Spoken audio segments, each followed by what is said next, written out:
what you want to say, baby. When you're alone in the darkest night, maybe you can't keep your radio back.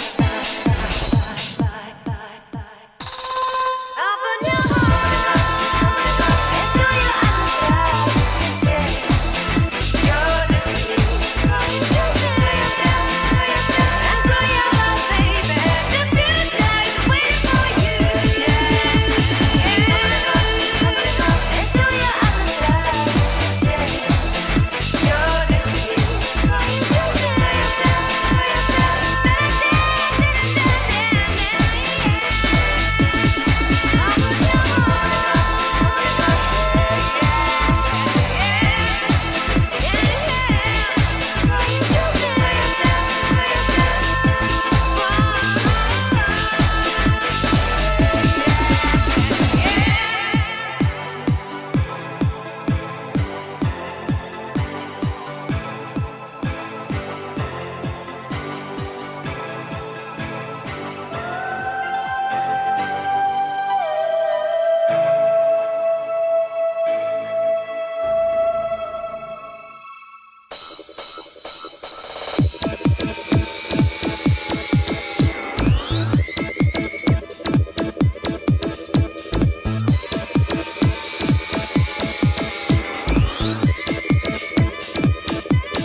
what you want to say, baby. When you're alone in the darkest night, maybe you can't give your radio back. Open your heart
to do what you want to say, baby. When you're alone in the darkest night, maybe you can give your radio back.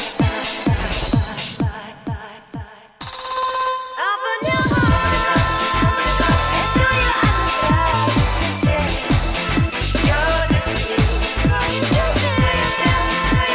And grow your love, baby.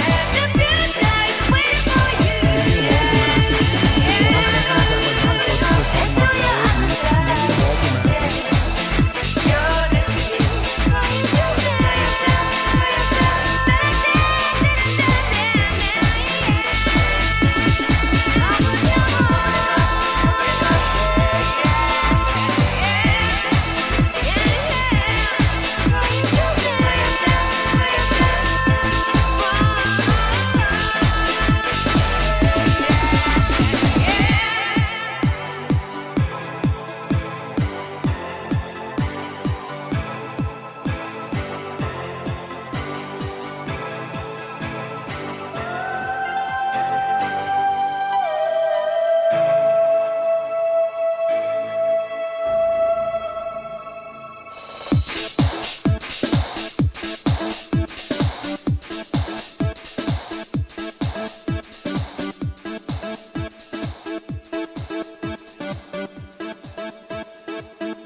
darkest night. Maybe you can give your radio back. Open your heart and show your eyes. Change your destiny. And grow your love, baby. The future is waiting for you. And show your eyes. Change your destiny.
Big Chudgus.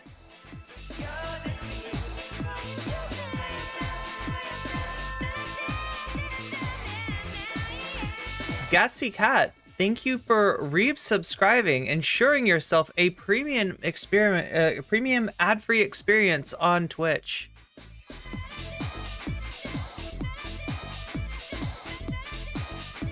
Beating the top of the hour ad break to the punch. Pretty impressive, Gatsby Cat.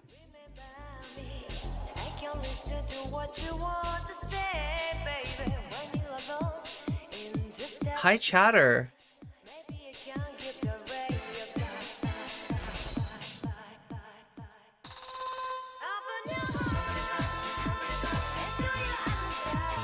Oh my god, chat, I barely made it to stream today.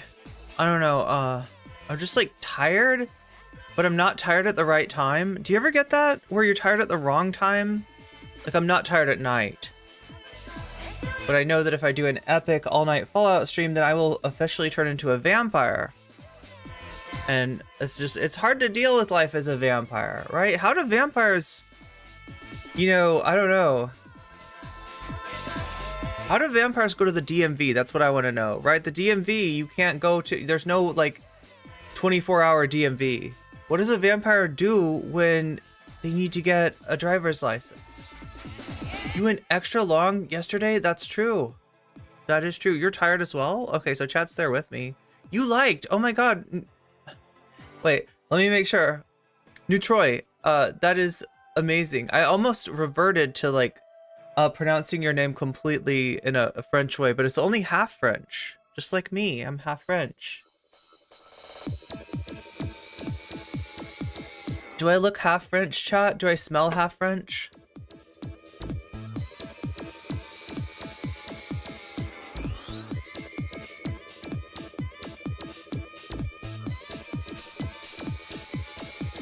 You're tired, but it's chronic?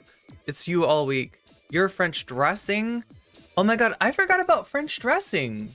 It's really good. Like, I'm a fan. I'm a huge fan of French dressing. It's underrated. Like, I really like, okay, so to be totally honest, like when I was like a kid and I was totally indulgent, it was like Thousand Island. That was my shit. Thousand Island. I don't know. You can't, if you have 999 islands, then you're not gonna have all the ingredients for Thousand Island dressing, right? One of the islands has the mayonnaise. One of the islands has the ketchup. One of the islands has the relish. One of the islands has the bacon bits. And if you leave any of the islands out, then it's not going to be as good. You got to go to all the islands, collect all of the ingredients, and then you can make Thousand Island dressing. No, like seriously, is there a story behind why it's called that? Is there a story? Yeah, French.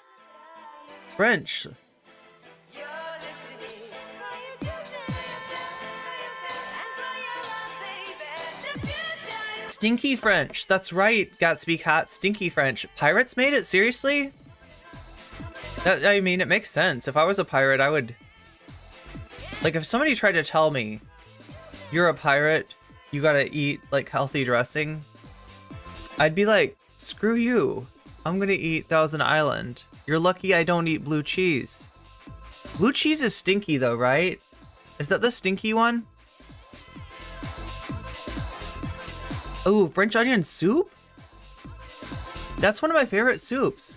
The only thing that sucks about French onion soup, what ruined it for me was making it, right?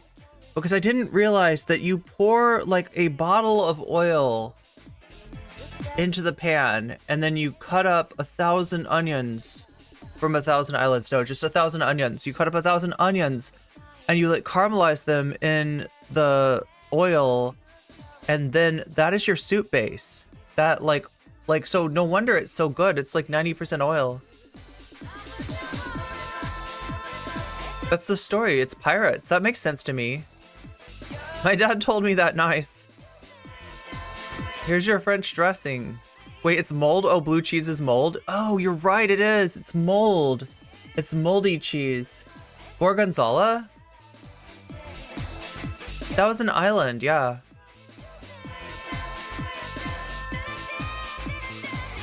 Wait, backpfeifing geschickt Gesichter? Backpfeifing Gesicht. Right? Am I pronouncing it right? I think Geschichte is something else. I learned that one from Jamie Peck when she was still on the Majority Report. Did she study in Germany or something? Yeah, it's very intensive labor. You got to go back and forth between islands. It would be easier if it was a video game and you could just, you know, like the whole thing where like once you've been a place in a video game, you can just like instant transport to there.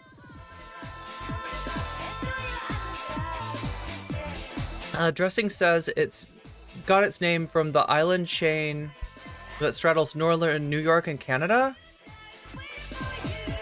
I thought that they had to go to 1,000 islands all over the world, and it was like a mission. There was a gym leader. Yeah. It's like basically there's a gym leader at every island, and you don't just get the ingredient. If you want the ingredient, you have to battle the gym leader.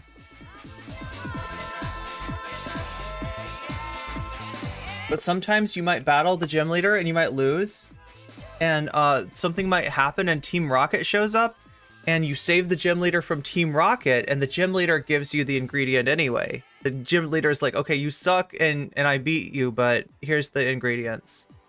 Because you saved my life.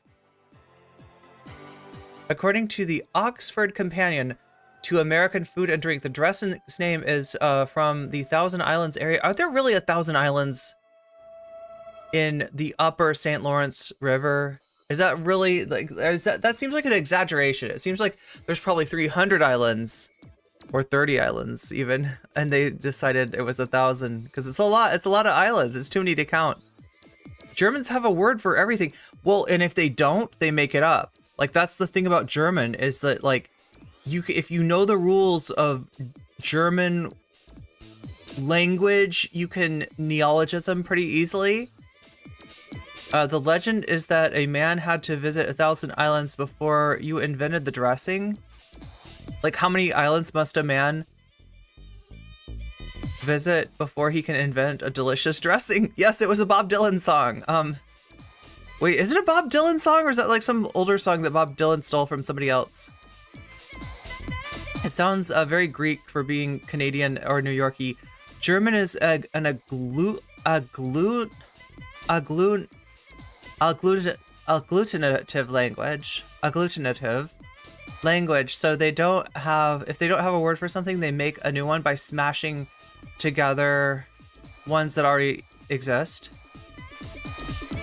So you can have a huge sentence that the sentence could be one word. German is a Lego language, but to quote Saving Silverman, the nachos get stuck together. Like one nacho, oh my god. Yeah, no, the worst though with nachos is if you're eating nachos with somebody, you order like an appetizer and you're sharing nachos, and they're taking all the nachos that are loaded and leaving you with the ones that are empty. You're on the road to Viridian City, nice. It's over 9,000 islands, who knew? Some archipelagos, I know how to pronounce that word, have thousands of islands. Krutzfort. Hey, let me drink some more coffee before I pronounce this word.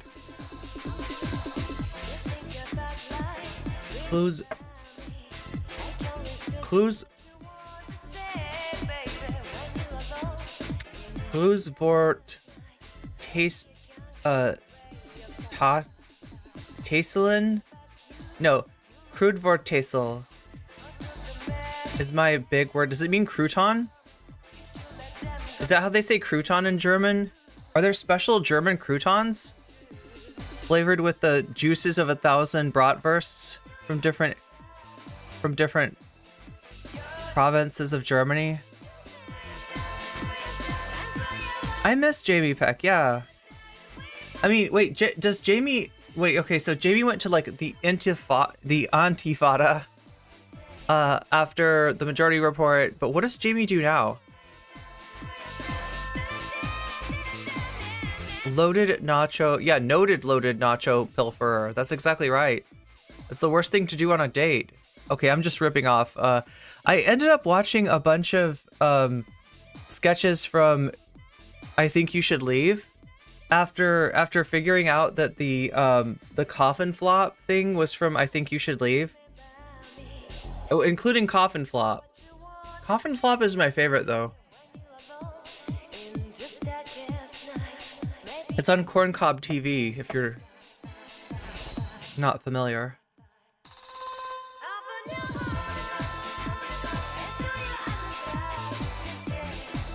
How do you like your coffee? Oh wait, how do I drink it? Black. It's always and with out of a cup with way too much lipstick stained onto it, apparently too. Okay, Kreuz for Ratzel. Kreuz for Ratzel. Kreuz Wort. Maybe it's my pronunciation of German, because I have this problem where, like, I can usually sort of communicate in languages even when I don't know much of the language. I can sort of, like, put together words and be understood to a small degree, but with German, I think my pronunciation just sucks. Oh my god. I'm doing the thing that pisses some people off. Some people really don't like it when I talk over the music. Right? They want me to talk over silence. Over complete silence, so. It means crossword puzzle. Oh, I should have guessed.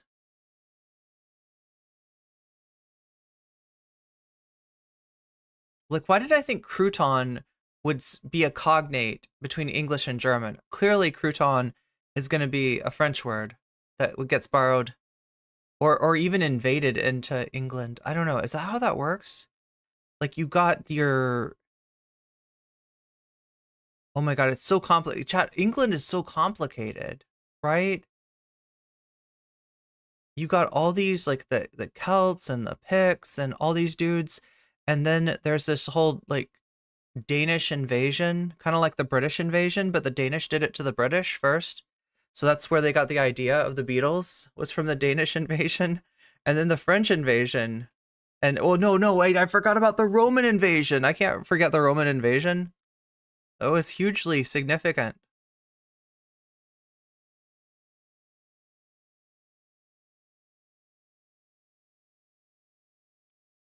I always thought you got a bit of a rough deal on the Majority Report. Wait, what?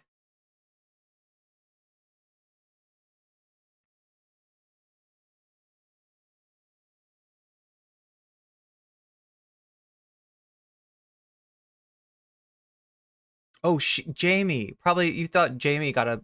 Yeah,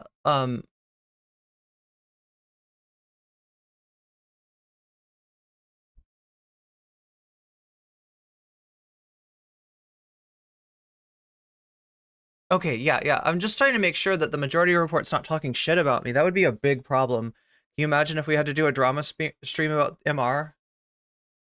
We're like, Tim Pool was right, actually. No. Tim Pool was not right. I've got the receipts to prove it. She does her podcast. Yeah, there's like there's a new podcast. I think she has a new podcast.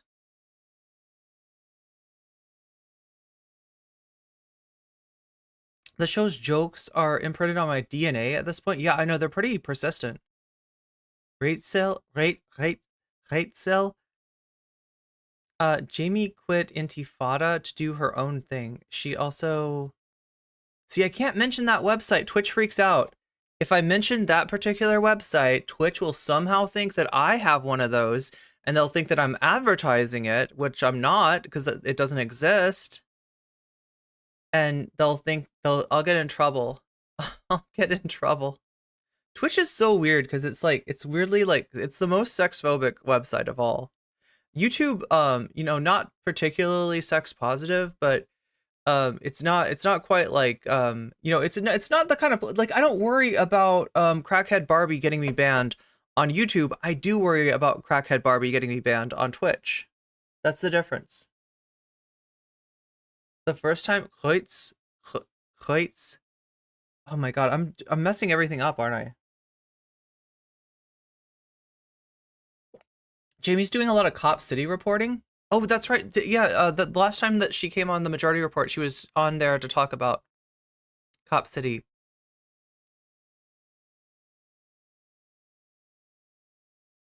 It was on my mind. Wait, because of salad dressing? Kreutz? Kreut? For some reason, I'm not able to enunciate the R's at the back of my mouth as well as I normally am. I don't know. I don't know if I'm just dehydrated or what. Yeah, the Normans invade. No, but the Normans come in. No, I think they expected the Normans. I think it was the Danes that invaded. When the Danes invaded, it wasn't just the Danes, right? It was like 3 different groups from Denmark, right? And they didn't go straight there either. They like kind of used like crazy straw routes. You know, it was like all, and the one from the north ended up in the south, and the one from the middle ended up in the middle. I don't know. It was weird. The Danes don't do anything normal. I'm pretty sure. And that's why they got such a high that's why they played such a starring role in Beowulf. They were really important players, the Danes in Beowulf. Crétin. Wait, am I pronouncing that right? That's an important word. Crétin. Like yeah, if you do anything that's like antisocial or like you're not getting it or whatever, they'll call you that. They'll call you this word. Crétin. Crétin.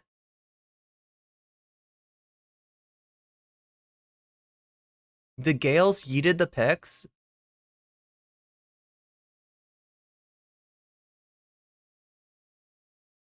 My bad. I don't think it was your fault. It was probably me being tired. A lot of personal witchcraft practices are rooted in Druidism. What's left of after the Romans conquered the Gaulish region. Basically, that was what my ancestors believed. History was messy. Yeah, and the only reason that the Romans went to England is because they were worried that somehow I don't know, like there was Celts in not Normandy, in Breton.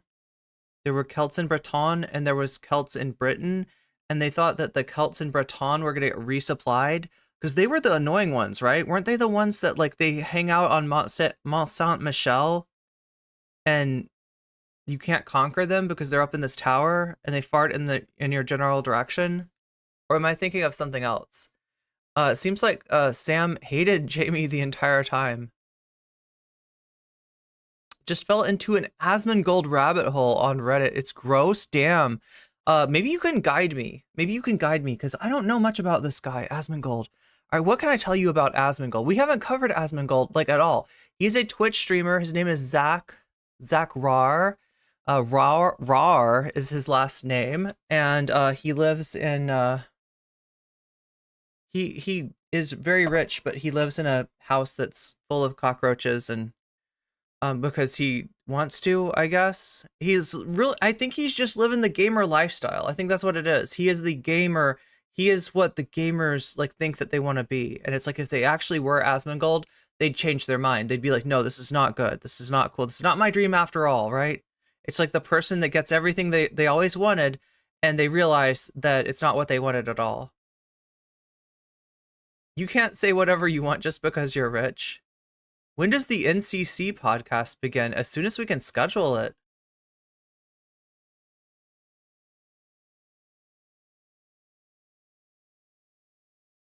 Yeah, you're right, Newt. That's true. A lot of Twitch streamers have accounts on that website that I can't mention, but they have to be very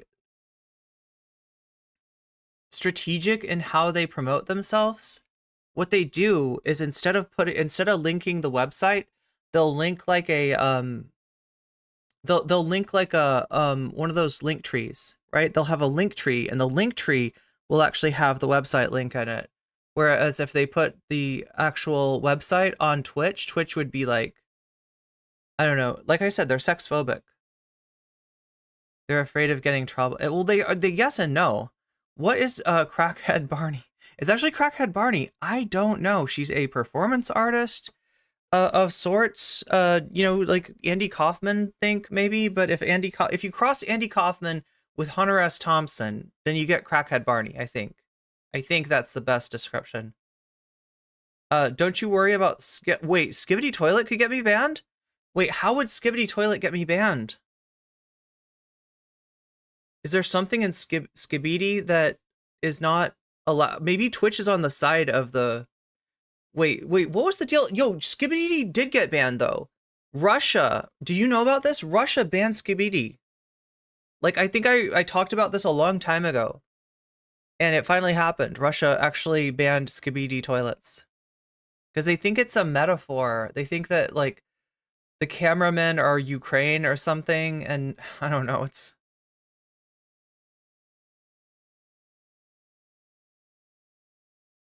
Croutons were on my mind because of the salad dressing, true. Yeah, a troll TikToker who's also kind of a performance artist. Well, I mean, I guess there's a, you know, it's like a Venn diagram between performance artists and trolls. Not all performance artists are trolls, and not all trolls are performance artists, but there is definitely an area of people that are both. Didn't they bring the Danish? Did they? Yeah, oh yeah, somebody did. Somebody was having a battle. Yeah, oh my god, I can't remember who it was, but they were having a battle with each other, and they were like, yo, Danes, come over here and kick these guys' ass for me. And the Danes were like, yeah. And while we're here, we'll take over. Make it all Danish. The Saxons, the Jutes, and the Angles. Oh yeah, the Angles, and that's where Anglo-Saxon comes from.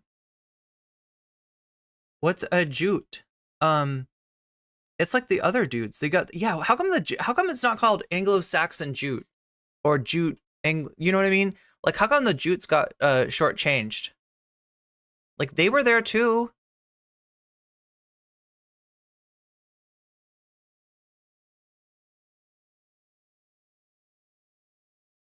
And the Britons, I always want to say Breton. It makes me think of the French version of it.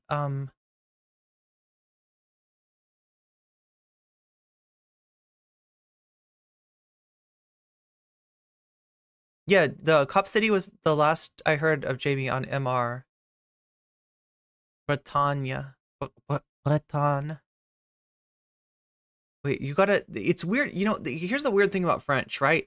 To a lot of people, like, they hear French dropping off letters and sounds, but French don't exactly drop them off, right? They don't disappear, but they get swallowed. They end up in the mouth, so they don't quite come out of the mouth. So it's like, Bretagne. Like, do you hear it? It's there, but it's just barely perceptible.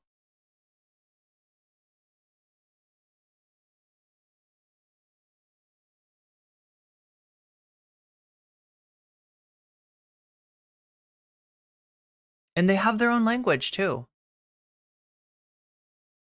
Brage, it's called.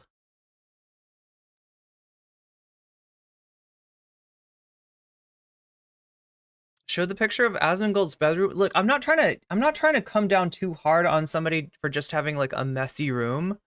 That is understandable and human. Hadrian, yeah, Hadrian's the dude with the wall, right? Gamer lifestyle, yeah. But like the thing about Asmongold, right, is so like I said, he's a gamer. He plays games. He's a player of games. He is the one true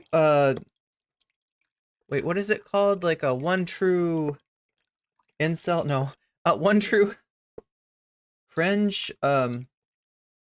He's the head of the faction.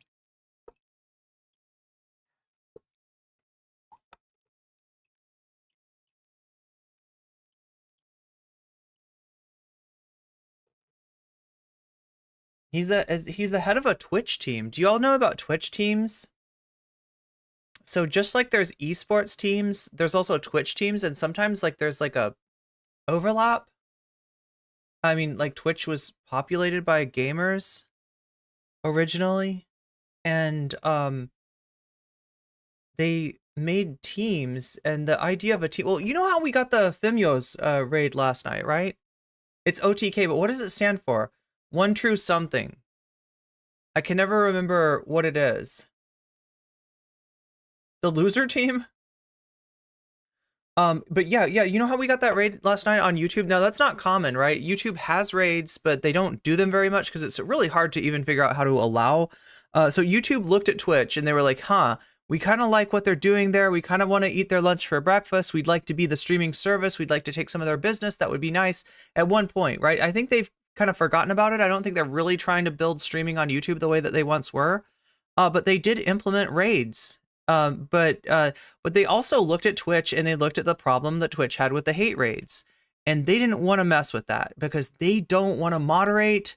They don't want to add tools to their, to their moderation. The tools that the mods have, the tools that the streamers have. They don't want to do a lot of work, right? And for Twitch to get a handle on the hate raids was actually a lot of work for Twitch, right? Especially considering how like antiquated the code is on Twitch, right? They're just like, it's kind of like, an old, okay, I don't know code, but it's like an old stack of code. That's what's the official term for this. Over the knee, is that what it stands for? You get spanked? Is Asmongold gonna spank me for this? Oh no. Oh no, chat. Like in that Samir Bhavnani. Do you know what's been coming up lately? Is my reaction. Like I've been seeing it like on YouTube, right? I've been having it suggested as a short of me reacting to the Samir Bhavnani video where like this girl's dad is like a granddad for some reason, because that was the only actor I think that like Samir could get to play the dad. And she's very nice and respectful because he's raised her right, but her friend is like, I do what I want. And so her friend comes over and is like, hey, let's go to an orgy. We're gonna go to an orgy. And the dad's like listening into, oh god, we gotta watch this sometime. I forgot how bad this video was, right? This is a Samir Bhavnani video, and it's just like I say, he's always trying to give you like a wholesome message, like a moral lesson, right? And sometimes his morals are just kind of fucked up. This is a great example of that, right? The father that looks like Santa Claus, basically, like he's an old man with a white beard, but he's the father, of like a 19-year-old. And when she has her friend over, he starts listening in to their conversation. And the friend is like, I'm gonna go to an orgy. Do you want to come with me? And the daughter's like, trying to be cool. And she's like, yeah, I'll go to the orgy. And the dad's like, oh my God, I can't believe they're gonna go to an orgy. That's not how I raised my daughter. And then when the daughter's friend comes over again, she's like, I do what I want, and the dad's like, that's not how you behave in front of your elders. Come here. And this is a 19-year-old, right? A friend of his daughter. He like bends her over his knee and just starts spanking her. And the short that pops up, the clip that pops up is always the clip of me reacting to, and I think there's a few of them. There's a few different clips of me reacting to this. And one of them, like, I'm just not really giving enough feedback to let like people know that like, how do you feel about this streamer? How do you feel about the fact that Santa Claus, who's supposed to be this chick's dad, is bending her adult, her 19-year-old friend over his knee and like and spanking her in order to give her the punishment and the manners that she never got from. See, her dad is liberal, and so that's bad.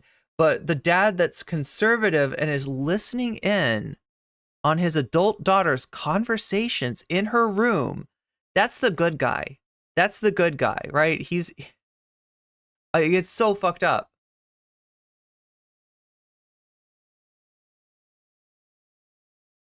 And the Bretons became the Welsh and the Cornish. The Cornish and Breton.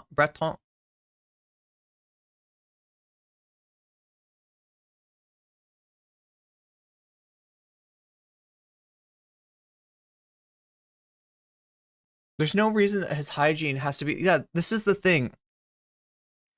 Asmongold, the way he lives is completely by choice, I guess. Like he could hire somebody to clean, he could move to a different place, he could do any numbers of things, and he doesn't. He just wants to live like that, and it's like some kind of gamer goals, I guess. The Gauls? Is that different though? We're talking about the Gauls. The Gauls are in France.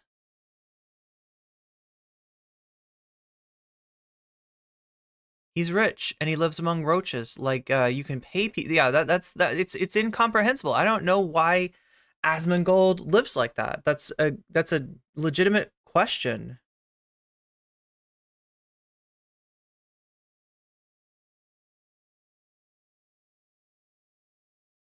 Walls of corn. I have audio processing issues due to my ADHD. It's funny to me to hear Barbie instead of. You're not the only one. Actually, Hassan said Barbie too. Like, right? Like, and also it's kind of like a dissonance that like her name is Crackhead Barney. It's just like not a name that you would expect, but that's what she's called.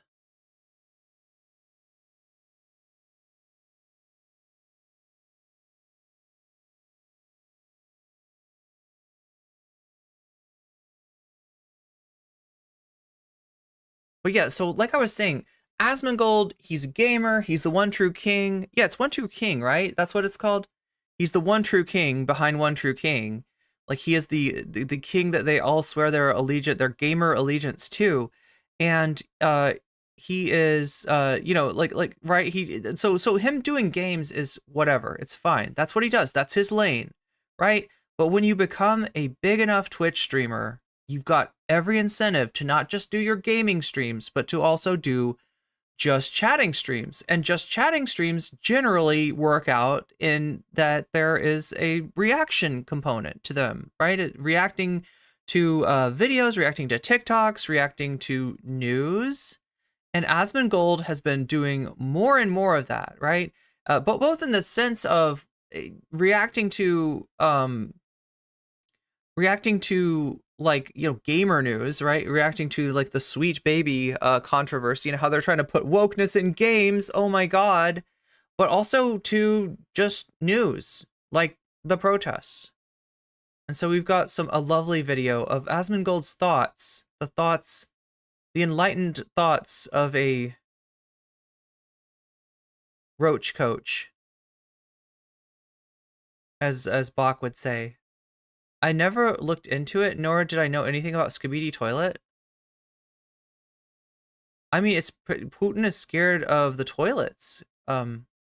Wait, so he's the enemy of the toilets then?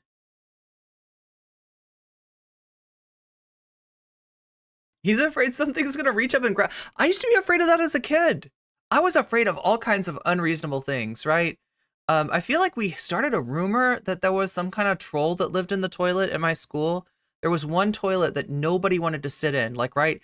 If it would be like, like sometimes the toilets, the stalls would all be filled up, but this one would be empty. And anybody that went to my school knew not to sit on that toilet because there was a troll that lived in the toilet. And I don't know. I don't remember if it was going to eat you or if it was. I remember something about somebody drawing it once and it had a. No, I don't even want to think. What the hell was this about? But anyway, nobody sat on that toilet because a troll lived in the toilet and it was very dangerous. And then let's see, I'm trying to remember the other things were like, okay, now everybody can relate to this, right? You're in a swimming pool and you're a kid and you know in your head that a swimming pool is not like directly connected to the ocean, or maybe you don't. Maybe you're like, it's water and water connects to water. And so, but either way, right? The idea of somehow a shark swimming through the grate of a swimming pool and coming into the I know a shark's not supposed to be in there, right? But I would always think, but like, what if this one enterprising shark like swam up a sewer pipe and was like and broke through the grate on the swimming pool and came in and started eating people? I was like legitimately worried about that because like it was kind of like, if there's like a 1 in a million chance, what if I'm that 1 in a million? What if I'm just in the swimming pool at the wrong time and the sewer shark swims up there looking for a bite to eat?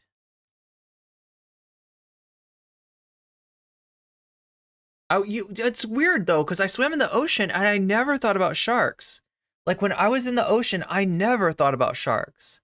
I was never worried about sharks, but I would get worried about sharks. I would get worried about alligators. I would get worried about barracuda and piranhas when I was in a swimming pool for some reason. These are the, really rational fears that I used to have. The Jutes only had one kingdom. Yeah, that's right. The Jutes want some recognition. The whole area called Jutland and oh, there is a whole, yeah, they have Denmark. They have, well, they came over to the UK. It wasn't the UK at the time. It was not called it was not called the United Kingdom. It was a very ununited kingdom. It was anything but United Kingdom.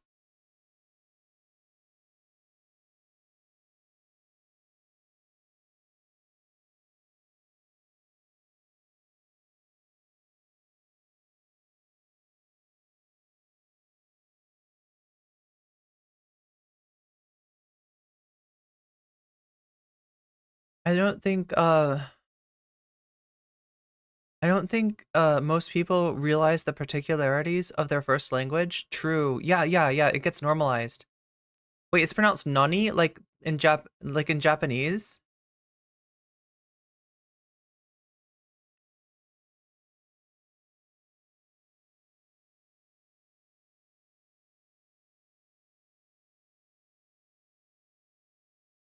Wait, is OTK the loser team? See, I don't even know what they do. Oh my god, I read your thing and it's like I read your PFP and it says don't.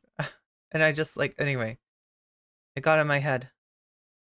Over the knee. Oh my god, that's what made me think of Samir Bhavnani in that clip that keeps on coming up and everybody's gonna know me as like the spanking girl.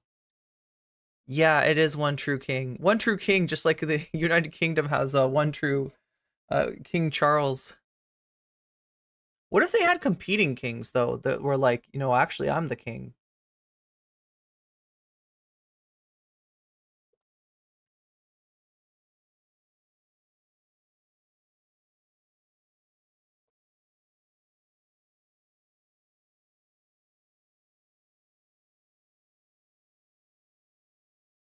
Google is a weird mix of ambitious and lazy. We'll take over Twitch, but we're not gonna put oh yeah, take over YouTube, but they won't put any effort into it.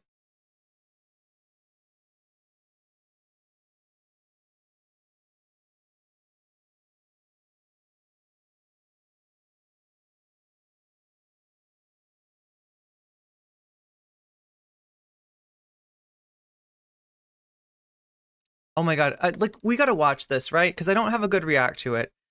And what is this? This is Hassan talking about. Oh god, this is the video where he goes over like it's like Noam Chomsky debating William F. Buckley. Chat, someday I should find out if I can get away with watching the McLaughlin group with you. Anyway, I'm sure you would love that. Wrong. Wrong. No, it's just my favorite shit. Samir Nani spanking.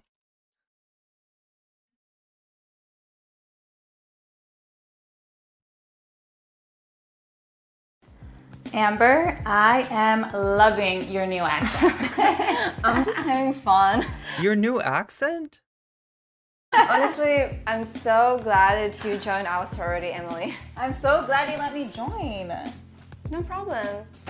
Wait. How does this work? Wait, if you're in the sorority, you're supposed to tell her to beep like a Jeep. You're supposed to tell her to fry like bacon. If she's a pledge, you can't be this nice to her. You can't just let her join the sorority. You have to torture her on her way into the sorority.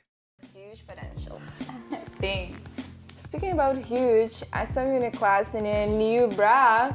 Oh. Girl, they will look massive. Oh my god.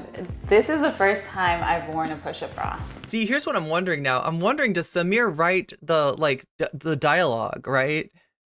If my parents ever found out, they would kill me. Or does he just give them a prompt of like, okay, so you're in a sorority, you just joined, you got a new push-up bra, so, you know, ask her about the push-up bra and... Oh, it's so sad. Your parents are so strict, even though you're 19 now. I know. They're so annoying. I noticed James checking you out. Oh, yeah. So, are you gonna tell me what you guys spoke about after class? He asked me out. Whoa! After 5 months? Finally! What is the push-up? Uncle Slayer says, I was gaming when you started this and I thought without the video that it was a...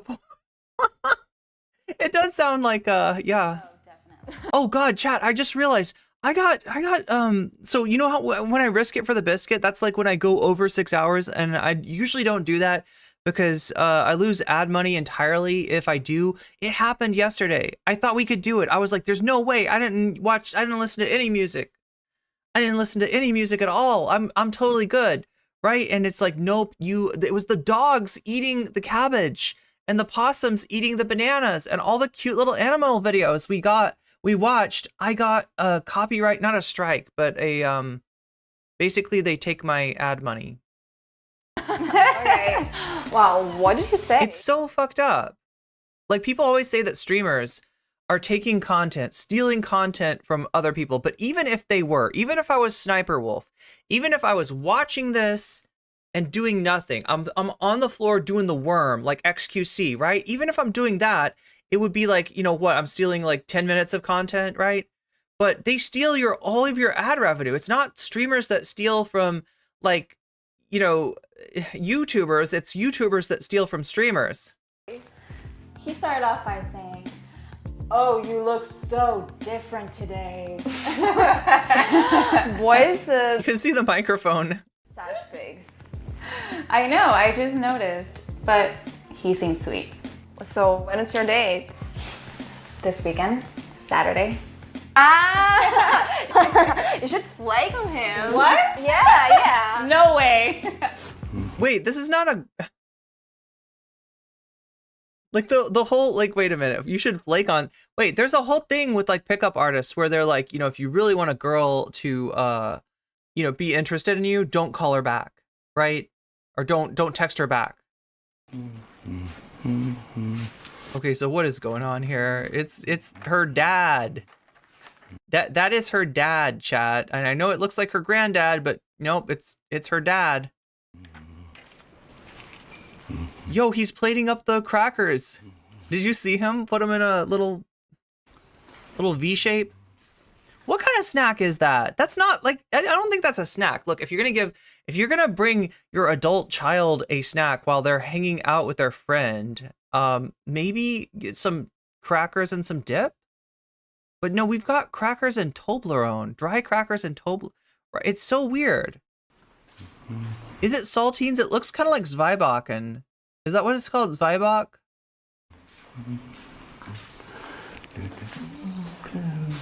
I mean, is this guy German? He's bringing him Zweiback and Toblerone.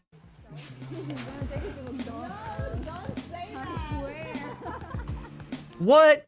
See, so right here. So to us watching, like, right, as soon as the dad, like, it's a little bit suspicious that the dad is like, you know, like, I'm gonna bring you and your friends some snacks in your room while you're hanging out, but whatever, right? Normally the thing to do would be like, hey, I made crackers and Toblerone, you know, you can come and get them if you want, right? But no, he's gonna go into her room, which is a little bit invasive, but before he does, he hears them laughing, and he's gotta know what's going on in there. Do you think that will work? Is it Melba toast? I love it when you flake on them. But what if he will burn? Then he's not worth it. Anyways, I have something more fun to do for us on this weekend. What's that? Scott's older cousin is coming into town and he wants to hang out with us. Wow. How old is he? 54.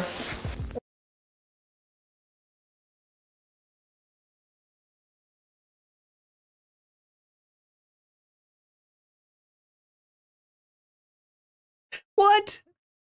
Wow. That's almost like my dad's age. Well, this is what you need, a real man. Oh no. 54. The Scott's other cousin is 54. I mean, I guess it's possible, right? Is it possible that your dad could be 54? Yeah. Is it possible that you could be 19 and you're hanging out with somebody who's like around your age and their cousin is, you know, much older? Yeah, I mean, look, there's what is it? JoJo Part 4, right? Jotaro is actually Josuke's nephew because Joseph Joestar, that horny old man, got his mom preggers, and he's Jotaro's like granddad. So that makes him, so if your granddad gets somebody's mom pregnant and they have them, they have the, then that's your uncle, right? That's not your nephew, that's not your cousin, that's your uncle.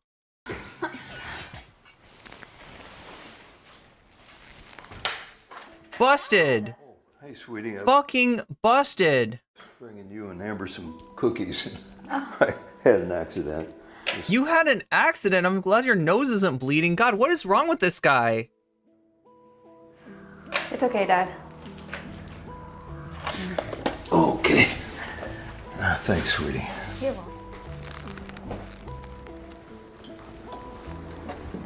But yeah, this is the... What is he doing? What is he doing? This guy... See, this is supposed to be our hero, though. If you're Samir Bhavnani, this is the protagonist. This is the guy doing the right thing. And, like... It still feels like this is the thing. This is the thing, is it works on... So he's going to impart a good message for you, a wholesome message. But he's going to do it in the most salacious way possible. I mean, yeah, so like this is his thing. He wants to be able to claim that I am wholesome, I am imparting good messages. You should treat your elders with respect and not, dress modestly or something like that, right? But to like another audience, they're just, they're looking at this in a different way, and I think he knows it. Hey, sweetie. Hey, Dad. I'm feeling ill. I don't blame you. New shorts? Oh, yeah, Amber let me borrow them. Oh, Amber. Why, Dad? Didn't we talk about this when you were younger? I know, Dad, but I want to fit in. She's like my first cool friend ever. Cool. You keep pushing and pushing to get older. You will get older in due time, when the time is right. This Amber, she seems to have different... For the record, she's 19. She's an adult. different beliefs than we do. She's a good girl. She gets good grades. She doesn't do any drugs. Like, come on, why do you hate on all of my friends? I don't hate on all your friends, but since you've been spending time with Amber, you've been going through a lot of changes, and a lot of changes very quickly. Now, I've always told you that boys, they appreciate a girl with a good personality. You could leave a little more to the imagination. Okay, Dad, things have changed these days. If I saw younger photos of you and Mom, and she dressed so revealing. Come on, we've talked about that. That was just a phase that she was going through. Well, I want to have fun with this phase. Wait. Okay, all right, I'll change the subject, okay? What are you doing this weekend? Okay, see, here's the other thing, right? Now, notice that, like, this is an actor. They're all actors. No, I don't think any of them are necessarily getting paid a whole lot either. It's not quite like Darman's thing, where Darman was just, like, straight up exploiting the people in his videos. But I don't think, I don't think this is a great gig. So you come on to do a gig, you're going to get paid something, but not really that much. And this is the script you're given.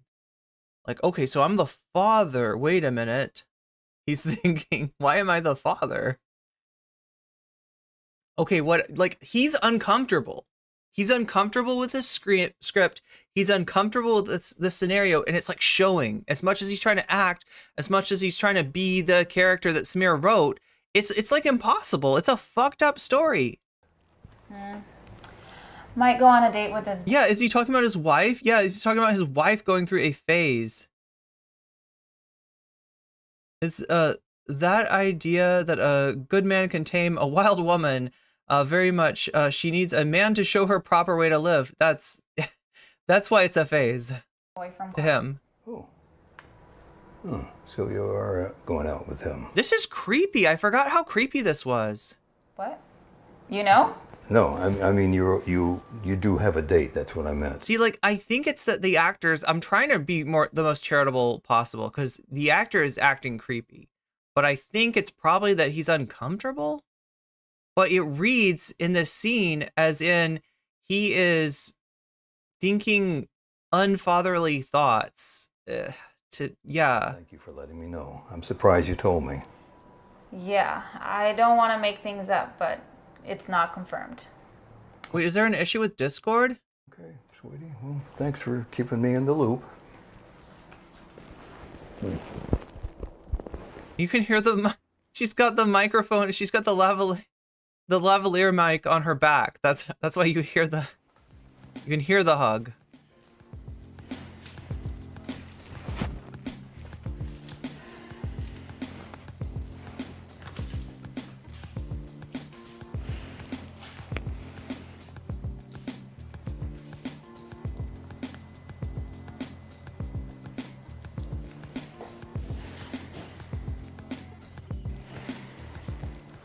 Size is disgusting. Just all the there told me I was too fat. That was last week. Now you look like a skeleton. I've only lost 2 pounds in the last week, and that is. Hey, sweetie. Huh? Nice top. You all ready for your big date? Oh, yeah, I'm not going. Not going, huh? How come? Well, Amber's not answering her phone. Amber? What's Amber got to do with it? I thought you were going out with a boy from school. Oh. Well, I am. We're just gonna go on a double date. Look, you don't need Amber. Just go out with this boy. I don't know, Dad. I think I'm just gonna chill at home.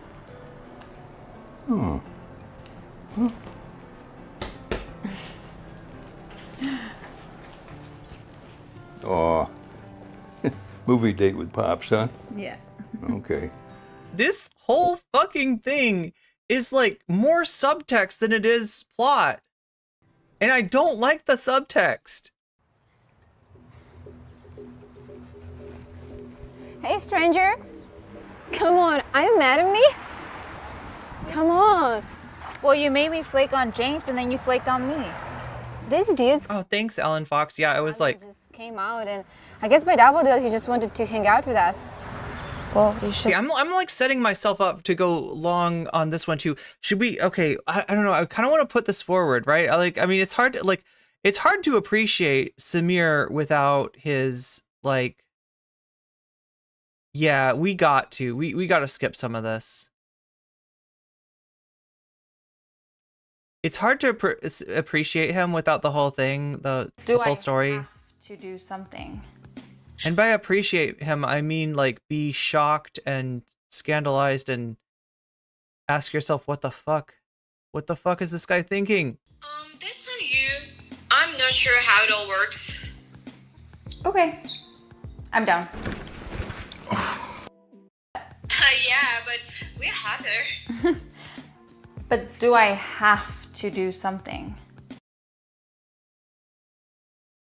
So you want me to go? Being there and all. Oh, I get it. Yeah, and I don't want to go alone. So you want me to go? Being Malaysian cousin. Oh. And I want to go, but I don't want to go with Scott. Only because it's a bit kind of awkward with my boyfriend being there and all. Oh, I get it. Yeah, and I don't want to go alone. So you want me to go? Is this Darman? It's basically like Darman. It's I don't know who came up with it first, this concept, but it's a Darman it's it's the same idea. Being Emily. Wow. Seriously? Yeah, are you down? I want to do something interesting at his mansion in Pacific. Everyone the best buy. Oh my god. Seriously, whether your number is 1 or 200, you think he's going to know the difference or care? I would think so. No way, Amber. I've never even been with a guy one-on-one.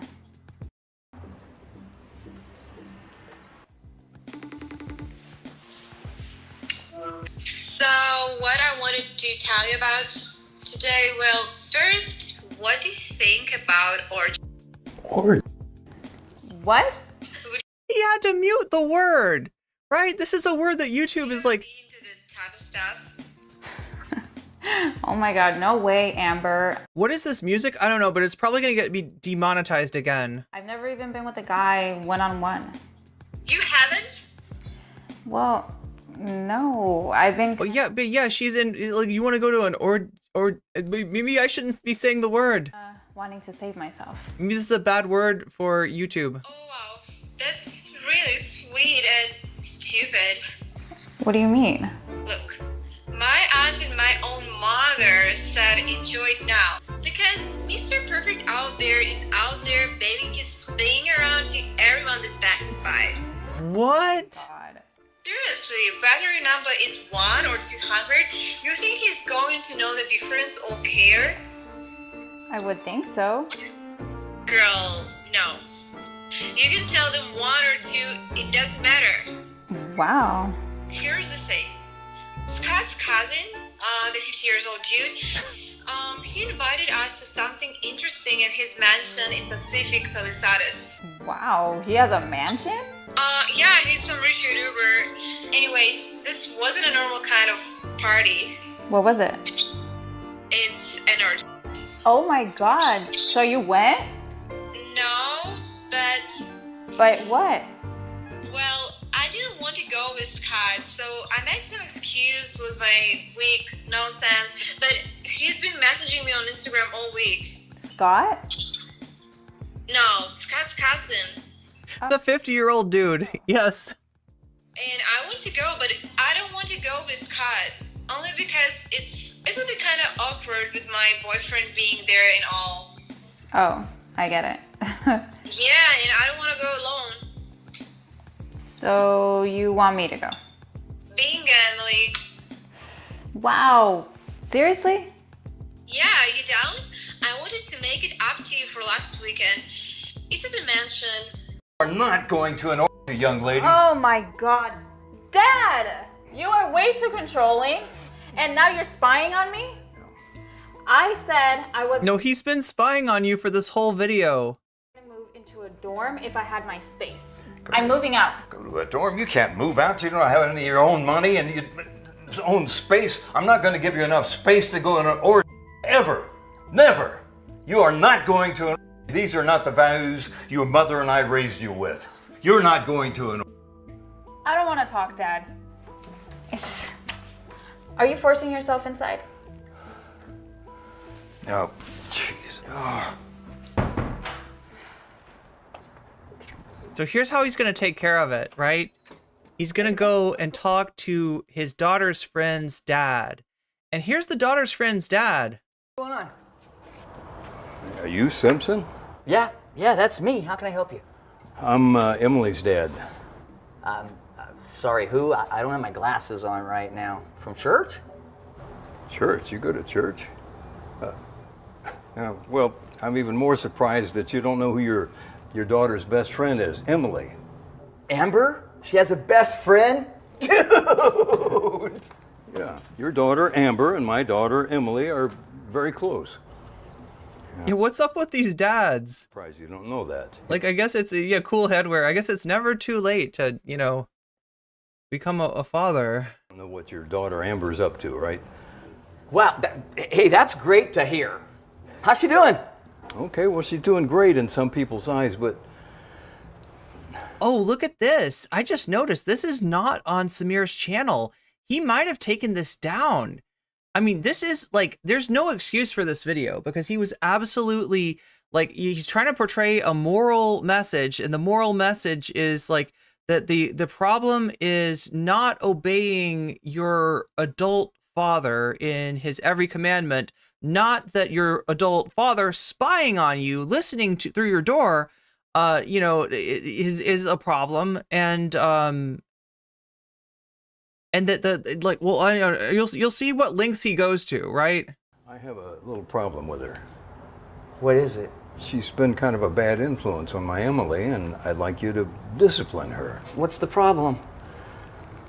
Well, she dresses very revealing. Well, I'm sorry, sir. I don't seem to have those problems with Amber. Mr. Smithers? What are you doing here? I came to have a private conversation with your father. Okay. Hey, sweetie. Hey, Dad, don't stay in my way. What the fuck? What seems to be the problem? That. Look at that, right there. Look at that. What do you mean? Well, look at her. Her body is hanging out of her clothing. Her womanhood, right there. Oh, yeah, she gets that from her mama. Oh, okay, so I see what the problem is then. Hey man, you need to chill. You can't restrict your children that much. Gotta let them be their own creatures. My daughter is not a creature, and I'll be damned if I'm going to take parenting advice from you. Man, what do you mean by that? Your daughter invited my daughter to an What do you mean? O-R-D-Y. Are you okay with that? Dude, you gotta relax. She'll be fine, it's her life. We believe in liberal values. Liberal values. Uh-huh. Well, That's what people say. We believe in liberal values in this there house. should be some rules. You do things the way you want, sir, and I'll do things the way I want them. Yeah. Okay, well, that's how I know I just got under a liberal skin. They always start calling me sir. Sir, are you fine with your daughter going to a orgy? You know, it seems like you're kind of jealous they didn't invite you, man. What the? You know, the thing is, that is in the subtext. Like, that actually is in the subtext, right? He gets mad when they start talking about this 54-year-old cousin that they're going to be hanging out with. And you almost get like a subtext of like, you know, he's like, well, why am I not hanging out with, like, I'm the same age. What do you mean by that? You're lucky. Wait, is that a cell phone? Good. I hope she sets you straight. What? Do you want to push all my buttons? I hope they have a good time. Oh. You went to Amber's parents' house? Yes, I did. So what? How did you even know where she lives? Well, I followed her. This is our hero, remember? The guy that's spying on his daughter, the guy that followed his daughter's friend, the guy that called his daughter's friend's dad a freaking asshole. Oh my god, Dad, are you a stalker? Is that so much better? Were you the one that followed her the other night? So it's not just that Samir's somehow oblivious of how this comes off, right? He's disagreeing with this behavior being wrong. All of a sudden, I'm the bad guy. I did this for your benefit. I had to. That's the problem. That's the problem. Is the moral lesson that we're getting is coming from the perspective of a creepy old man fucking listening in on his daughter's conversations and following her friend to go talk. This is just, it's. Find out what they were like. He's some sort of a crazy hippie. She's a tart. They're not made like us. Dad, I'm done talking about this. I'm moving out like I said. Well, you're not. Did he call her a tart? Going to any goddamn orgy. I can't deal with this nonsense anymore. Okay, so there's the results. She talked about moving into the dorms. Hey, I'm here to help you. Oh, hey. Bryn's here to help move. Thank you. Jeez, now I can see why I'm moving out. Young lady, I want you out of this house immediately. You're not welcome here. Shut up, old man. What you say? Amber, you can't talk to my dad like that. He needs to hear that. He can't run over you like that. He's my dad. You know what I'm gonna do. You need to be disciplined. Oh my gosh. This What should are have you been doing? 10 years Stop. ago. What are you doing? What are you This is the most disturbing shit I think that Samir has ever had in his. doing? Stop. Oh my gosh, stop. Right here. Oh right my here. gosh, stop. Right here. And they literally, okay, you can see where it goes from there, right? We don't need to see any more. But like, let's fast forward to the. Oh wait, no. Here's what's wild about it, right? Jim's house, and So we don't need to watch that part, right? We don't need. Yeah, he literally spanks her. He literally spanks her, but now we get the message. decided not to move. Okay, Emily was proud of her dad, so as a result of him like spanking her friend, Emily was proud of her dad and decided not to move out. Move out. Amber continued. No. I was trying to avoid this part. But decided to dress more appropriate around Jim's house and was respectful to Emily and Jim after that. She also learned that she shouldn't try to grow See, the thing is, in real life, this guy would go to jail for assault, like and battery, I guess, right? This is like, I mean, you know, it's too quickly and enjoy her youth. Hey, I truly hope you enjoyed that video. If you could drop it a like. It's wholesome. It's wholesome. You just learned a lesson. Yeah, he should be in jail. He should be in jail. I mean, like, literally, that's a crime. Voiceover by someone zonked up. Maybe, I don't know. I don't know what Samir gets up to. Like I said, I mean, like, you can tell from that, like, he's pretty conservative. He's such a mixed bag, though. He's such a mixed bag. Anyway, that is the video, right? And for some, yeah, and here I am watching it again, so that, like, you know, there could be another clip of me watching it that's going to somehow be played out of context and be like, this is what No Comment Chick stream is like. Like, it's just it's the kind of thing where I can't believe that it exists, and so I gotta show it to you. But then by showing it to you, it's kind of like, okay, that's... YouTube needs to be banned, not TikTok. Yeah, maybe so. Maybe so. Anyway, chat, I'm...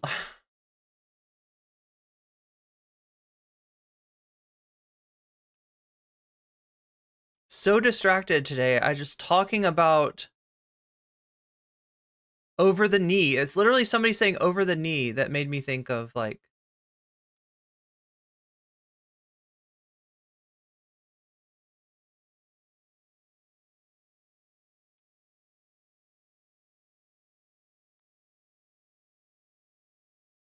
we're not done with cringy content yet.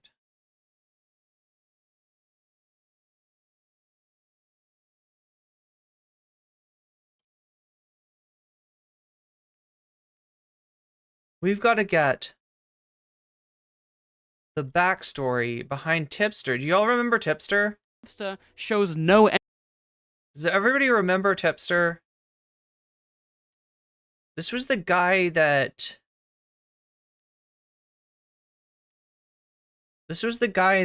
defended Vosh, right? When the folders came out, the horses, the short stack goblins, the taxes. This was the guy that was like, I don't see what's so wrong with this.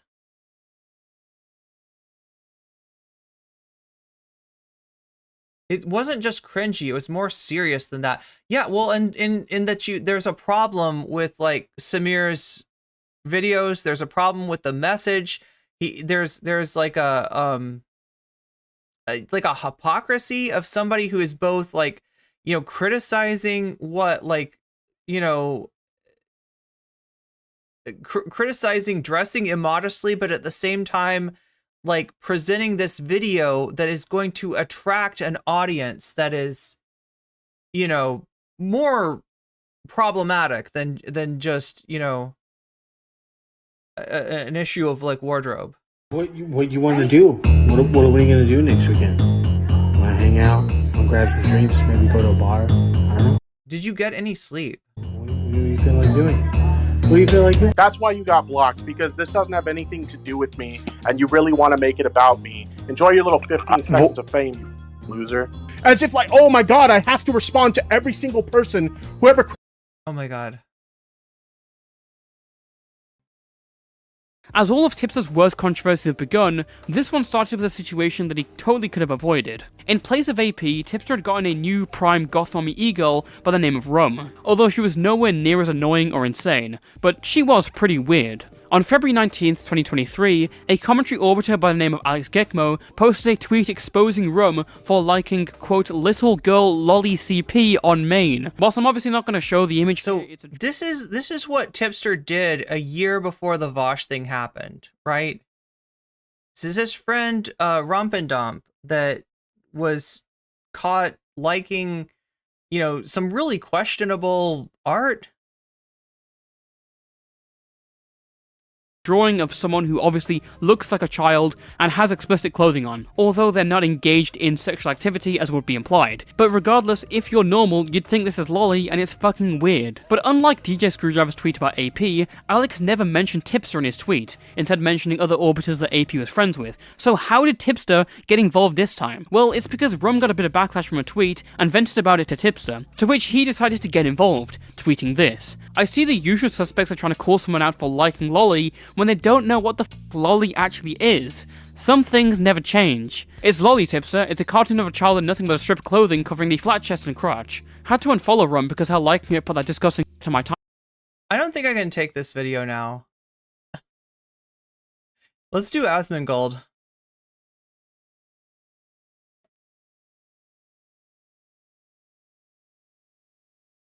But yeah, this is an expose on Tipster basically doing something similar that he like. It's not that Vosh is a copycat. It's that Tipster is doing like it cannot help but defending this stuff.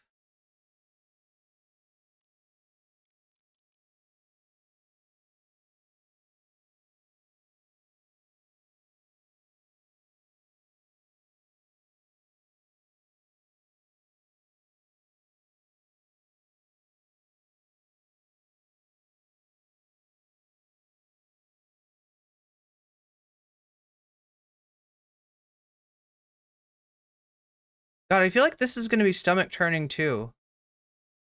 This is not the right day for this content. Yeah, Asmongold becomes the palate cleanser. How cursed is that?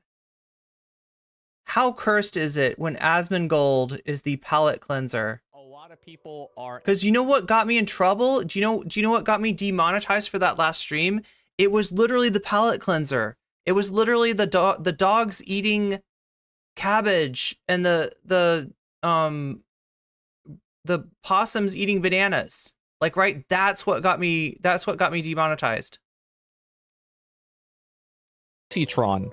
A lot of you guys probably don't. Like, I feel like I almost just like lost my lunch there.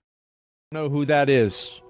Most people. It was like a Samir Bhavnani and Tipster like 1-2 combination. Don't.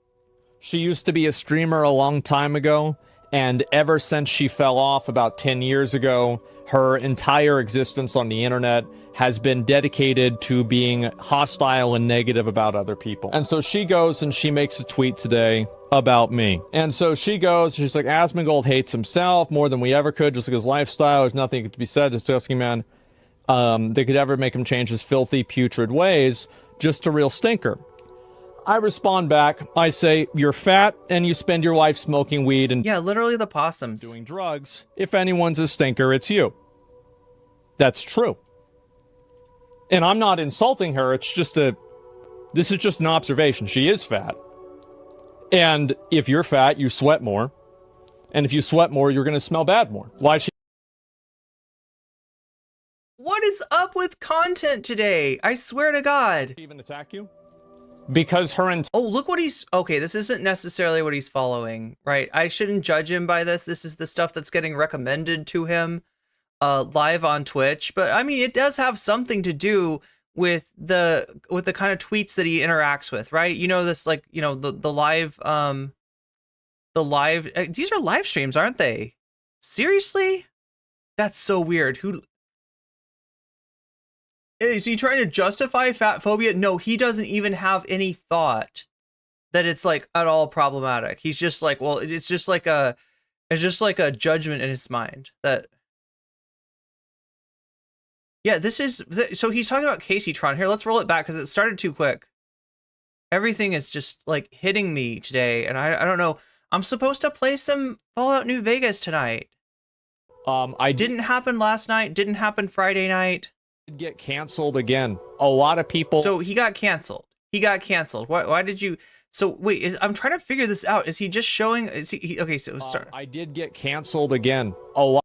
Okay, so there's a cut there, right? I did get canceled again, and he's showing us him getting canceled, I guess, or what he got canceled for.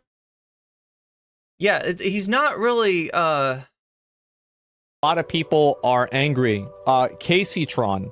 A lot of you guys probably don't know who that is. Most people don't. She used to be a streamer a long time ago, and ever since isn't she still a streamer? Like she might have had more concurrence, or she might have been higher in the Twitch rankings at one time, but it's not like she disappeared. She fell off about 10 years ago. Her entire existence on the internet has been dead. So 10 years ago, 2014, were streamers even a thing in 2014? Any stream historians out there? Yeah, what the fuck is his assumptions? Yeah, I know he's just he's judgmental, and there's so much that one could judge. This is why I'm trying to avoid being super judgmental about the way that he lives, right? I mean, there must be a reason for it. And that's not really the problem that I have with him. The problem I have with him is that he's toxic and his takes are just like stinky. To being hostile and negative about other people. And so she goes and she makes a tweet today about me. And so she's like, Asmongold hates himself more than we ever could, just like his lifestyle. There's nothing to be said. Disgusting man. Like, look, I hate to sound like I'm giving advice to an asshole like this, right? But if you're going to criticize somebody else, you know, if you're going to go hard on somebody else, you sort of gotta show like what justifies that. Now, but nothing justifies fat phobia. Nothing justifies like homophobia or racism or transphobia or misogyny or any of that shit, right? Obviously. But, you know, obviously his audience probably feels different about that. The only way that this works is if his audience fucking just hates Caseytron out the gate. She was one of the biggest streamers back in the early days. He said she fell off 10 years ago. Is he exaggerating? Yeah, exactly. That his definition of you know, overweight is a little questionable too. And again, glass houses, right? He lives in a massive glass house. He lives in a glass roach house. He lives in a glass roach motel, chat. And I'm not trying to be mean here, but it's just like they could ever make him change his filthy, putrid ways. Just a real stinker. I respond back, I say, you're fat and you spend your life smoking weed and doing drugs. If anyone's a stinker, it's you.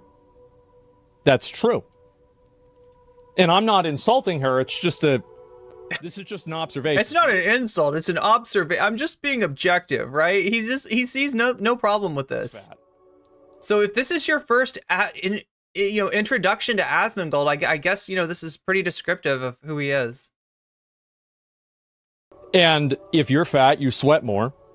And if you sweat more, you're going to smell bad more. Why'd she even attack you?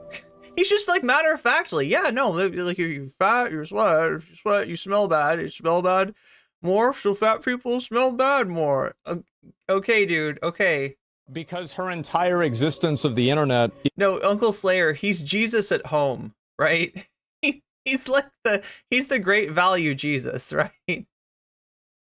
He's Jesus to the roaches in his house. No, God, I gotta stop with the meanness. Is built. Well, he's an asshole. He's a serious asshole. Of complaining and talking shit about other people. Nobody likes her, and so the only thing that she can do to make people like her is hopefully make people dislike somebody else more than. So I gotta ask, like, is there like a lot of negativity? Is there any point to what I don't know.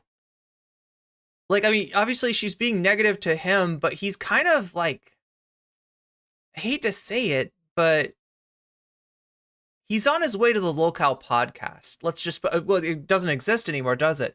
Did you know this? The weird thing that Keemstar was doing, he's got like a Locale podcast where he brings the lolcows on to talk, and he brings the farmers on to talk, the people that talk about lolcows. But apparently he had some blow up with his editor, so I don't even know if this is a thing anymore. But like, yeah, Asmongold is kind of on his way to Keemstar's, you know, to that level of relevance where you wanna ask Keemstar for a spot on the podcast. They dislike her. XQC said money is financial freedom, freedom having the ability to choose what you want to do as much as possible. Why are you mad that he lives the way that he wants to? I don't know. Like, how did she get roped into this? I mean, here, I can do a little search on Twitter to find out like what the here, like, just without looking at it, right? Without looking at it, she is commenting on Asmongold kind of because like a lot of people talk about Asmongold. Like, it's like Tipster, right? A lot of people talk about Tipster. A lot of people talk about Asmongold. Just the shit that he does is like beyond belief and you know, super cringe. Obviously he's got a very big fandom, and so not everybody finds him cringe. Like I said, some people he is goals. To some people they want to be coached by Coach Roach here, and so I don't know. Maybe he's good at no, I swear to God. Here's the thing. I keep on thinking, like, what is the attraction, right? Because there's got to be something. Like, nobody blows up the way that Asmongold has blown up because he's big. He's huge. 2.52 million on YouTube. That's not even his main. His main thing is Twitch, right? I think he's even bigger on Twitch. I'm sure that, you know, his clips are all over TikTok and everywhere else. But I can't figure out what it is about him that draws people in. I saw a little, so my only perspective on him as a gamer was seeing him play Valheim for the first time, right? And he's somehow worse than me, and I'm not a gamer. I'm not good. I'm a laughable gamer. I'm like, you know, I mean, you've seen me try to play New Vegas, you know, you've seen how long it takes me to get through games. I'm not particularly good even at Valheim, and yet I was you know, I was figuring stuff out like way faster than he got killed by like trees like 5 times. You have a lot of money too, yet you are overweight and choose to smoke weed all the time. Respect people's choices, lady. Casey Tron has talked a lot of shit about me over the years. For a very, very long time, I've had the policy of not ever... Okay, so here's the deal. If this is really an issue of Casey Tron talking shit over and over, you know, you kind of got to show that. I don't know, unless his like viewers just already are aware. But even then, you know, like to a new person, like I mean, you're seeing him for the first time like this, right? This is kind of a bad way. This is a kind of like a not impressive introduction. Asmongold, Casey Tron. Let's see if we can figure out the history. Where that tweet came from, because we just got Casey Tron saying that he's smelly and gross.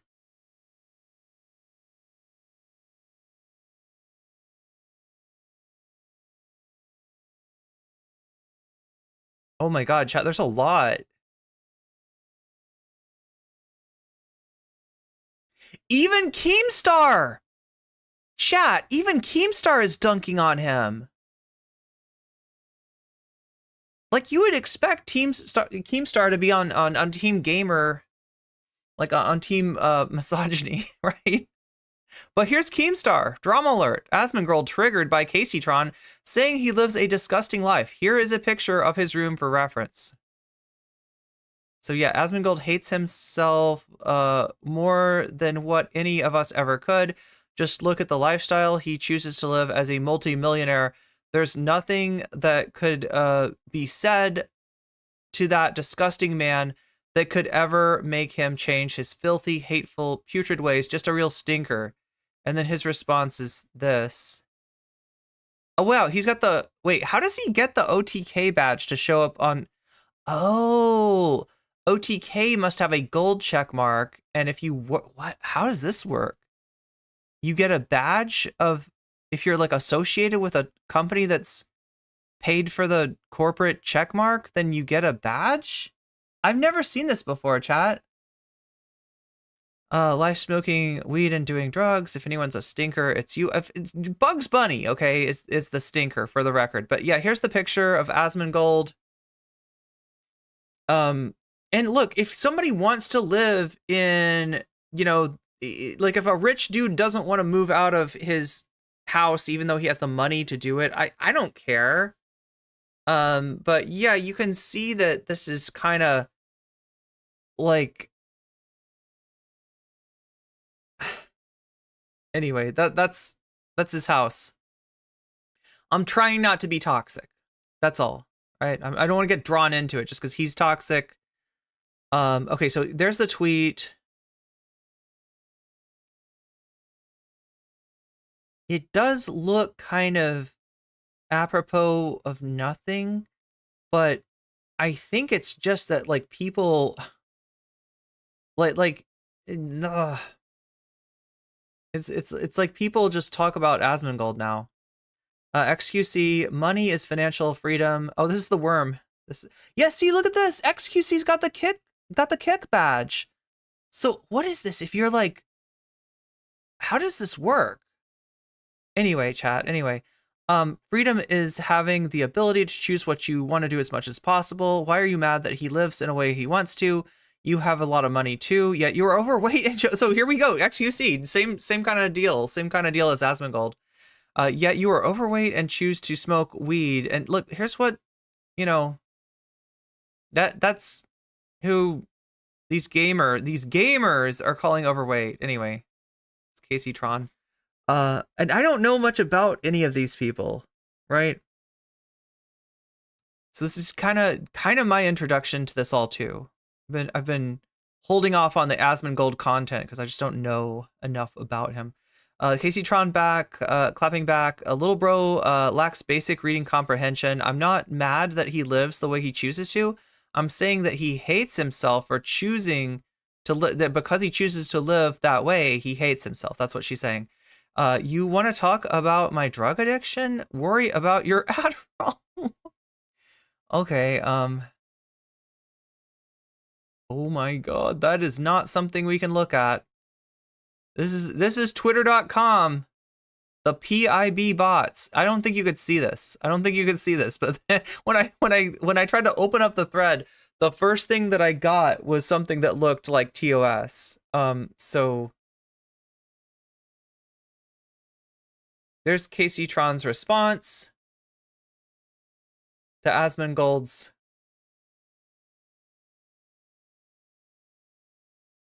I'm just trying to figure out if there's like we can put this into context somehow.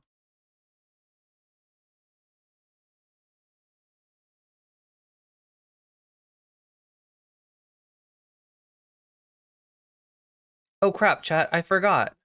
Oh my god, I'm forgetting so much. Bussy in bio. Why are they using weed as a dunk? Are they 80? Good question, Dame Al. Good question. She doesn't look fat.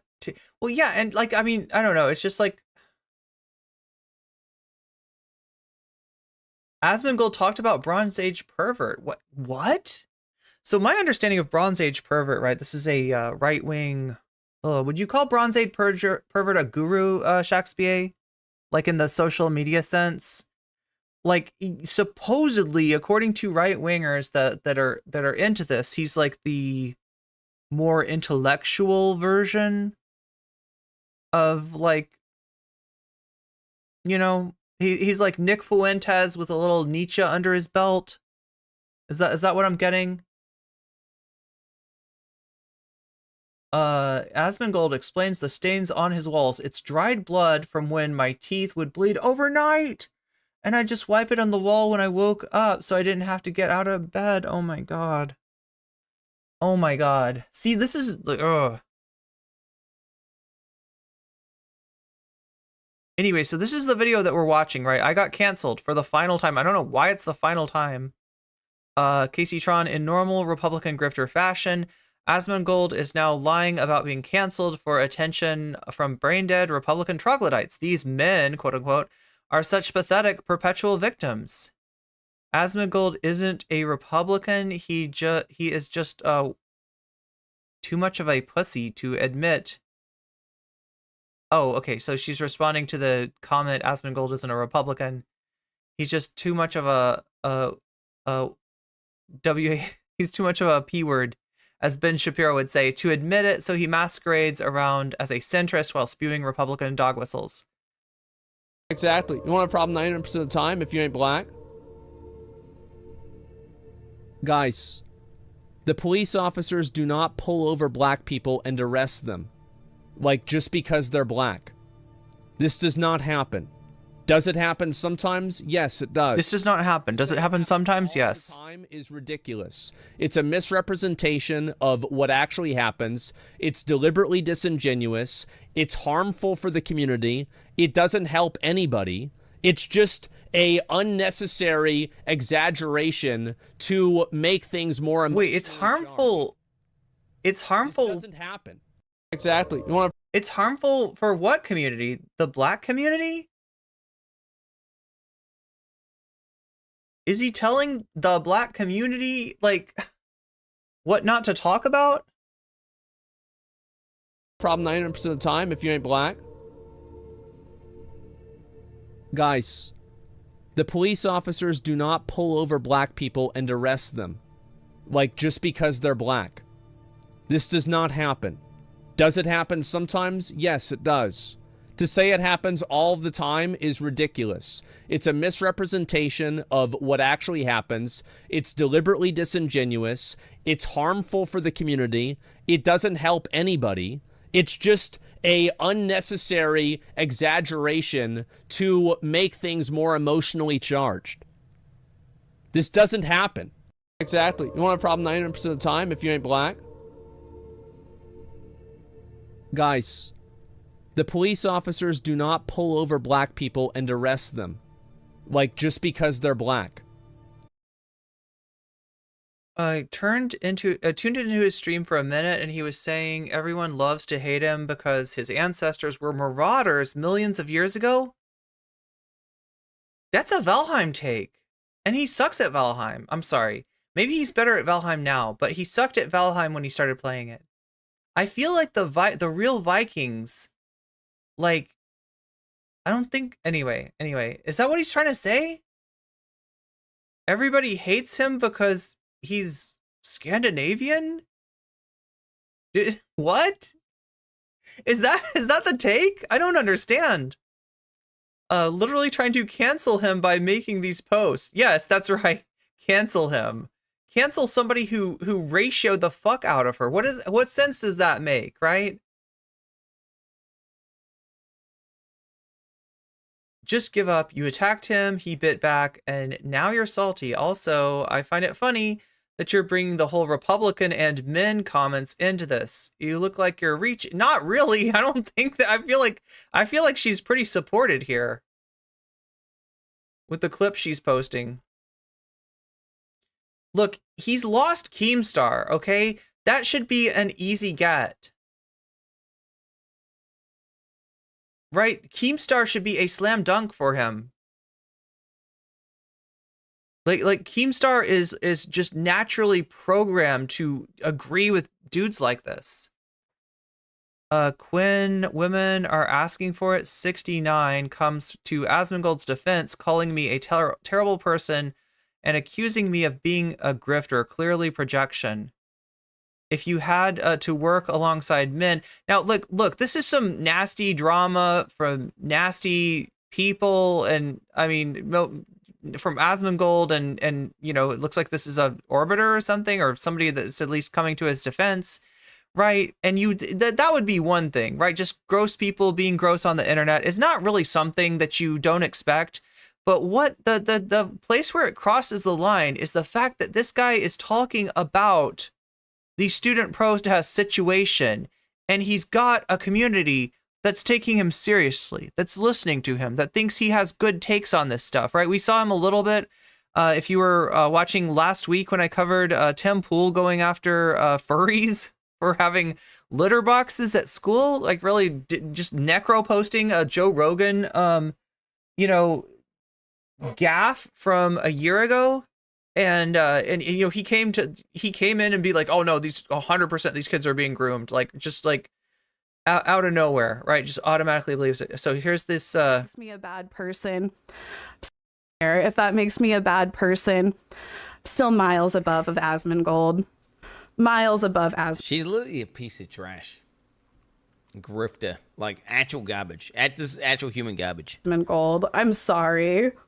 Like, look, this is the cultures we call Viking were really into bathing and taking care of their hair. And not big fans of roaches, maybe? I don't know. Is Casey Tron the one whose channel used to be managed by her? Oh no, that's Amaranth. I think you're thinking of Amaranth. That's Amaranth, right? Oh, Persona non grata. Wait, who is? I try canceling myself over and over again, but it never takes.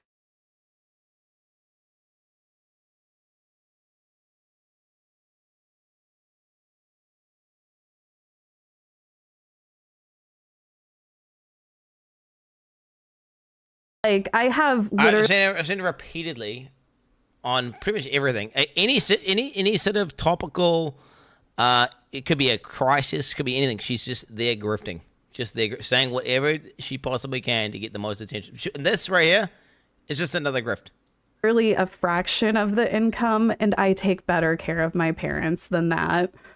And I don't have anywhere near close the resources that he does. He still has some money. So to be grifting, like, does it even mean anything anymore? Chat, if grifting means anything, it means you're saying things that you don't believe because of money. You think you'll get an audience, you think you'll get clout, you think you'll get something from saying something, so you're saying it, but you don't really believe it. That's what being a grifter is.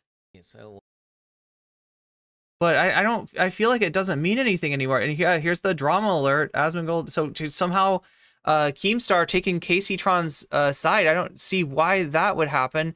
As there's the original tweet. Oh no, what is this? And the dead rat was a problem. I mean, honest, because what happened is, like, so I had I've had many dead rats in the house, but there was a dead rat in the house, and I said this, right? You guys know what's coming here, right? I used the dead rat as an alarm clock, because basically I live in Texas. It gets really hot in Texas, and whenever it would get really hot, it would, like, the house would get hotter, and it would, like, cook the corpse of the rat, and it would make it smell worse. So, like, I would wake up every morning at, like... Is this even real? Is this even real? What are we talking about? 7:30? That doesn't even make sense. Or 8 a.m. Like, I was ready to fuck... You're saying that it would get cold overnight, and the rat would stop cooking, but then in the morning, when it's time to wake up, it would be hot enough to start to cook the rat. And when you smell the rat, cooking, it wakes you up. There's no way. Does he not have an alarm clock? Like, does he not have a phone? I don't understand. The first thing that happened. Why is he using a dead rat to wake himself up in the morning? Is I'd smell that goddamn rat. You know what the fuck? Yeah, this was that's what. Is he serious here? It's a natural alarm. Yeah, free alarm clock. He's got to be just joking, right? This is the. Oh my god. Okay. What it blah blah blah.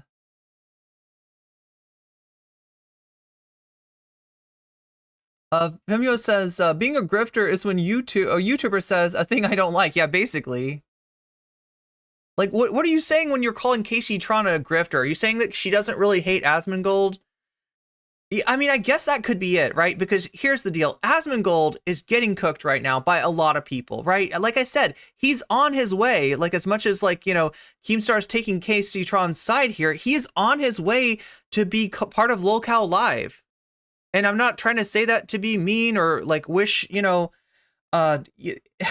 wish harm on anybody's reputation. I'm just saying that when you talk about a fucking dead rat as an alarm clock, when you coach roaches, when you, like, you know, and live in a glass house on top of it all, right? You're so, like, you know, Casey Tron is fat and sweats too much and smells bad and smokes weed, right? And then you live like this, like, what do you expect to happen? What do you expect to happen? You are, like, jumping into a cauldron, okay? Starting a fire under it, filling it with water, cutting up carrots and onions, and you got a big sign that says "Cook me." That's what you're doing. It's like he wants it. It's like he's trying to be. It's like he's auditioning for Keemstar's show.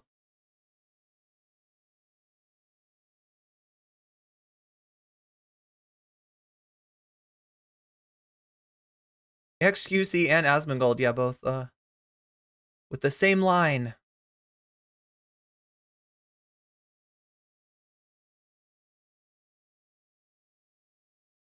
Being called a terrible person by hordes of... So what's the deal with Casey Tron and Destiny? Where did that beef start? Like, so I'm kind of new to some of this, right? I believe we covered Casey Tron once. Once she was having a discussion about Dream, I think. This was a long time ago. I don't even know if the video's still up. But I really haven't covered Casey Tron much. I don't know much about her past, her beefs, her alliances, her enemies, anything like that. What does XQC have to say about this? She didn't want to. Like, she wanted to live the life that she wanted to live and didn't want to be at the hospital all day. I think. Yo, we ready? Hey. Yes, I did like that tweet. It says, thankfully, XQC's lifestyle hasn't led directly to the death of one of his parents yet, so he has that. Oh. Asmon at least. Okay, so maybe there's the background. Oh, she liked this tweet. That's what it is. Yeah, this isn't even her tweet. This is somebody else tweeting. And you know, I don't want to talk about people's parents. I don't want to talk about, especially dead parents, right? Like, you know, I try to leave it at the streamer, at the YouTuber, and who they are on YouTube, and not get super personal about this stuff, right? So, you know, I mean, like, this is not something I would post, right? Speculating as to whether the state of Asmongold's house, like the cleanliness or lack thereof, might have led to his mom passing away. But yeah, somebody posted this and she liked the tweet. I'll admit, I did like that tweet, and I have a lack of respect for Asmongold after letting his mom with COPD live in those. Oh, so it's not just that she's not like dunking on his dead mom. She's like legitimately like sort of conditions. Man, these people are actually celebrating that. That's just like, sorry. Like, you're a millionaire. You have all of the resources in the world. Why is your sick mother living like that? Like, I'll say it. I don't care. If that makes me a bad person, still miles above of Asmongold. That's where the miles above Asmongold clip comes from. Okay, so this is a little bit more context. What do we have here?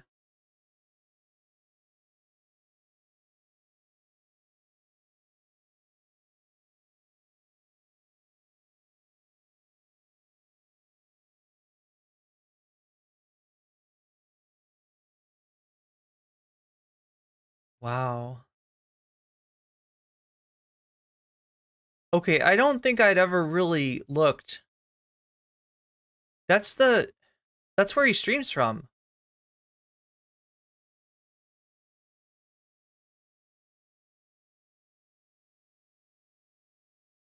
I've definitely never been like the most cleanly person myself, but this is just beyond.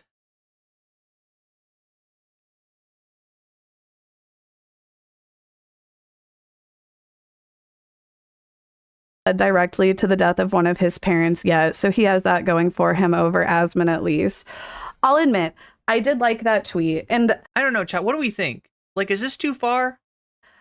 I have a lack of respect for Asmongold after letting his mom with COPD live in those sort of conditions. I'm sorry. Like, you're a millionaire. You have all of the resources in the world. Why is your sick mother living like that? Like, I'll say it. I don't care. If that makes me a bad person. It's like it's speculation for sure. I mean, I don't know anything about COPD, if living in a less than cleanly circumstance really leads to, you know, aggravates the condition or whatnot, but I mean, person still miles above of Asmongold. Miles above Asmongold. This just reminds me of people talking about like Destiny's Kid. You know, I'm sorry. It's just kind of like, okay, I mean, like, I don't know if he's a good father. I don't know if he's a bad father, but it's not really something I'm going to talk about on stream. Like, I have literally a fraction of the income, and I take better care of my parents than that. And I don't have anywhere near close the resources that he. Yes, I did. Anyway, that's what we've got for background. So this video is called I Got Canceled for the Final Time. It starts off with the Caseytron stuff, but you're never going to guess where this goes. Or maybe you will. Maybe if you've looked at the thumbnail, you'll guess exactly where it goes. Responding back to people or saying things that are like mean back to people. We are getting rid of that policy. I'm bored of sitting here and being a punching bag, especially by clowns like this. And you smell what the rat is cooking. An example of what Caseytron did is that back whenever Caseytron was not a completely irrelevant streamer, and she was using her cleavage on stream to attract views. This was in like So Gaia says, I think the grifter is still useful because it's so much of there's so much incentive for these online platforms. I'm not saying get rid of the word. I mean, I think it does apply in some places.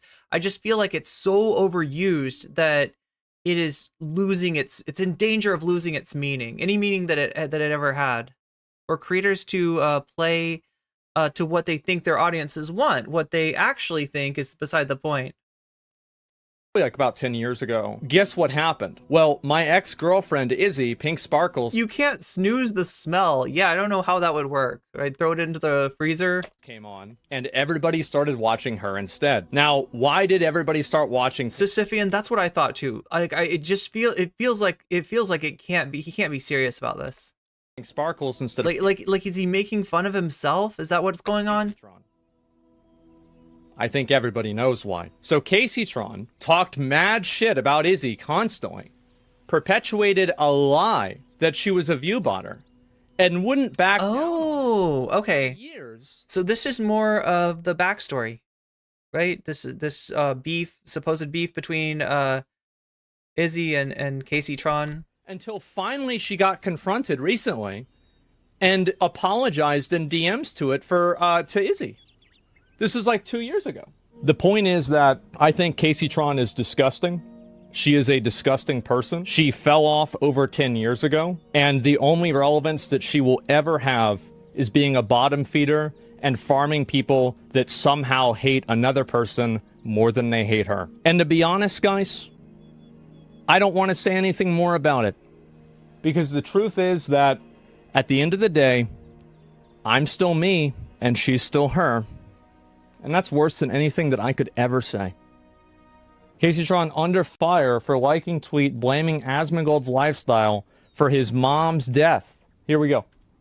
So I guess this is today. That tweet, it says, thankfully XQC's lifestyle hasn't led directly to the death of one of his parents yet, so he has that going for him over Asmon at least. I'll admit, I did like that tweet, and I have a lack of respect for Asmongold after letting his mom with COPD live in those sort of conditions. I'm sorry. Like, you're a millionaire. You have all of the resources in the world. Why is your sick mother living like that? Like, I'll say it. I don't care. If that makes me a bad person, okay.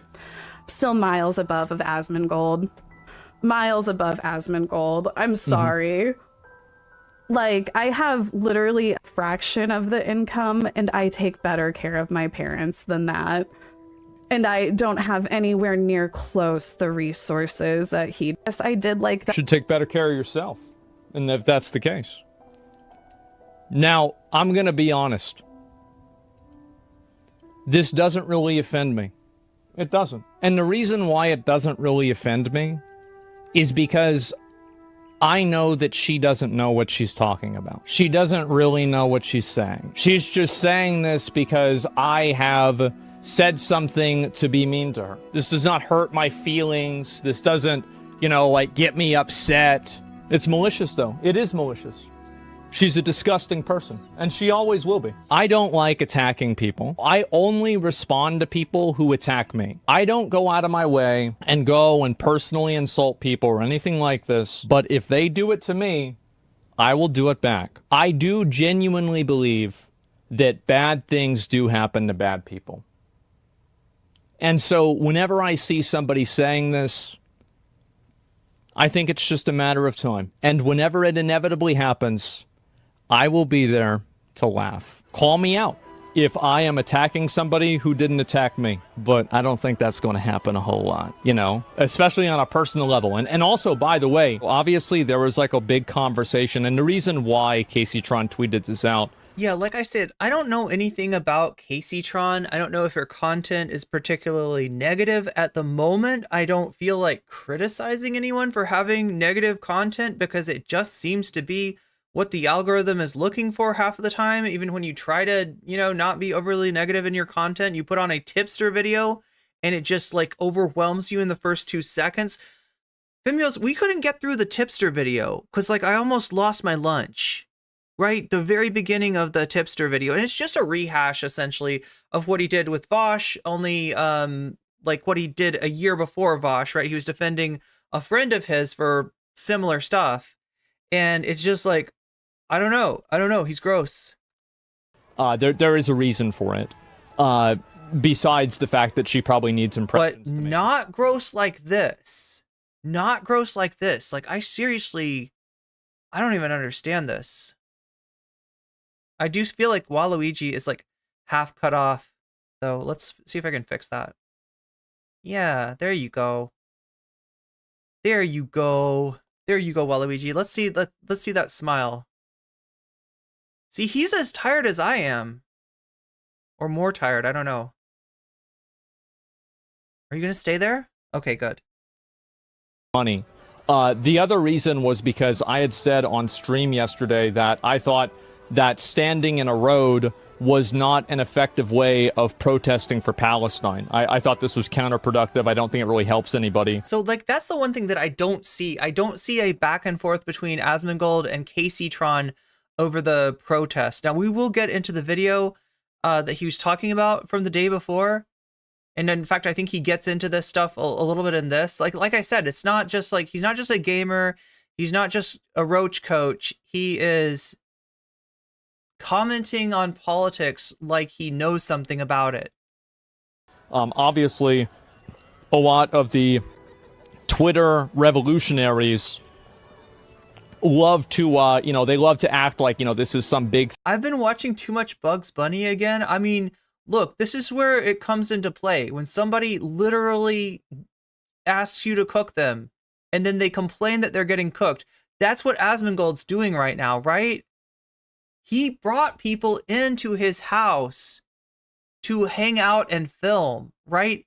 If you don't want people to know, like, more than just like looking in at your background, right, on stream, right? If you don't want people talking about that stuff, then don't bring somebody in to film it, right? I don't see, like, if it feels like he wants this. That's what I'm confused by. Like, he's not at the point of his arc of his YouTube journey where like Tipster or Boogie are, right? Where you need a Keemstar, you need to be a lolcow, you need to lean into the lolcow in order to make yourself relevant. Asmongold has a fine career. Let me see if I can see where he's at on Twitch right now. Right, I feel like he's one of the top streamers, right? And they're, changing the world, etc. So there we go. You are not protesting for Palestine by preventing a minimum wage worker from getting to work on time. Get out of the road. That's what I said.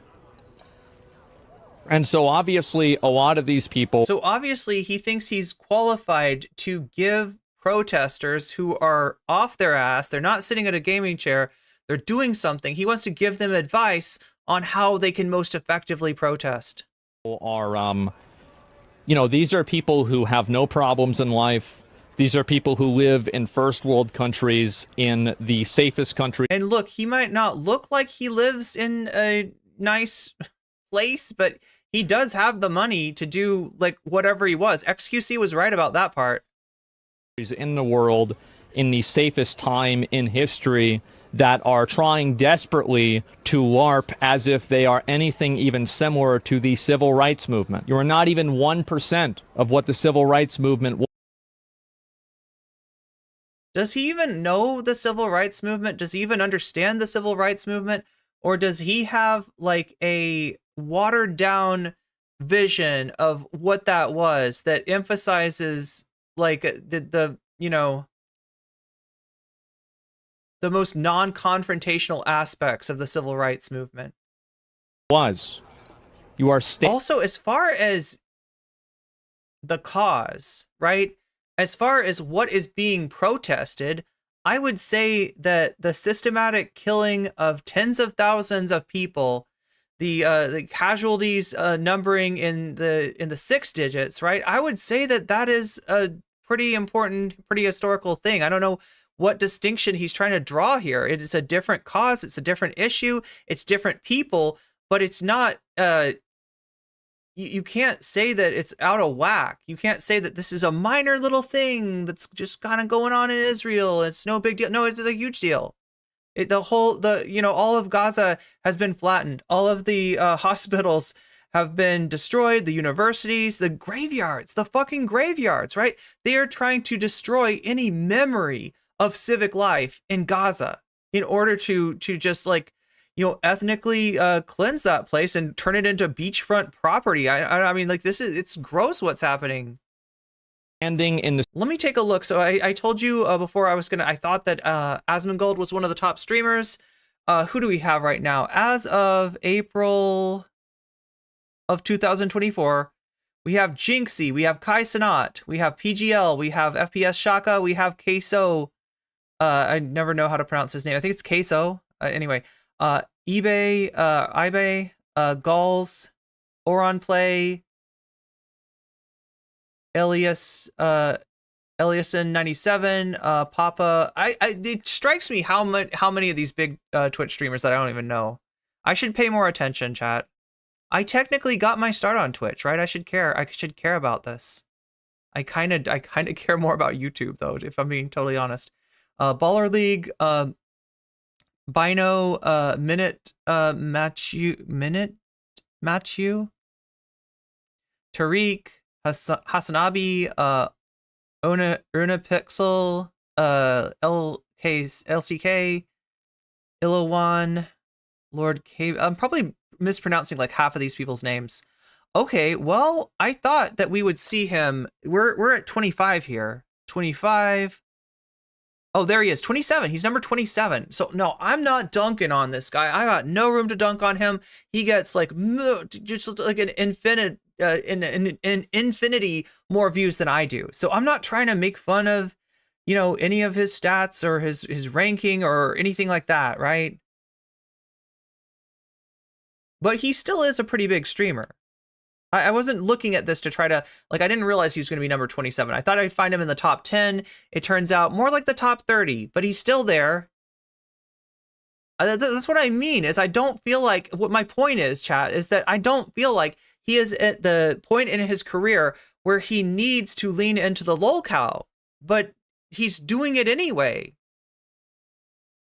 Like, this can't be helpful. Street. You are harassing random people. You're not protesting injustice, you're protesting somebody going to McDonald's. Anytime that I see somebody do that, they don't actually believe that it's okay to break the law and protest. The only reason why they are saying it is because it's being said in a way, the protest is for something they agree with. They don't agree with the principle, they just want to get what they want, and they don't care how it happens. It's not breaking the law? You think that standing in the middle of the street and obstructing traffic isn't breaking the law? Why don't you go out there and do it? Yeah, chat's saying Casey Tron is spitting. I don't know, chat, am I too mild these days? One in chat if you remember Spicy NCC.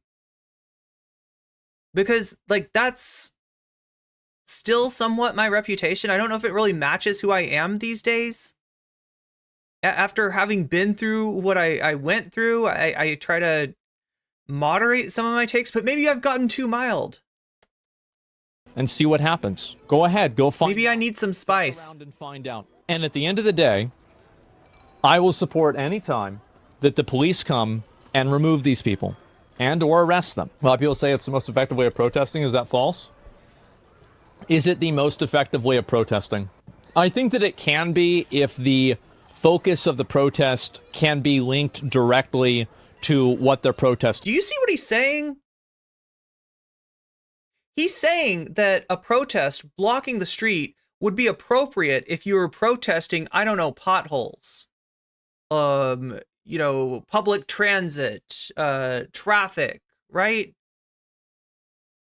But not if you're protesting the slaughter that's going on in Gaza.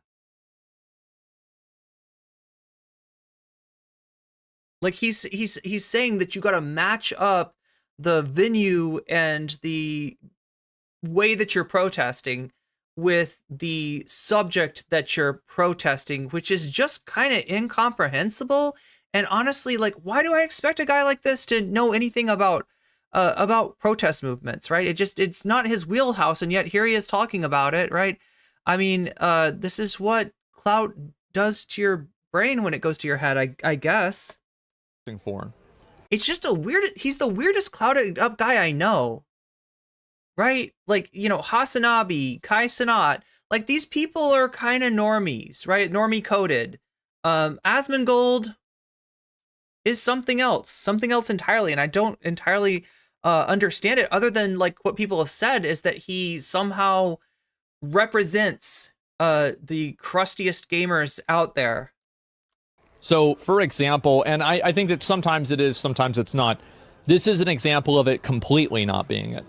So, for example, with a lot of civil rights protests, they were protesting directly the laws. So, for example... Oh my god.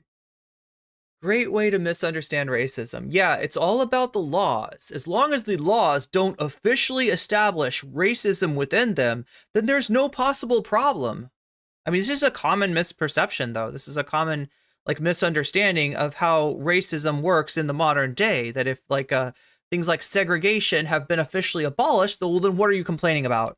It was like, you know, you can't be at the front of the bus. So a person goes, like, Rosa Parks sits at the front of the bus. It's not like people are just out there randomly causing riots and shit like that. Now, obviously, that happened during civil rights. But I think the most powerful protests of civil rights, the ones that we remember, are the ones that were directly protesting the laws that they were protests for. You can see how much he's bought into this narrative of violence, that the protests, you know, in regards to Gaza are violent in nature, describing it as a riot. I mean, like, look, it's very, like, I'm not gonna, I don't know enough about him to, like, really characterize him in a political way, but I do know that he just reeks of consumption of right-wing media. And so, whenever you go and you stand in the road because of a war that's... Oh, okay, so we're talking about COPD, basically your lungs turning into stone. She was on oxygen and smoking. I mean, is there...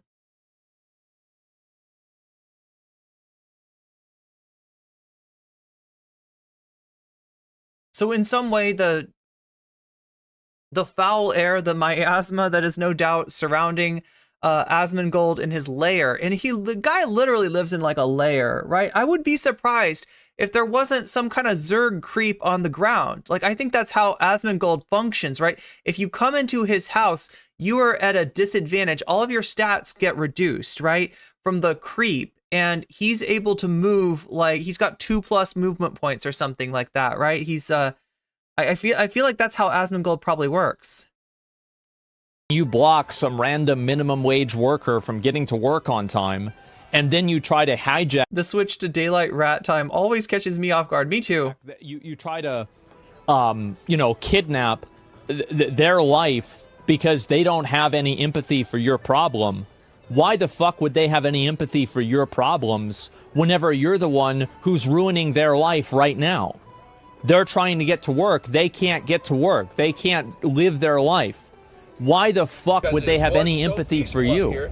It doesn't even make sense. Communist invading radicals. So do we have a consensus that Irene has become too bland, too vanilla in her content, too careful not to get herself in any sort of drama? It's becoming stale. I don't want to be stale, chat. Problem with people protesting. I don't want to be stale. And in fact, yesterday, and this is actually a pretty weird thing that's happened. I'll even say this is gonna really maybe upset people, but I'll say it right now. If I had to say which group I think is more wrong, I think Israel's more wrong.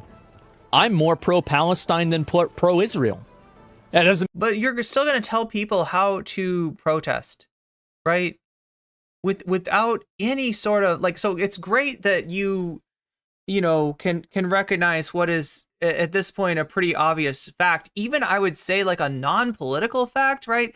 It is becoming more and more the consensus of people both on the right and on the left that what's going on in Gaza is a horrible tragedy, is a, you know, crime against human rights. So, I mean, at least you're on, you know, the right side of history as far as that goes at this point, right? But that being said, like, I don't see you doing anything about that situation. And it's one thing to tell somebody else that they are misguided, you know, that they're like But, you know, you got to be standing in a place where you can say, look what I'm doing. This is better. This is, you know, this is the way. This is how you deal with that, right? And I don't see any suggestions from him. I just see him chirping about how he doesn't like, you know, cherry picking a protest that he can say is targeting people that are somehow uninvolved, when by the very nature of paying taxes, we are all involved in what's going on in Gaza. All of our tax money goes to fund the war machine that is bearing down on Rafah right now. I mean that Palestine hasn't done anything wrong, but I am. I just don't think you should stand in the road. No, that's true. Yeah, and I'm not saying, guys, this is not like a good guys and bad guys. I think they're both bad guys in a lot of ways. But especially, you know, like what do you call it? Like killing innocent people.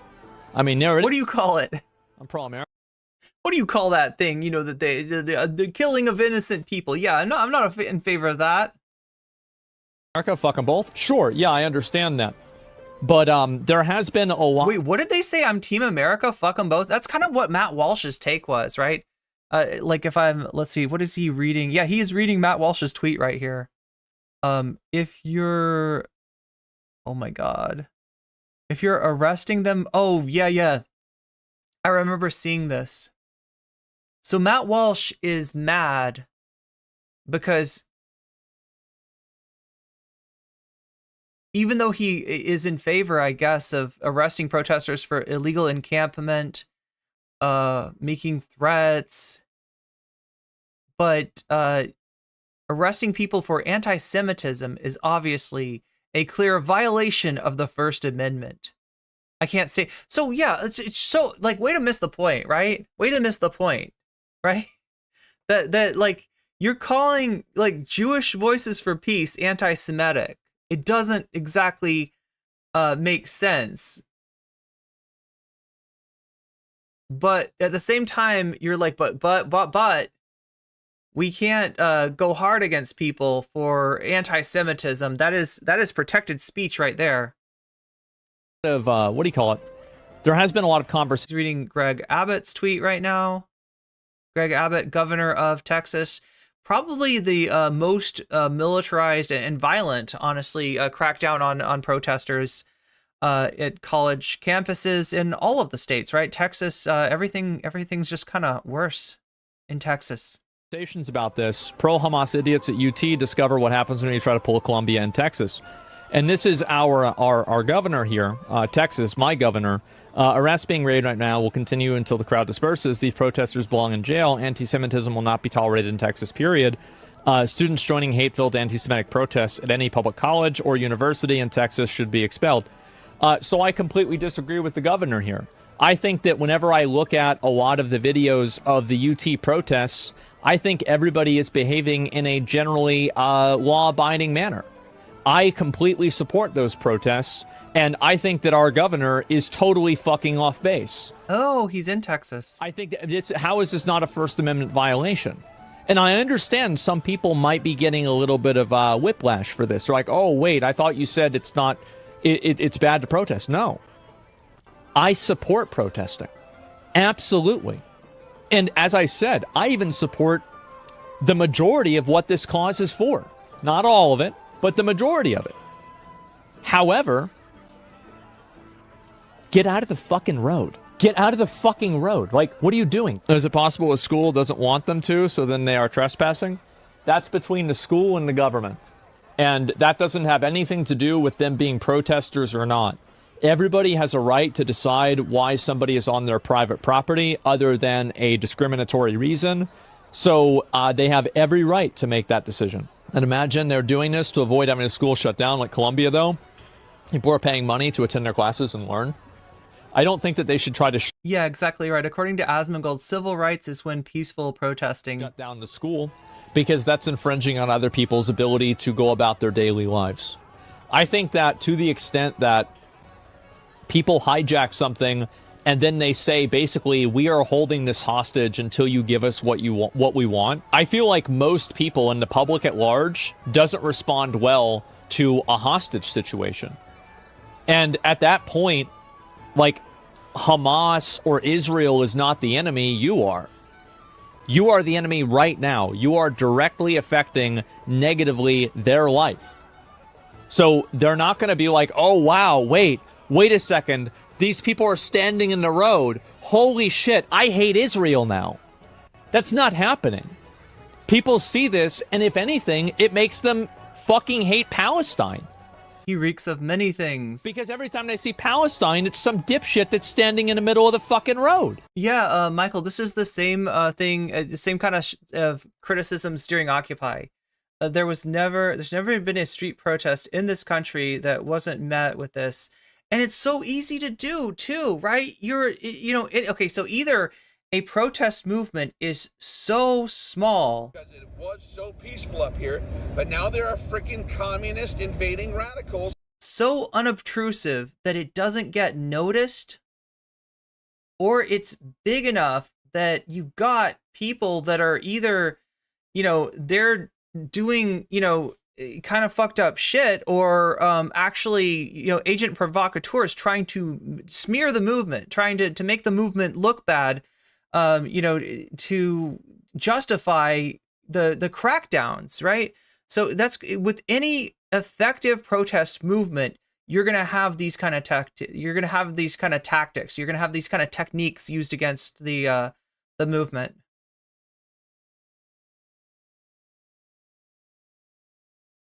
It's a victory on some levels that these protests are big enough that even ridiculous streamers like Asmongolds are forced to think about it. It's not even a question. It's so crazy and counterproductive, I don't even know what to say. And I think the reason why people do it is they think they have the moral authority to do so. And what I was trying to get at with posts like... Asmongold is a living debuff. Look, I'm trying to catch up with chat here. I'm sorry for getting to your chats like 5 minutes after the thing I talked about. This is that these people don't really believe this. Because if they actually believed it, you would see them probably exercising this same type of discretion about, for example, January 6th, or for the candidate. What the fuck? Excuse me?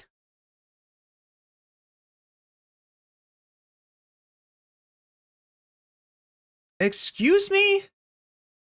Yeah, oh my god, Crystal, what if he uses a rat for an alarm clock? What does he use for a mouse? And is it a lizard? Of course it's a weasel, chat. Of course it's a weasel, but... If they actually believed it, you would see them probably exercising this same type of discretion about, for example, January 6th. Or for the... Wait, excuse me? Oh, the Canada trucker protest! Probably exercising this same type of discretion about... So, yeah, January 6th, protesting the peaceful transition of the presidency from the candidate that lost to the candidate that won. That's what January 6th was protesting. Canadian trucker protest was what? Protesting masks? I don't remember if it was masks or vaccines, but it was one of those two, right? January 6th, or for the Canada truckers protests. But these were the same people that were celebrating, maybe not this guy specifically. I don't want to shit on this guy. But now there are freaking communist invading radicals. I am kind of at a loss here. Specifically, but these were the same people. Like, I was a little bit pleasantly surprised for a second, right? Because I've only seen the previous Asmongold clips where, he's just kind of anti-protest, like writ large, right? It sounds like he's, after getting cooked on Twitter, he's changed his position a little bit more. He's been able to admit that, if there's a worse side, if there's a side that's doing more harm, committing more atrocities, it's the IDF.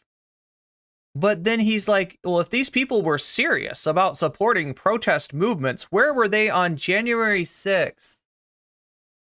Look, I am not a USA dick rider. All right, I will admit that. readily. I do not feel a certain sense of pride welling up in my heart when I hear patriotic music, when I remember the founding fathers of this country, right? I'm a little too aware. I know a little bit too much about, like to get excited about the 1770, the spirit of 1776, right? But what I will say is that the election, the ability to vote for the lesser of two shit sandwiches every 4 years is one of the small aspects of democracy that exists, and it's not great, and it's screwed up. And these candidates are going through they're going through like a primary as far as donors before they're ever going through a primary with the institutions of the Republican and Democratic Party. And so there's filters, right? We don't get a slot. We don't get to kind of like, choose who we actually want for president. We usually kind of have, a shitty choice forced on us. But the people, the January 6ers want to take even that away and say, who should make the laws? Who should decide who gets to be president? Is the people with the most guns. The most guns and the least melanin. That's who should decide. That's what January 6th was about. Like, this is what he's trying to compare to the campus protests right now. It's just nonsensical. That wanted to have the January 6th protesters, and let's be honest, in a lot of cases, insurrectionists, put in jail. These people have no principles. Well, really, what I'm saying is, am I like too nice? Because, like, look, I do buy into like what Michael Brooks said when he says, be kind to people and be ruthless to systems. Like, right, that is, not that's something that I agree with. But I don't know, sometimes maybe my sense of kindness kind of hems me in a little bit. I don't know. No morals, they have no ethics, and the only thing they care about is getting what they want. And the funny and ironic thing about that is that's the reason they never will. Because nobody respects that.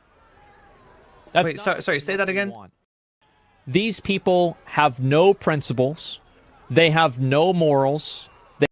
Let's be honest, in a lot of cases, insurrectionists, put in jail. These people... Q Shaman. That's who he's worried about. That's his idea of a political prisoner. Oh my God, Asmongold, there's political prisoners all over the world, including in the United States. But you're worried about Q Shaman getting his vegan meal, getting his organic vegan meal served to him in jail. People have no principles. They have no morals. They have no ethics. And the only thing they care about is getting what they want. And the funny and ironic thing about that... The funny and ironic thing about what you're saying is that these people actually don't have a material stake in what's going on. Like, if you just reduce us all down to islands unto ourselves as human beings, and you erase all traces of empathy for us, and all concern of, that if it can happen there, it can happen here, then there's no real motivation. It's not self-interest. It's like kind of the opposite of self-interest. These people are getting themselves doxxed, getting their potential future. These are college kids, right? Getting their careers ruined before they're even started, because they're getting doxxed and they're getting identified and they're getting smeared with lies. And you're telling me that this is about their self-interest? Asmongold, those college kids are 1,000 times better people than you are. They are doing something. Whatever your fucking, criticism of what they're doing is, it kind of doesn't matter when you're sitting on your ass in your roach motel preaching at people. That's the reason they never will. Because nobody respects that. That's not the way you can build any sort of sympathy. You can't get anybody to be on your side if you're constantly trying to harass and hurt them if they don't immediately bow down to you. and your ideology and take it as seriously as you do. But The thing this thing that's so messed up about this is that these protests are peaceful. Nobody is compelling anybody else to do anything. Like, he's worried about, like, I don't know, blocking the roads and stuff like that. I mean,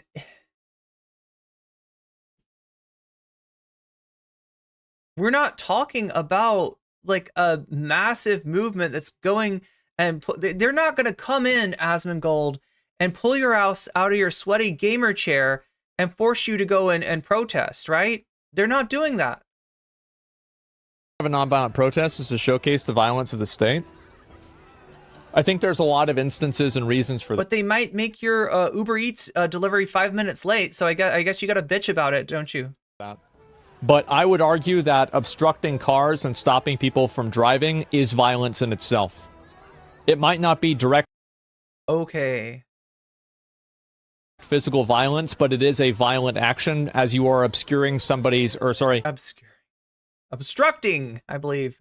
Obstructing there you somebody's ability to move around. Hell no. Tell that to MLK. His own chat is cooking him. Okay. I saw a quote today. Let's see. I'll go ahead and I'll show you. Also, by the way, you're not Martin Luther King for standing in the road. Okay? You're never going to be. They're not going to write about this in the history. Because the only time you'll ever recognize any liberatory movement is after its leaders have been murdered and their lives have been obscured behind a mask of lies about who they were and what they stood for and how they went about their fight. And I say fight because that's what that was.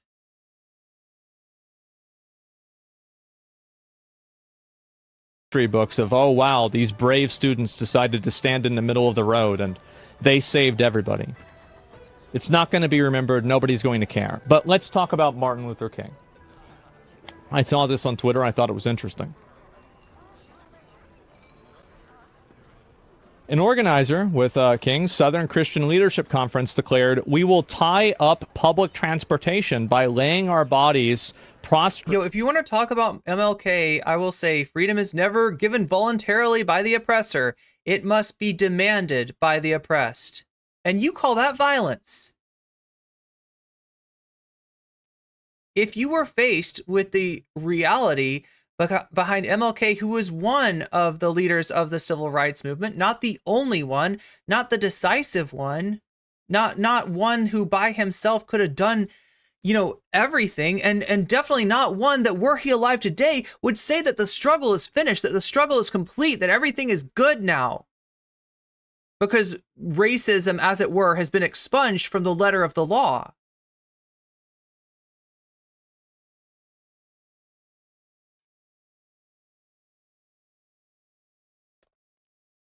On the runways of airports across railroad tracks and bus depots. This degree of disorder was too much even for King, who walked back the staffer's comments. The hell? Wow. So yeah, let's listen to Martin Luther King. Great idea. This King actually wanted. What a jackass! Change, not to become a spectacle. Look, Martin Luther King did say a lot about nonviolent protests, but I feel like that his ghost would want to kind of maybe smack you across the face for that shit. That's fucked up, Asmongold. Absolutely, and that's why he got it. That's why history will remember him. People have a weird. What a jackass! Yes, I know. And this is the get his name out of your mouth. And this is the lack of education that the people that... Oh my god, you're talking about lack of education. They don't really know what they're talking about. Lack of education. Educated in any of the topics that they believe in. Yeah, please, Asmongold, teach me about Stonewall, right?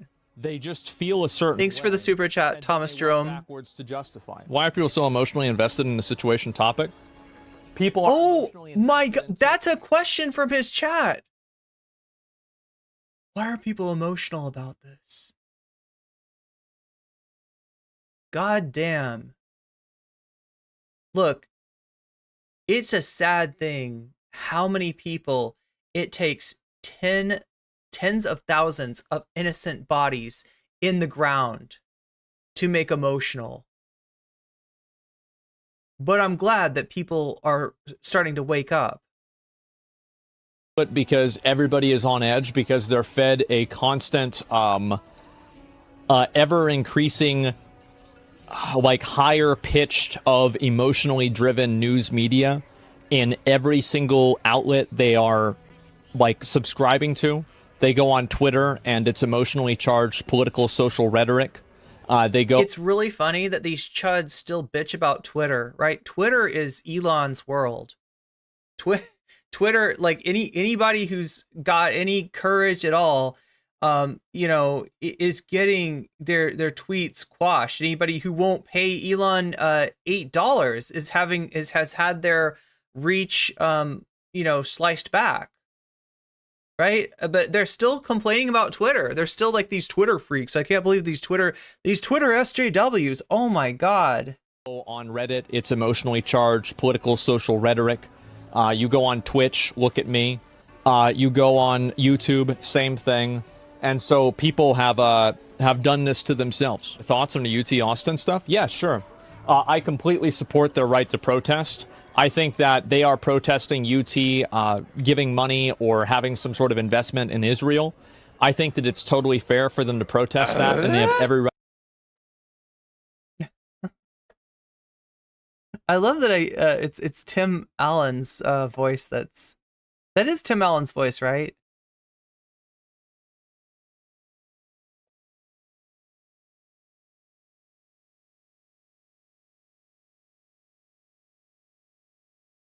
Right to do that because of the First Amendment. Now, I don't really know enough about it to really think that I agree with it or not. And that's why I'm not really talking a lot about like the specific UT thing, because I'm not sure what their actual specific problem that they have is. I haven't really looked into it, to be honest. But what I do know is that I don't see anybody really committing crime, and the instances of police officers, escorting people out who have committed crimes seem to be relatively respectful. And but I'm glad to see that the Asmongoons have found my chat, and they're now actually giving me money. That's kind of amazing. There's not any real violence. It's happening on multiple campuses now. Well, if that's a little bit ironic, isn't it? Happening on multiple campuses, then that's totally fine, because that's their right to protest if the school allows it. I learned a long time ago I can barely make a change in my own country. Sadly, trying to do so in another is like pissing in the wind. Well, I think that really people should vote, and I wish that this is the problem, right? Is that we live in America, and I understand that people think that all the elections here are rigged and there's no point in voting. But imagine going and telling that to you just said that we should have sympathy with the January 6ers. What is the fucking point of voting if the Proud Boys can overturn the results of the election? If the 3%ers can overturn those results, what's the point? What are you saying? It's not consistent, bro. Somebody who's in China, or telling that to somebody who's in Russia or North Korea. The truth is that we have such a tremendous and amazing privilege here in the U.S. and in a lot of Western countries to actually be able to decide who represents us.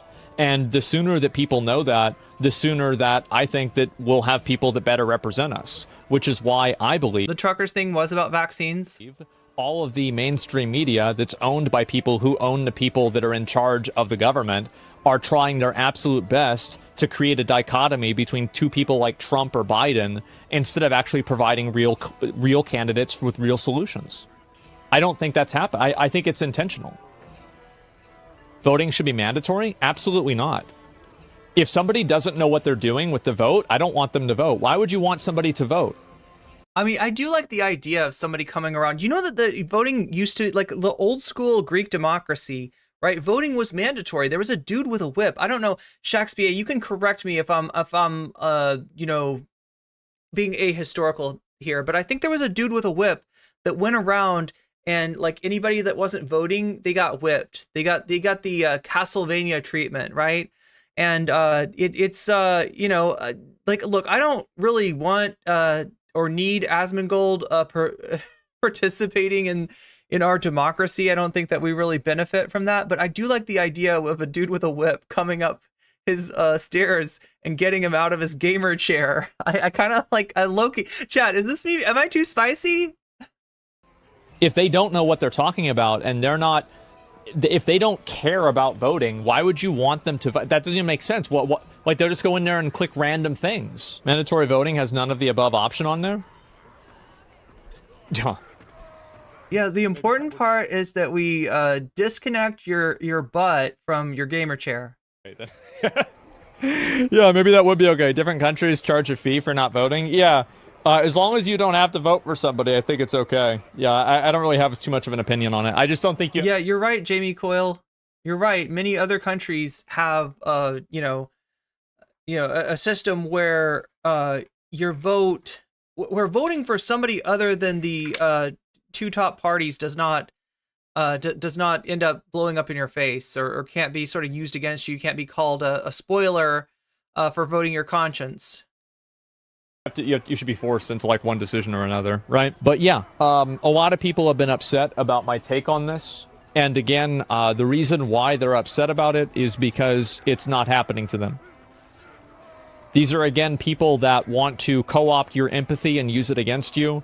And the moment you expect them to have any empathy for you, you are now a alt-right. You are now a white supremacist. You are now a fascist.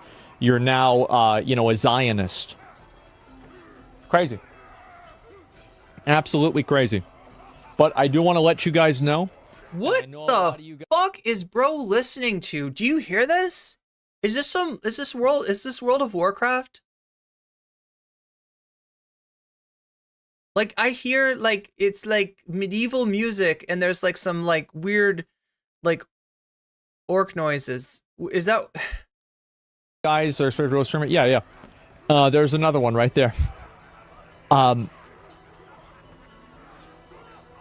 Crying about it on Twitter isn't going to make it any less true. You can make as many negative tweets and get mad at me for saying something. You do that as much as you want.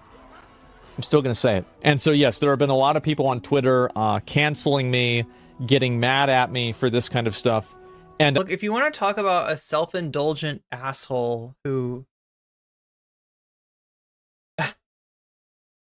wants to bend others to his way of thinking, I mean, here he is. As I said, it's quite sad to see, because the truth is that I agree with them. I am also... You have a funny way of showing it, my good sir. You have a funny way of showing that. More pro-Palestine than Israel. I don't want to send Israel a fucking dime. I don't give a shit about them. They're on the other side of the world. I don't want to take our money. Like, what are we doing here? We take people's money. Look, it's just weird that a guy that gets it on some level that unfortunately like others don't. Like, there's people that are literally like, what are you doing protesting at a university about something that's going on in Israel? And they don't seem to get the connection there. They don't seem to get how something like divestment works. They don't seem to understand how the apartheid regime of South Africa was ended. How bringing this pressure to bear from a million different points actually was a successful strategy in a very similar situation. Through threat of force with taxes, and we send it over to some other fucking country in the Middle East? No, I don't want to do that. Absolutely not. Wait, all the truckers were trucking company owners and such? So this was like January 6th then, right? You got a bunch of fucking, you got a bunch of jet ski dealers from Terre Haute pretending to be oppressed working class types. Flying in, paying for a ticket to fly into Washington, D.C., staying at a nice hotel, and then trying to overturn the election. You pay less because of it? If there is an argument that it is in our benefit to help Israel... It is mandatory in Chile. It is in the benefit to America. I am open to hearing that argument, and I am willing to be convinced. But from everything that I have seen... D-Mel, I love that. Tacoma whipped. I don't want to offer or help them at all beyond that, that extension. Justice will be justice, then we don't get no peace. If they don't want no justice, then we don't get no peace. If they don't want no justice, then we don't get no peace. If they don't want. So yeah, chat. These are the violent anti-Semitic protests that are making people feel unsafe on college campuses. Justice, then we don't get no peace. If they don't want no justice, then we don't get no peace. If they don't want no justice, then we don't get no peace. If they don't want no justice, then we don't get no peace. If they don't want no justice, then we free Palestine. Free Palestine. Free Palestine. Free Palestine. Free Palestine. Free Palestine. Free Palestine. Free Palestine. Free Palestine. It's George Washington University here. So lest you think that that's all the Asmongold, that is your palate cleanser, okay? So if you don't know, yesterday, I kind of had a hard day. I kind of had a tough day. It did not go, things did not go my way yesterday, right? I had a goal in mind of presenting to you the debate between Stardust and Sunday. A lot of people are talking about this. And then kind of culminate in the in the Brianna Wu thing and everything else, and it just like because for reasons, right? It took me 9 hours to get through that, and because I went 9 hours, anytime I go over 6 hours, I can't delete any like copyrighted music that ends up in my VOD, and this time it wasn't copyrighted music; it was adorable, wholesome videos of Shibu Inu. Shibu Inus? I always get it mixed up as Shibu Inus, like those the Doge dogs, right? Eating it was like an adult dog and a baby dog eating cabbages in a field, and you know possums eating bananas and grapes and just like really wholesome stuff. But apparently those videos get you copyright claimed. When they get you copyrighted claimed, that means they're like, oh, that's some very nice ad money that you're making. Not really. It's not nice. It's not great ad money. It's not like much, you know, ad money at all, but they will take it from you. And they did. They came and they took all the ad money away. So I had a rough day.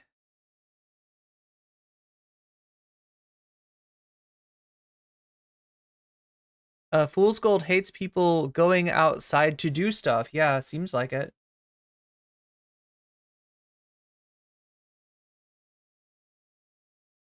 So I'm being very careful with what I use for a palette cleanser today. That's why it seems like just watching you know what's actually going on here is the only palette cleanser I can offer. So sorry, right? I love to show wholesome videos of animals eating things. It's like my favorite thing, but Free Palestine! Free Palestine! We will free Palestine! We will free Palestine! Within our lifetime! Within our lifetime! We will free Palestine! We will free Palestine! Within our lifetime! Within our lifetime! Let's head held high! Let's head held high! Palestine will never die! Palestine will never die! now this protest would be illegal in Texas. Can anybody tell me why? Right, I mean, in addition to the fact that that Greg Abbott sees anti-Semitism in just like, you know, any sort of protest about Palestine, right? What is it that they're doing that the University of Texas Austin has disallowed? Do you know how they're breaking the rules at UT Austin?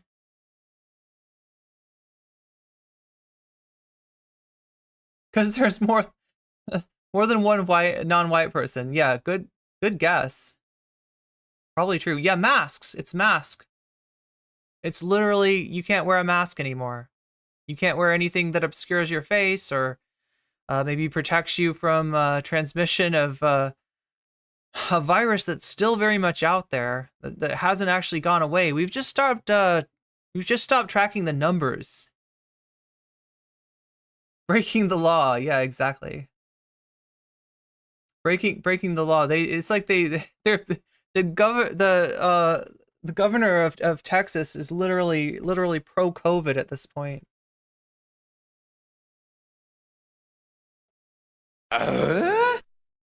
Oh yeah, there we go. Anti-Semitism envy coming from Abbott. That's the thing, is that these people that are complaining about anti-Semitism, like I showed you that yesterday, Fox News and a whole bunch of the conservative movement, I bet Tim Pool's got a video about this too, right? They are blaming George Soros for these protests. This is the anti-Semitic Ouroboros swallowing its tail, right? They're doing anti-Semitism ostensibly against anti-Semitism? Or at least that's, you know.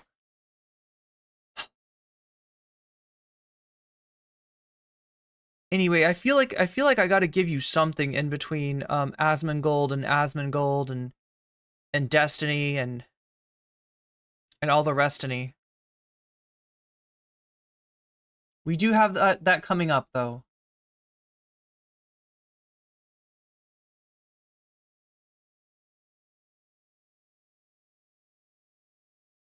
Oh, there's a real argument that law breaks the Americans with Disabilities Act.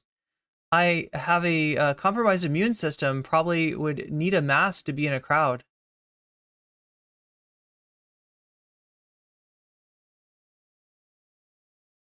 But yeah, there's no even pretense of consistency in the anti-protest crowd. God, I can't believe that Tipster video was so rough. Chat, I apologize for anybody who was watching earlier.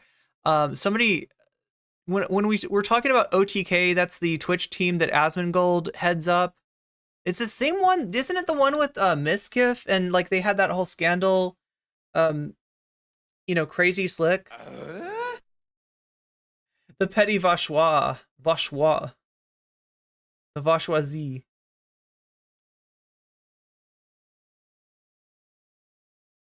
Thank you for the super chat, Thomas Jerome Newton.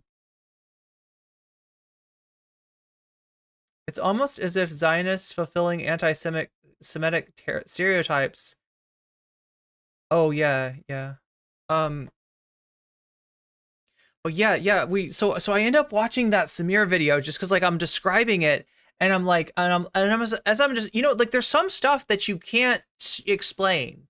It's beyond belief, and I feel like Samir Bhavnani and his video of spanking of a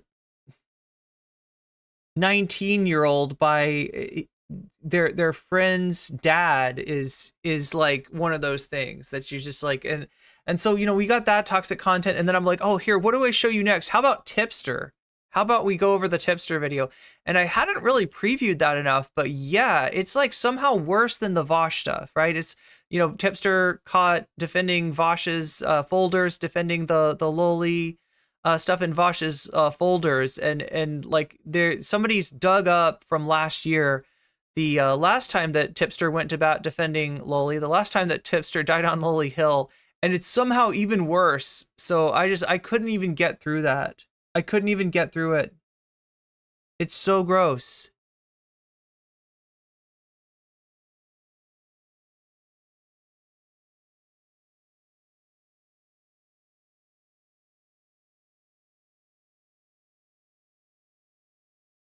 Anyway, like I said, we've got another Asmongold video to watch. I was just trying to give you a little break from the cringe before we get into more of that. We got some Destiny to finish up with, including a wild tweet, like, right, by Destiny. I guess what he's doing now, like in the past, right, he would make his comments about, like, you know, wishing people would mow down dipshit protesters. He would make those comments on Twitch, and that's what got him demonetized. That's what he lost him his partnership on Twitch.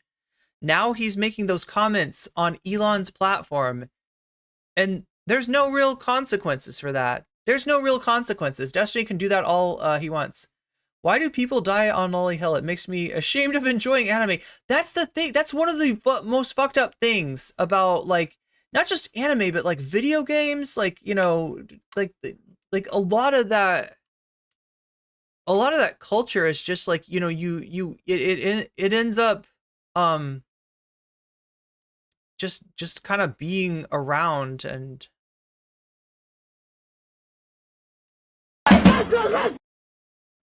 all right, let's go for the second Asmongold video. I bet this is gonna be real good. Oh boy. Here we go. Well, the war in Gaza has incensed communities across the world. Many Jewish people say they don't feel safe on the streets of Western cities. Many Muslims feel the horror facing innocent Palestinians is treated only as a second-class concern. As with any emotive cause, a lot of people with no dog. I don't know why Muslims wouldn't think it's not a concern. I feel like that's what happens to Muslims happened to Muslims after September 11th. I feel like this is just the same shit again. And the same with Asians during COVID. The fight have molded this crisis into a familiar battle of good versus evil, oppressors versus oppressed. Hysterical scenes at some of America's top universities this week have generated more coverage and commentary than the war itself the last 2 weeks. Columbia says that all in-person classes are now cancelled until the end of the semester. I'm going to be right back. Wait. That's insane! From the last 2 weeks. Columbia says that all in-person classes are now cancelled until the end of the semester. Arrests have been made at encampments outside NYU and Yale. Well, one notable Jewish professor at Columbia shared a video of Muslims praying. Look, the fact that the fact that this is where the protest movement has erupted, right, and most noticeably is at schools, at colleges, right, is a direct result of the way that the colleges have managed the protest movements up until now, right?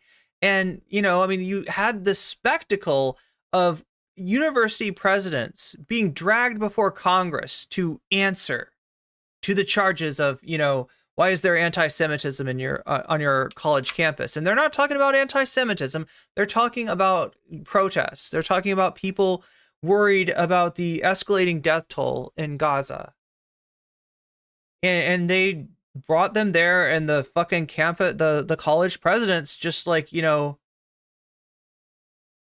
just bowed down before and I was about to say the Republican Congress, okay? So yeah, the House of Representatives is Republican, large, or, you know, is controlled by the Republicans at the moment. But I can't, that's not the whole story. Unfortunately, yeah, the Democrats were heavily involved in this shit too. The Democrats did not want to be outdone. And the Democrats had to show that they were against these awful college professors too. I mean, we even had like a gratuitous plagiarism investigation into one of the college presidents because of all this moral panic being drummed up against the protest movement. People looking at TikTok, people looking at the younger generation and thinking there's something wrong with them. And in reality, there's something wrong with the people that are saying there's something wrong.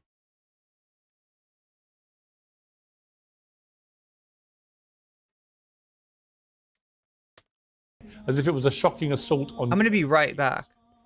Many Let me badly see. informed. This fixed here. There we go. Waluigi's visible. What just happened? Wow. Oh, he paused it. He paused Andied. Please share to let the world know. Yes, guys, the First Amendment is working. That's crazy. Many badly informed pro-Palestine demonstrators, meanwhile, have called for an intifada and chanted, "We love Hamas." Others believe that synchronized dancing is a long-lost secret to peace in the Middle East. Well, these people are all spending $80,000 a year on tuition. But clearly many of them haven't found Wikipedia, and this virtue-signaling fever is now emboldening a growing number of people to confront public figures. There's simply no connection to the war. This was New York Mayor Eric Adams, berated for supporting genocide as he took a seat on a flight. Hey, Eric Adams? Yeah. Bro, this guy. Look at his face. He's like, ah, shit. Are you fucking kidding me? You support the genocide in Palestine. There are homeless people all over New York. You're always partying. You don't actually care about the citizens of New York. People cannot afford food. You keep cutting the education budget so that you can fund the police. Here's the point I would make to you. A lot of people think a lot of these protesters at universities in America are performative. The ones who are chanting their support. They absolutely are. Most of the people that are at the protests probably don't even understand what they're protesting for. But that's not anything that's unique to Palestine. I think that people thought that. There were probably people that showed up for a lot of protests that don't know what they're fucking talking about. I've seen so many interviews with protesters, and it's like, why do you think this should happen? And they don't even know what they're talking about. That's all of them. It's nothing, like, Palestine isn't special. For Hamas, the ones who are chanting about intifada and pretending it's not about a violent uprising. I mean, do you accept that a lot of that is not only performative, but public demonstration of support for terrorism? Absolutely not. I don't think that, I mean, all protests are technically performative, obviously, but there's a very clear-cut goal for the group of students at Columbia and many other universities.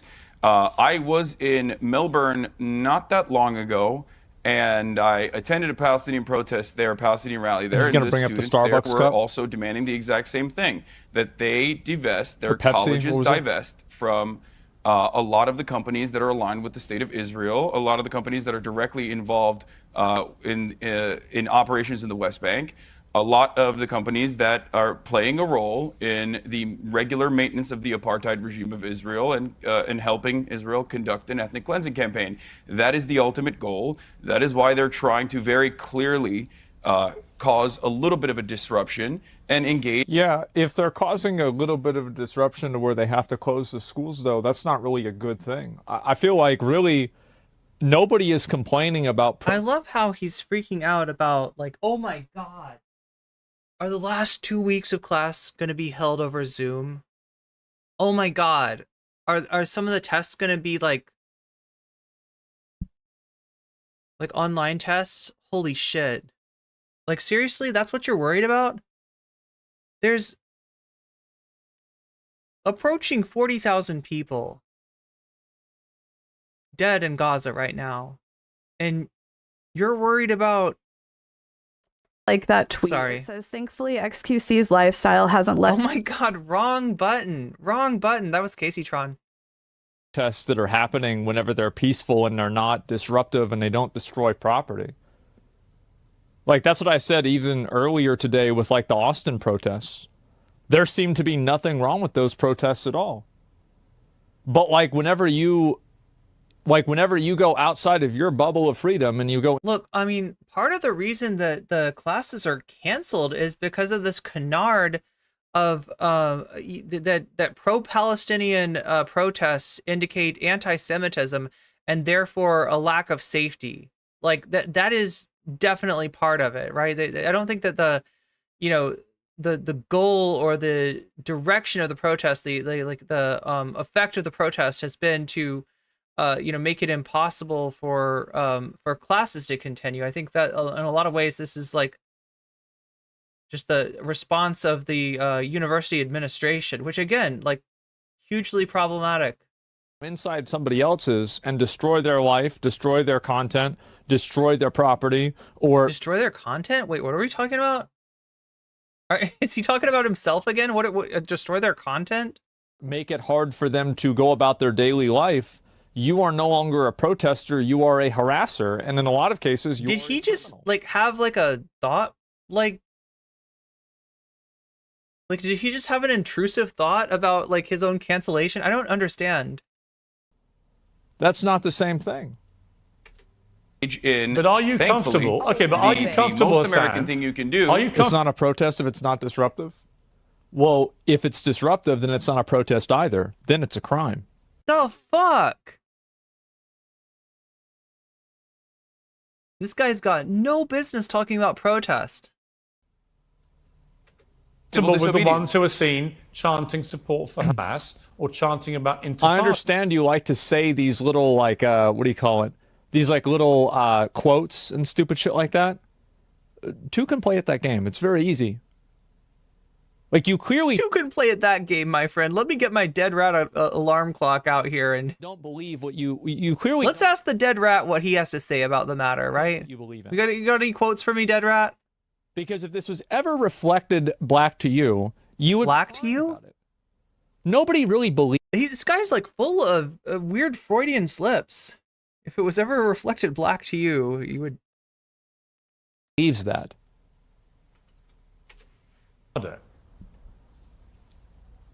I am perfectly comfortable with people chanting about the Intifada. As far as Hamas, that was him drinking his soda. Any kind of protest is always going to have a litany of random people, but ultimately it doesn't really matter. You have to look at the actual tangible goals that. Hassan is right about that, though. Is that every single protest is going to be a magnet for bad actors, and there are going to be extremes. I think the problem is that the people that are like pro-Palestine have done a very bad job distancing themselves from the legitimate terrorists.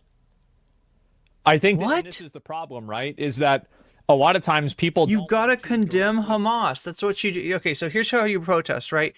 You arrive on the scene, you condemn Hamas for what, 3 hours? Is that enough? You just like condemn Hamas a whole bunch, and then maybe you can protest for like 5 minutes, and then pack it in, because you don't want to disrupt anybody, because it's not a protest if you're disrupting anything, right? No protest has ever been disruptive. Call out, these people are terrorists, they're bad, what they're doing is bad, and that's all there is to it. And I feel like that's also a reaction to Israel not acknowledging anything that they've done as bad. That's the issue.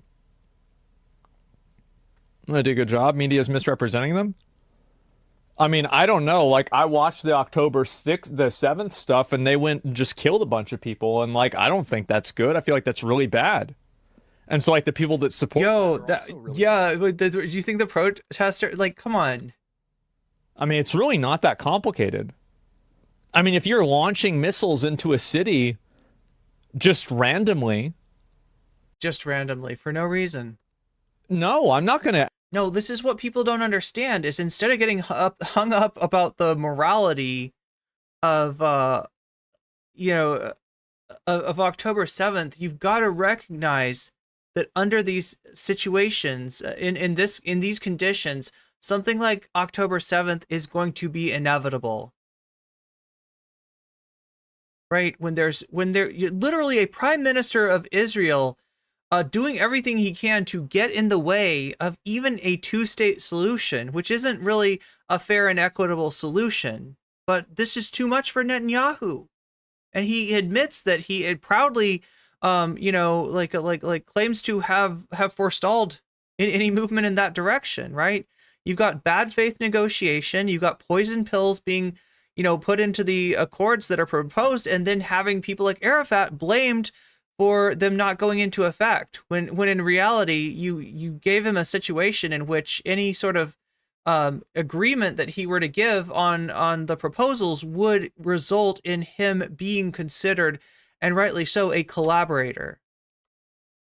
Act like this is being a freedom fighter? You're gonna blow up somebody's house.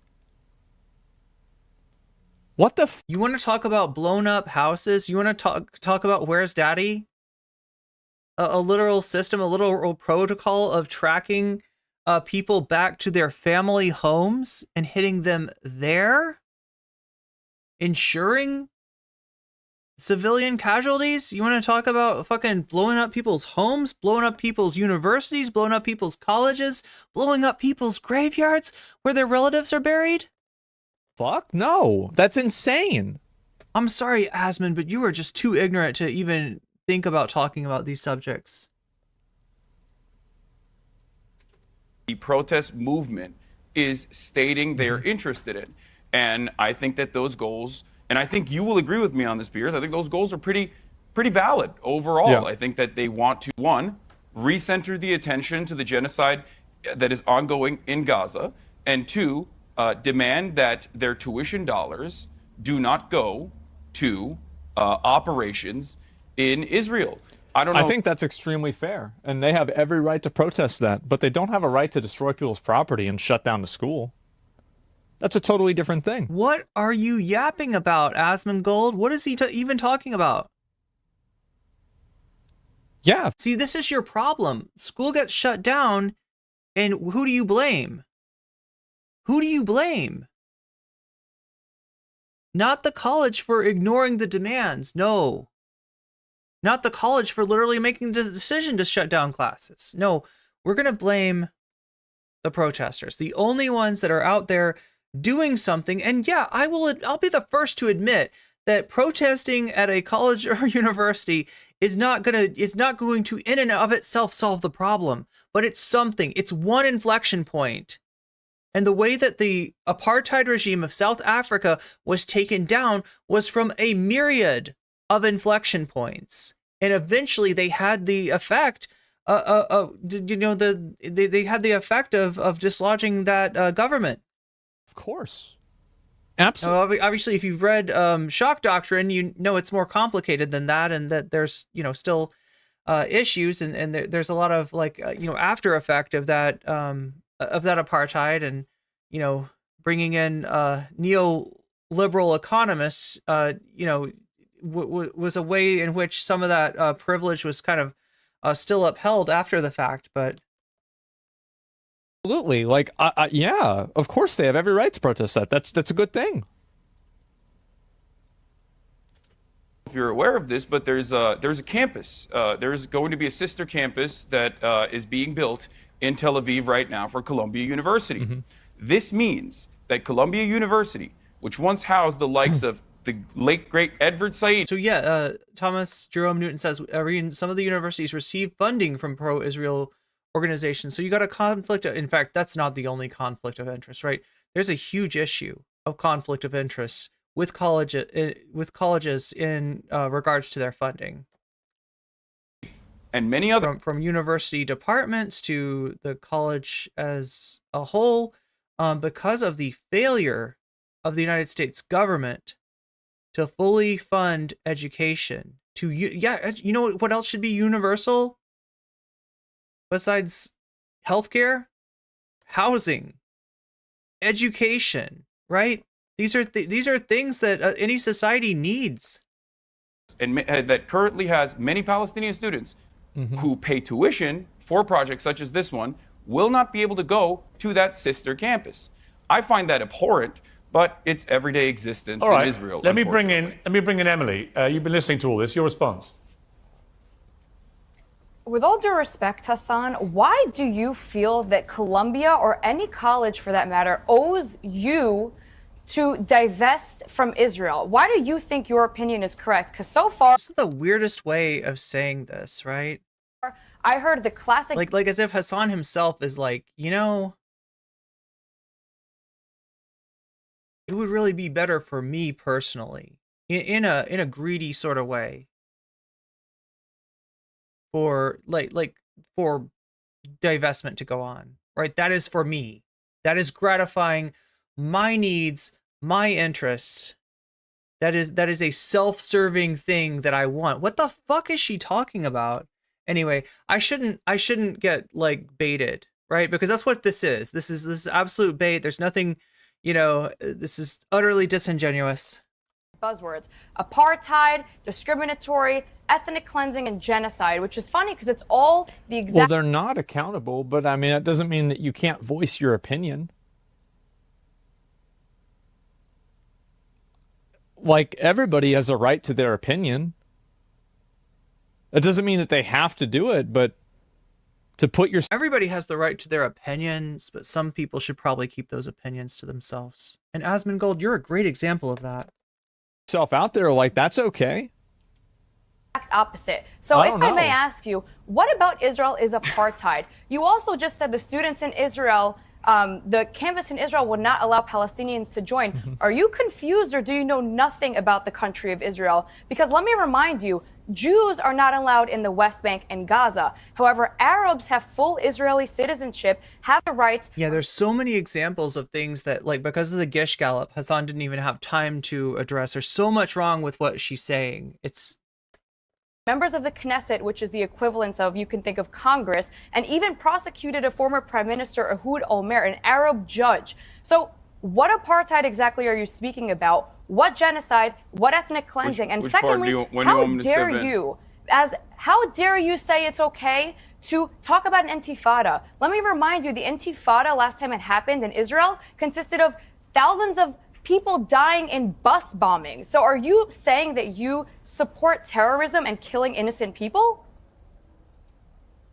Well, intifada simply just means revolution, and I'm an American. I think that I think that Hassan and a lot of the people that are like pro-Palestine are doing themselves like a massive disservice by not just immediately condemning things that hurt. There we go. That would be so effective if we spend like, I don't know, 60%, 70% of all of our time in advocacy against the fucking ethnic cleansing that's going on right now. Assuring everyone that we condemn the fuck out of Hamas. Nobody condemns Hamas like us, right? We are the greatest Hamas condemners of all. Like, we'll just like get a I don't know, like a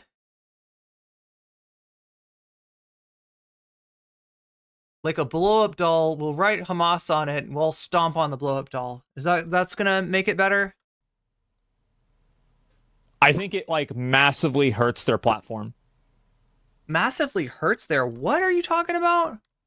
I don't know why that I don't like, whenever I think about it, like I don't really see how this is beneficial. I don't like, he supports it. Well, the thing is, like, if you support that, then you shouldn't be surprised whenever the other people support the same thing, right? And what is he talking about? It's doing way more harm than good. No, I mean, look, like, it's really simple, okay? This is a distraction. This is a deflection. When you're talking about, violent resistance that is necessarily going to go on in conditions like these, you are wasting time on what you actually can change, what change you can affect, which is the conditions, the situation, the open air prison that these people are living in. A lot of people, like an average person, just like an average, undecided person, they hear about a lot of bus bombings and then the other person doesn't immediately say that's really bad. That seems very sus.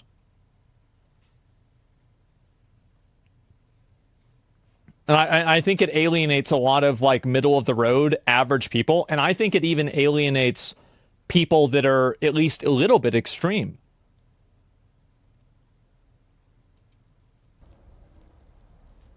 Well, intifada simply just means revolution, and I'm an American, and in 1776, violent we did revolution. one of those, and it was pretty fucking good. Yeah. What do you think? The American? Okay, do you think the American Revolution was a tickle party? Hiroshima. Of course not. We also bombed Hiroshima. Don't. Yeah, I know, and that was also unjust and unimaginably cruel. But of course, the Israel Defender is also defending. We didn't go over to England and kill civilians in England. We didn't do that.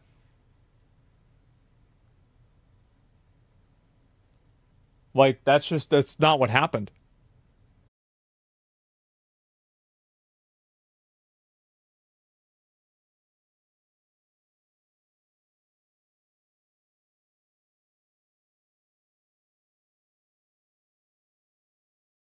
Yeah, so Valerie, lovely Italian, pointing out that he is literally wrong on the substance of the claim.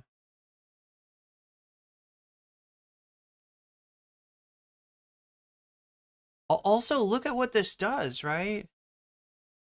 Look at what other resistance movements this vilifies. There can be no noble cause if the requirements for such are that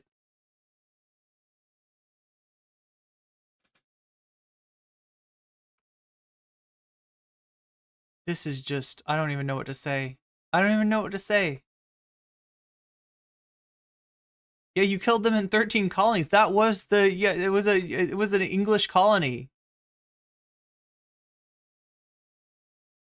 The undecided person who knows about Israel killing over 30,000 Palestinian combatants and civilians is still undecided about whether Israel is justified in keeping going. That's who we're appealing to now. Yeah.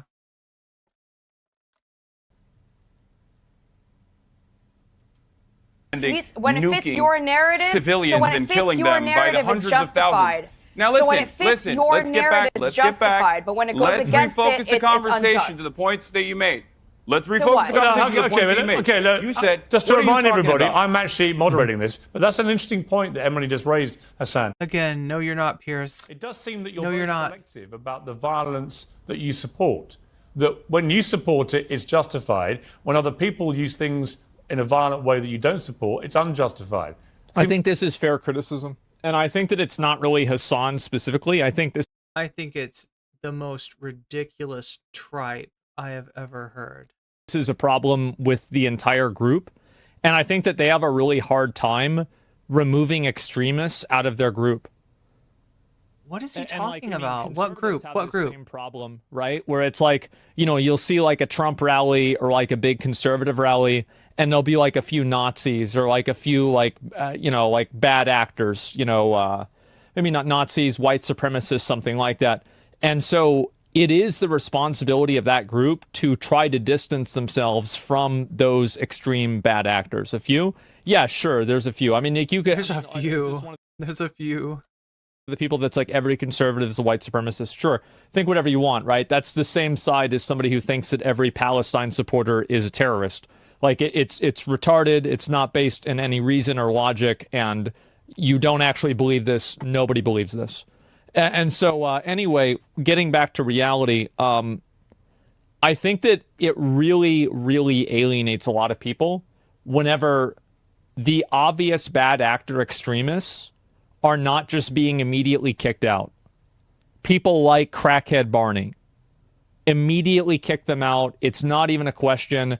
If you're celebrating or saying that, like 9/11 was good, or, like this is what they had to do, just stop. They have to distance themselves from that. And I think it's really hurting their public perception. I think it's hurting the public perception of Palestinian activists everywhere. Look, I don't know what Crackhead Barney's deal is, right? We're talking about the performance artist that Pierce brought on prior to this debate, the person that confronted Mayor Eric Adams and on an airplane, confronted Alec Baldwin in a Starbucks, right? I mean, I don't. That's what you're calling an extremist?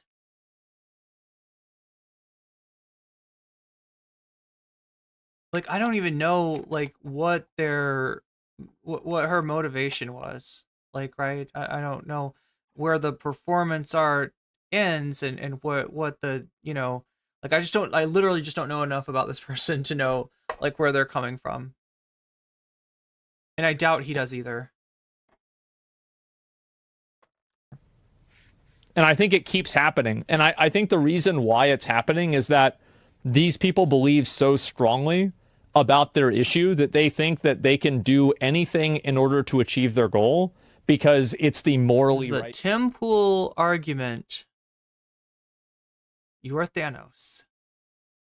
Thing to do because of how bad they think that their opponents are. And I understand that. I get it. But at the same time, I don't agree with that. I think that's bad. Like, if you're a fucking terrorist and you're killing people, you're bad. If Israel does it... This is literally like blockbuster movie logic. It's bad. If Palestine does it, it's bad. There should be no beating around the bush with this. Why are we even having a conversation about it? If somebody, like, I feel like if you're not willing to just like straight up admit that, I don't know what the fuck to say. Seems like it's all skewed to what Hassan Piker thinks. Well, not necessarily. This is not what I think. Even an argument. This is a waste of time. I think that there are obvious markers, obvious boundaries. I don't think violence against civilians is justified. I have talked about October 7 on this very same show, saying that it was a tragedy. It was atrocities that occurred on October 7 specifically. When you target civilians in any capacity, I think that that is unacceptable. However, this does not mean that violence will not occur in many circumstances. Violence has occurred in every. I don't know why you don't just lead out with that. Like, This is what I'm saying about the inevitability, right? In a situation of grave injustice where people are forced to live in an open air prison, you can't even talking about the morality of the method of resistance is utterly futile, right? It is dictated by the situation, by the conditions that people are put in. And with those kind of conditions, that kind of resistance is inevitable. Discussing the morality of, the result of the oppression is a complete distraction and a complete waste of time. And it keeps you from making the changes that you can make. It keeps you from making the changes that might change the whole situation. Said that at the beginning. Because he's absolutely right. He's totally right. And he's also right about saying, however, violence will happen. Because, that's true. Single revolutionary action. Yeah, he's right. Many good revolutionary actions. Obviously, America bombing Hiroshima and Nagasaki with an atom bomb. That was not a very was what good Hamas did on moment October for the 7th. anybody. It was not a very good moment for human civilization at all. Was what Hamas did on But that's October the not the 7th? point. Was what Hamas did on October the 7th an example of what you would call a justified revolution? I don't look at every single act of violence. I look at You've the literally players, just been I look reciting at a whole the load of systems them. of oppression. Why when are we you are avoiding? analyzing it. Why are And you do it avoiding? too. This is the thing. Why do this? Why do that? Why do I don't understand? Why do this? October the 7th. You do it too. No, I don't. I'm not avoiding it. I've talked about it a million times. Well, let me ask you one more time. This is not what we're here to discuss. Emily, hang on. This is not what we're here to Hassan, discuss. let me She just ask said you. Let me very just ask you specifically, directly one Israel's more not an time. apartheid state. Let me ask you one more time. Do you believe what happened on October the 7th was a justified act of revolution? Yes or no? I do not, and I do think He already spoke to this on this very program. I think that was a mistake. I think that anytime you're talking about the morality of something like that, it's you're losing, right? But further than that, October 7th was like more than 6 months ago at this point. They are getting so much mileage out of circling, because that's what this is. This has been addressed, this has been discussed, and it's not the point. It's the result. It's the result of what's been happening in Gaza. If you want to change that, you've got to swim upstream and start to affect the conditions that have made that kind of event all but inevitable. that. Hold on. That's let me clarify. But the fact that that's what we're thinking about, the fact that he's able to appeal to that, right? And that people, aren't rhetorically, smacking him across the face with the just scale order of magnitude and difference, right? If you ever look at casualties, going back before October 7th, in Israel and in Palestine, you will see that the numbers of Palestinians killed or wounded is of an order of magnitude greater than the numbers on the other side. And somehow, it's just not a concept that the Pierce Morgans of the world can wrap their heads around. Oh, no. No, you had it. Fuck. Why does Asmongold, you think he should be talking about politics? Good question. Good question. me clarify something very important here. Events that unfolded on October 7th were atrocities. That much is clear. Yes. Those atrocities could have been avoided if Israel was not an apartheid regime. Israel has been an apartheid Can you regime for answer how 75 Israel's an years. apartheid regime? In the Because early, you keep repeating no, that. you can't keep just repeating chime that. in. You can't just Back chime in. it You with ask me a question. evidence. You want it. Why you ask is me a question. Israel an I'm going to give apartheid you an regime? answer. I mean, to an extent, he's probably right with that. Israel is fucking with Palestine. The Palestinians don't like them.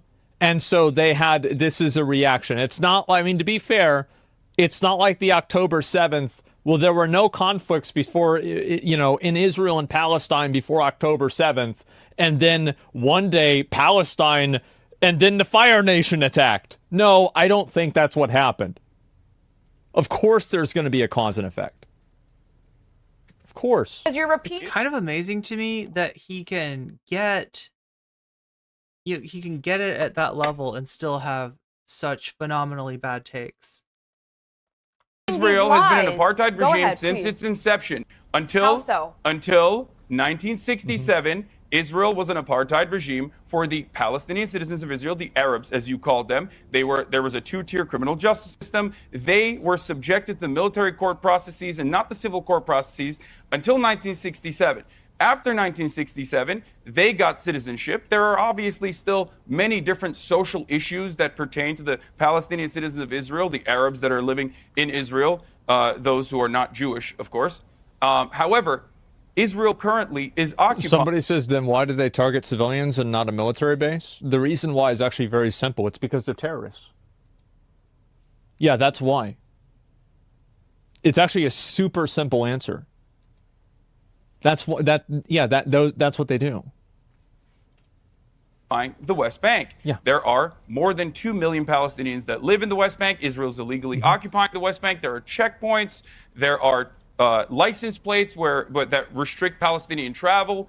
The Israeli operations in the West Bank have destroyed Palestinian statehood. Now, of course, all of this is readily available for those who want to learn about it, yourself included. I hope you look it up. B'Tselem is an Israeli human rights organization which declared Israel to be an apartheid regime in 2021, in the April of 2021. Amnesty International declared Israel to be an apartheid regime. Let me, and before so I did- move, and so did the Human Rights Watch. hang on. Before I just want to bring in our two British panelists here, but just finally, just to clarify, Hassan, I can't quite work out whether you said you do think October the 7th was an unjustified act of revolution or whether you changed your mind. So can you clarify? I think that... I mean, this should be all the proof that you need of who Piers Morgan is, what his goals are, right? This is absolutely an insistence on not dealing with the primary subject matter. This is Piers Morgan insisting on a deflection.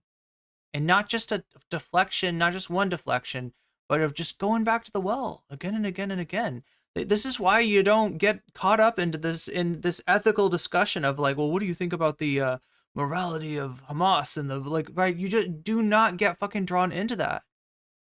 You will never satisfy them. You will never, shut them up. It's not just they want you to say, like I think that innocent life should be preserved. No, there's nothing that you can say to them, right? It's a tactic. That's all it is, and they're getting way too much mileage out of it.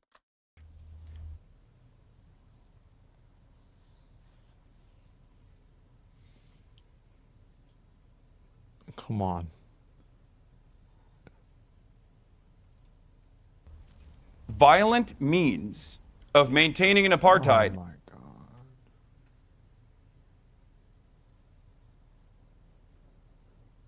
Oh my God. Why? Is inevitably going to yield violent retaliation. So this was it justified? Something that is completely avoidable. Was it justified? Civilian deaths are never justified. You know what, Hassan? Hang on, Emily. Hang on, Emily. You look Hirsch Emily, Goldberg Poland's mother in the eyes. No, you look this person's mother in the eyes. Oh God. The thing is that what I find to be so frustrating about this is that what Hassan is saying isn't really wrong. Yeah, if you fuck with people for a long time and they hate you, there's eventually going to be a negative reaction. It's like he's giving a reason, but he's acting like it's an excuse.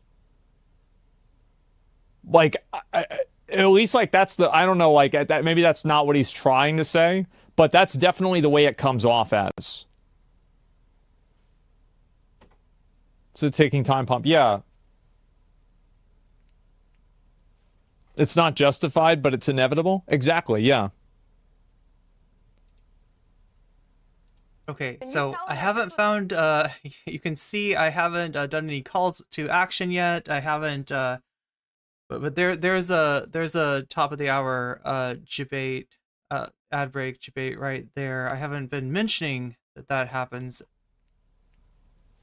It's not justified, but it's inevitable. Exactly. Yeah.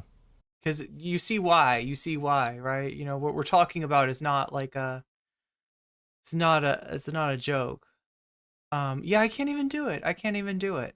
Look, the top of the hour ad break is not necessarily inevitable. There are ways out of it.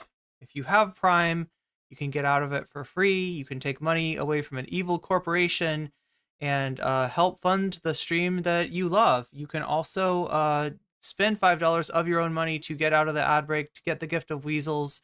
Give the gift of weasels to yourself, or possibly be gifted weasels by someone else if you're active in chat, because there are, very generous people out there that want to not just support the stream, but also kind of pay one forward. And if you want to be the recipient of that generosity, your best bet is to be active in the chat. Where are we actually at? Yeah, this is the right time to do it. Yeah, it's just like on subject matters like these, it's kind of hard to, it's kind of hard to work in the... And you tell him that this was justified? Oh my God. You tell him his arm being blown off and being held in captivity for 200 days is justified? I do love that the Israel defender has no capacity to fucking hear anything I'm saying. Palestinians who are What are made you of talking identity. about? It just... If you're not going to respect me You and think listen that to what we're I have to occupying say, the West which, Bank? by the way, You of course think you don't we've respect. occupied Gaza? Oh, if you talk Look what over each other, happened. nobody can I'll just hear keep you. speaking I just over want to you. give... I That's what think you it's do. not. I just want to think. give It's not. I Hassan... think it's the entire Hassan, world. No. No, it is you Okay, think. it's the The entire only world. thing that Emily, promotes please. your narrative. Bring crackhead Barney back. Let me handle this, Emily. Hassan, just before I come to the two people who are with me here, I just need some clarity here, because it seems like you're dancing around whether you think October the 7th was justified why are or we not. doing this? Why are we doing this back and forth masturbation? I've already given you my Pierce, fucking why are you position. doing this? I'm He's sick and happy. tired It's of Jews repeating it being over and over killed. again. Okay, I just Because it's Jews, it's okay. Ask this Emily, demon stop next to talking. me It's wearing Emily, a fucking come idea back of to you. dog Only tag. when it's Jews, it's okay. Please We're stop not This shouting fucking at each demon next other. to me wearing an idea of dog tag. He could see himself, but he realized he was pointing in the wrong direction. I guarantee you, because I do that on my stream. That's like the first thing I've agreed with Asmongold on. If she actually thinks Israel's actions are bring them justifiable, home. do you It's see to me bring the rocking the hostages fucking... home. The hostages All right, that you you're talking rightly over believe each other. belong in All the right. You know what tunnels it of is. Gaza. I'm going to know give you why two. it Yeah. looks I'm going to that let way. you two That is calm the down. same It's size as pointless. shape We of an cannot idea of hear dog you tag. when You're you talk wearing over that each to other. troll people. Every time recently, I have someone from both sides I'm wearing on, this like to it goes troll like people. this. I'm wearing this rusty necklace. Please, because can you there are listen to 200 me, Israeli Emily? civilians in Gaza All right, right now. can you as stop hostages. doing this to each other, please? Emily. No. So I'm like curious here. Is Asmongold really taking this long to get through? Yeah, he kind of is. Wow. Okay. Nobody Emily. can understand a can you word condemn the either of actions you of saying. Israel? Now let me come to Esther and James here. This is one of my problems. No, I want to actually. hear if Emily condemns No, the no, actions Hassan, of Israel. Here we go. Holy shit, man. Please let me moderate the debate. What did you ask her about? I don't condemn 30,000 the idea. people I've got killed. two. Please let me moderate the debate. Like, Pierce, you already failed to moderate the debate when you allowed her to gish gallop. If you want a debate, you gotta have one person, like, pose a question, make a challenge, make a statement, and then go to the next person and be like, what do you think about what she just said? Instead, we're getting, like, 5 different things that Hassan has to choose on which one he wants to jump off of. And so, you know, you really, it's not, you're not moderating. I don't know what he's talking. Well, I mean, I should know better. But I know who Pierce Morgan is. I know that this is all. He's 100% disingenuous. He's 100% disingenuous. Panelists here have not had a word yet. Because you're a fucking terrorist. Please stop talking. And I think you're a terrorist. And I think you're a terrorist as well. Okay, well, I'm not the one wearing. Because until the hostages are home. Do you know what the problem is? It's that if either one of them let the other person talk, people would post the clip of the other person talking on Twitter and be like, wow, they don't even know what to say. Because I remember seeing that on like the, there was Destiny debated with this guy. Okay, so what he's talking about is a concept that's called clip mining, right? And this is something that debate streamers will accuse each other of constantly. And it is true. So we're watching the debate right now, and well, we're watching a reaction. You're getting streamception, chat. You're getting streamception again, but because this is like this is the clip that Asmongold posted. So you know the way that we deal with what Asmongold said is through watching his reaction to the stream. But in addition to the long form content itself, you're also going to have both sides making clips of the short exchanges to try to prove a point. And yeah, a lot of times it is about posture, right? That's what Asmongold is referencing. The idea that somebody would be saying something and the other person is letting them talk. And then within the context of, even though it might be polite and, good form in a debate, in the context of a clip, it's going to make them look weak. A lot of, what right-wing optics are about is looking strong. And so, that's why, sometimes it just in debating right-wingers, the only way to win is to not play.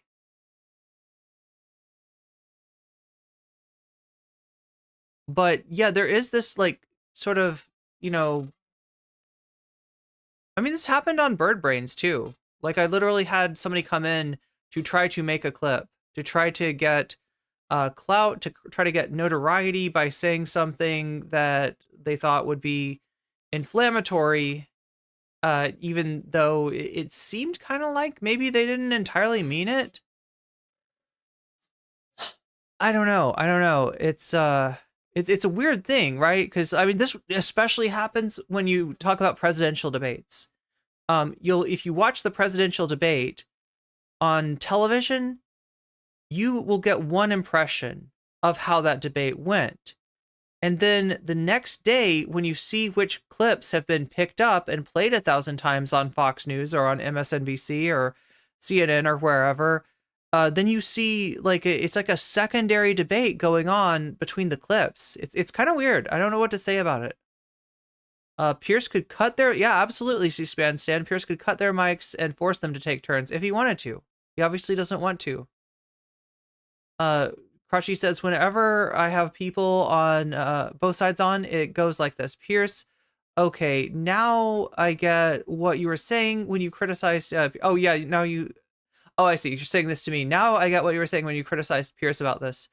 Fake tears about the debate being out of control when he's fucking laughing all the way to the bank. He's not crying at all. I think his name was like Finkelstein or some shit like this. And this dude just goes like and roasts the... There was this like Finkelstein dude. Fucking shit out of Destiny. And Destiny sat there and let him talk. And then everybody cut the clip after he got done talking. And they were like, wow, Destiny sure is stupid. I don't think that was my takeaway from it. It's like... Oh my god. Pierce needs to retire big time. So, Vamps, correct me if I'm wrong about this, right? But Pierce Morgan is no longer working for... It was at GB that he was working for? Like, this is his YouTube. It looks like a cable news show.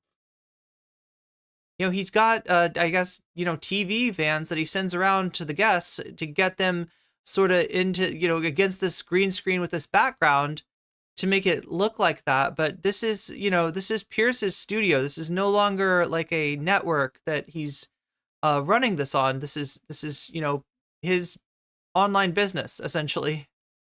Twitter clips, man. And this is what happens. Yeah, and it's not even proportional. It doesn't even make sense. It's so bad. Don't expect the war to be over. Yeah, I know. Bring you don't them care about the home. hostages. If you I cared love about the how hostages, you're condemning you would New be York. Do you guys know what I'm talking about? Like, do you see exactly what I'm saying here? Yeah, the problem with the pro-Israel talking points is that they're just repeating the same things for months and months, deflecting from the latest events. Exactly. Like it's not an attempt to have a back and forth. It's not part of the discourse. It is a obfuscation and an obstruction on the discourse. Like, I just want to make sure, like, y'all, like, you know what I'm saying? Yeah, it's so bad.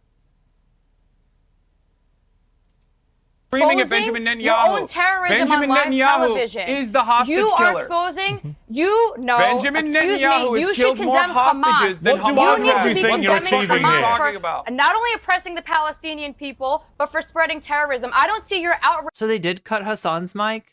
at Hamas.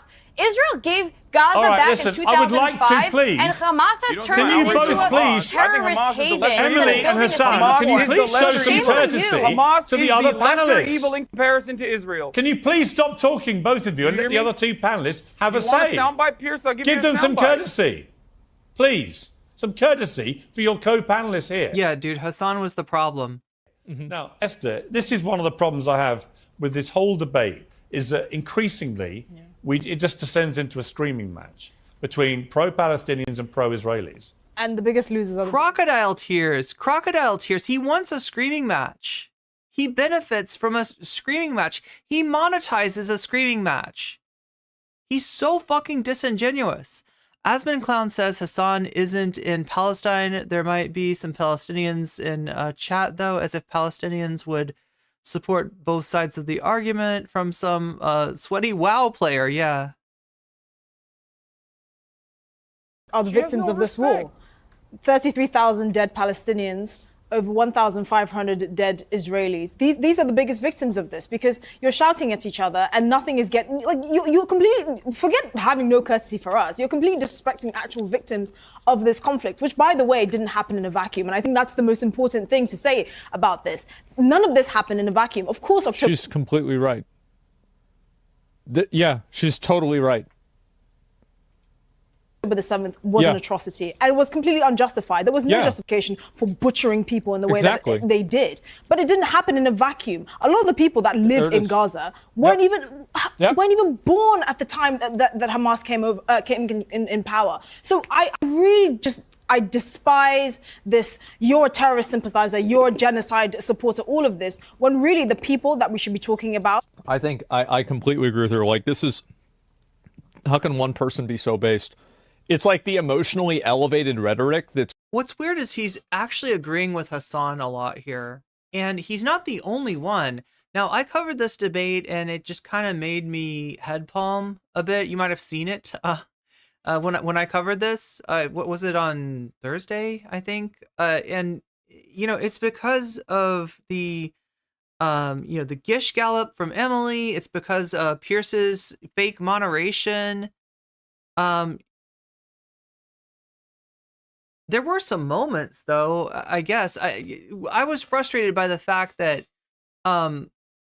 Emily's argument was ridiculous. Pierce's argument was laughable. And, oh my God, I forget the dude on the right. Wait, let me see. Let's remind ourselves of who this is. This is James Barr on the right. You know, well, I mean, he said like 2 sentences during the whole thing, so he kind of didn't matter. But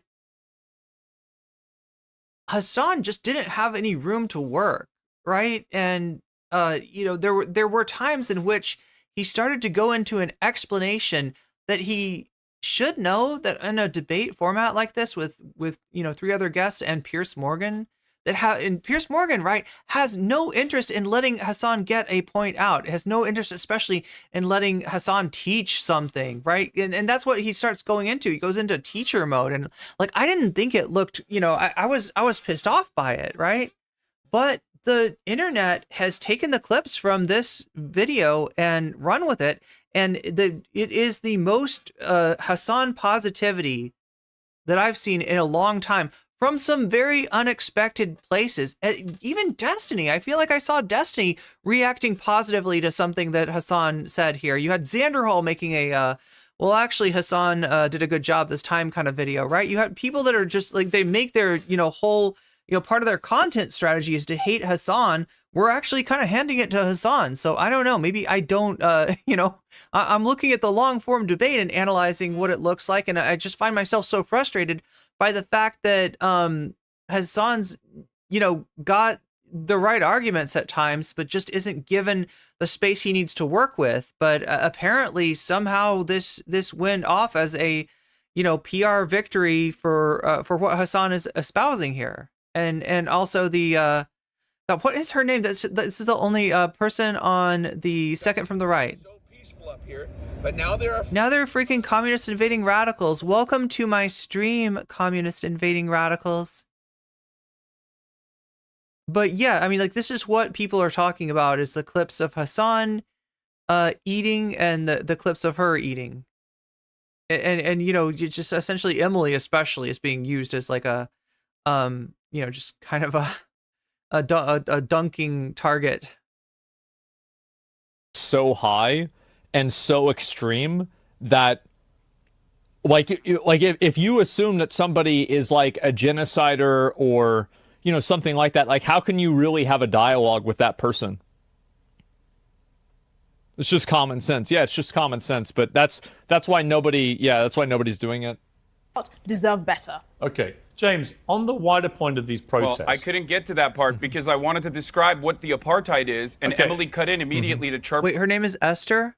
Yeah, she's a conservative. Hassan mentioned her, and surprised that her takes were and her timing and her performance in this were like I think he expected to be maybe dogpiled by the entire panel, just given that he's up against a conservative, but some random shit. Okay, not so abusing each other. It was very unsatisfying. It was very. Let me ask James. James, on the protest. Yeah, dude.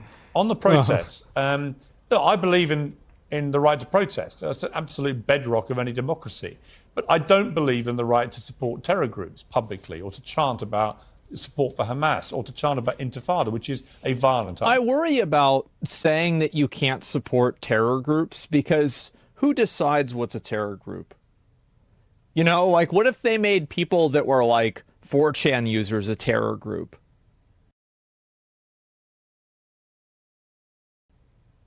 Or something like that. I don't trust any organization to be able to accurately say what a terror group is. They low-key are, though? Yeah, no, I know. I'm sorry. I think everybody agrees, right? Everybody agrees that Hamas is pretty much... Oh, I thought he was talking about 4chan. Terror group. Like Al-Qaeda, ISIS, these are all terror groups, right? When he said they low-key are, I was like... Right? But I'm talking about like it being against the law to support it. That worries me. And I think that my concern is very valid. Remember the 2016 election? The 2020 election? Oh my God, wait, what? Is he going to go back to the January 6th well again? This is legit. It's very easily that could happen. Wait, what is he actually saying? I'm not sure what he means by that. Remember the 2016 election? Remember the 2020 election? Rising. Where's the line for you with these? I agree. I think we have to condemn what Hamas did, and I don't think the words that have been used so far have been strong enough. I mean, it was the worst thing we've seen in a very long time. It was disgusting, appalling, awful for everyone involved. I also have a lot of sympathy, if not, I can't think of a bigger word, for the people of Gaza. It's awful, and I will agree with you. I do want a free Palestine, and I also want a free and successful Israel, but I don't want innocent people murdered. So yeah, you can't go to a protest and start shouting about support for Hamas. That's insane. Isn't it ironic that something like this has become a haven for like the mentally unwell. You're talking about something as serious as a conflict in Israel and Gaza, and for some reason you have really uneducated people that are clearly 20 years ago would have been in an asylum supporting this openly, not. Yep. Fucking yep. That's a fact. Just so paced, yes. Not even know. Oh, sorry. I'm an anarchist, but thanks. Responding to the communist invading radicals sub alert. I know. Yeah, it's always always getting lumped in, right? You'll get pressed so easily. What do you mean by pressed? I'm not sure. Do you mean like impressed or expressed?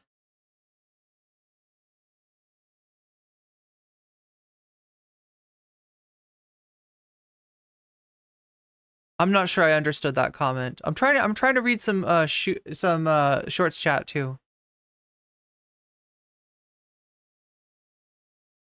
Okay, shorts chat is talking about anarchism. Yeah. Look at this is wild. Shorts chat wants to talk theory. Shorts chat will end fun, but maybe theory is fun to you. I don't know, chat. Some of you were here yesterday. I talked about President Sunday, Twitch, YouTube streamer. What he has is two goals, two like two donation goals, right? And one is the drama jellyfish, and the other is the theory squid.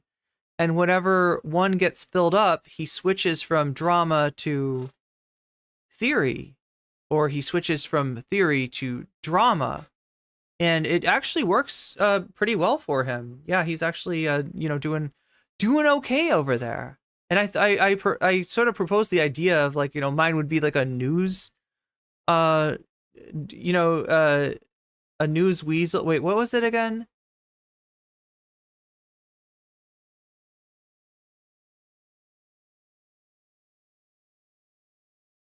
Like a drama possum, I think, and a news weasel. But yeah, I don't know, theory. We do a little theory. Nothing hardcore. Nothing that's gonna, be incomprehensible to, somebody just coming in here at random, but it's important to talk about people's material conditions. It's important to talk about the concept of class and the fundamental contradiction between the capitalist class and the working class, right? Conflict, not even knowing the context of what they're supporting, and for some reason we even give it airtime. That's what upsets me. These people don't deserve airtime. Right? Everyone is so triggered. I'm just not trying to read 1,000 plateaus with you here. I don't know. On both sides, on all sides, and rightly so, because a lot of terrible stuff has happened. So that's where the emotion is coming from. It's not rightfully so. The moment that you can't control your emotions, and then your emotions lead to bad actions that hurt other people, it's your fault. There's really no fine print to that at all. And anybody that doesn't believe that hasn't been on the receiving end of it. The people that believe that it's okay to act that way are people who are either acting that way at the current time or have never been a victim to it. The truth is that no, it's not okay. Oh, interesting. Yeah, Crutchy's noticing that Asmongold doesn't have any additional commentary when he's agreeing with Hassan or this other woman. He seems unable to elaborate. I'm not convinced Asmongold understands. Yeah, you just get kind of a yeah from him. He's not even able to vocalize what he agrees with. Emotions really, aren't like the same thing, and that it's is not for a innocent pardon, people to not be murdered or slain in the streets. Right. I mean, look, Hassan. But hang on, Emily. Please, I'll come to you. Yeah, Mark Fisher would be fun stuff and useful stuff to read, right? And I don't like, obviously, if you've been here for long enough, you've maybe heard that I have a critique of Mark Fisher's Exiting the Vampire Castle essay, pamphlet, whatever the hell that is. It's not really a book. I don't really feel like calling it a book, but manifesto. I don't know. I don't think that was Mark Fisher's best work, but that is also to say that I do think that Mark Fisher made a lot of meaningful contributions to the discourse, and so there I'm not like, anti Mark Fisher either. Just ask Hassan, when you and Emily go at each other like you just did, nobody wins. I mean, no one can really understand a word you're saying because you're shouting over each other. Yeah. You end up just calling each other terrorists. There's no No, but like the pink-haired radio DJ is so vague. They didn't give him time to prepare. Yeah, he just wasn't. Yeah, he wasn't really ready. It's like what I said. Like I feel like they have to do that because, or maybe he thought that Pierce was actually going to moderate. Of the way that social media portrays a respectable debate. They'll just wait for the person that they don't like to not talk and then clip that part and be like, wow, I knew they were stupid. And that's it. Wait a minute. No one pulled the "Why is Ireland independent" card. I thought someone did. Was that this debate, or am I misremembering? That did actually come up and served as a really good comparison, a really good example. But I don't remember if it was in this debate or not. Anybody remember? Yeah, it's like again, I'm dealing with this whole thing. He's pause Andying, I'm pause Andying. And that causes like this content to take forever, much like the Sunday Stardust or the Brianna Wu Stardust discussion that we watched yesterday. I was so frustrated by, I'm like sitting there for 9 hours just waiting to hear this one phrase that Brianna Wu said. This, like, I think both of them know that this style of conversation is unproductive and bad. Sensible dialogue here. There's no constructive conversation. Yeah, I think so. It's just two implacably opposed sides. I think so. Angela Nagel? Is that a suggestion? You want me to read Kill All Normies, whatever? Do you understand that? Yeah, listen. Chat, I'll bet you I could get Douglas Lane on here for a debate if I wanted to. It's not hard. He's not hard to find. Okay. Or Peter Coffin. Peter Coffin would debate me. This is going to always be a very heated discussion. Yeah. Okay? Having a conversation about how heated this discussion is now whether I want to start a back and forth with Peter Coffin, that's another question entirely, right? Productive. Every single moment that we use on I feel like if I talked to Peter Coffin, I would just make fun of him about the woke Ouroboros. Not talking about every single university building being desecrated, destroyed. The fact that we're having this conversation on the eve of hundreds of mass... I don't really give a fuck about what Palestine's problems are or Israel's problems are, but if somebody is blocking... Yeah, Melanthios, that's how I feel too. Road, I do care. Okay, so this is where he started off on this. This got clipped. They are blocking the road and I'm trying to get through the road. I will reflexively be against them. Like, what are you for? Okay, let's vote against it. Because people don't have that. This made for a great clip. This is part of why people were so pissed at Asmongold the other day, right? This is what started. He trended. Asmon, his name trended on Twitter, and that's not, at least for me, it's not a common occurrence. But it was specifically, I think this chat was probably the people are talking. Okay, so short chat and regular chat. I feel so bad because I'm either paying attention and I'm keeping up on regular chat, Twitch and YouTube chat, or I'm paying attention to shorts chat, and shorts chat too often gets the short end of that. And I feel kind of bad about that.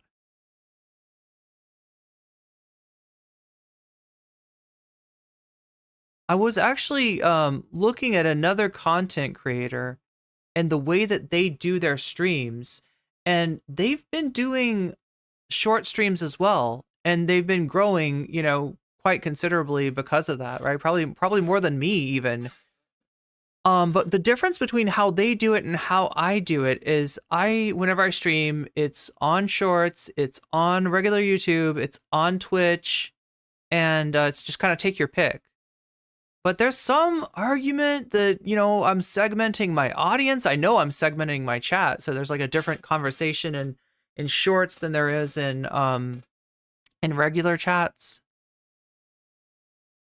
His cheeseburger is all that matters, right? You see? But I don't know. know. I don't know if I should, maybe shorter streams, but like 3 shorter streams on separate platforms.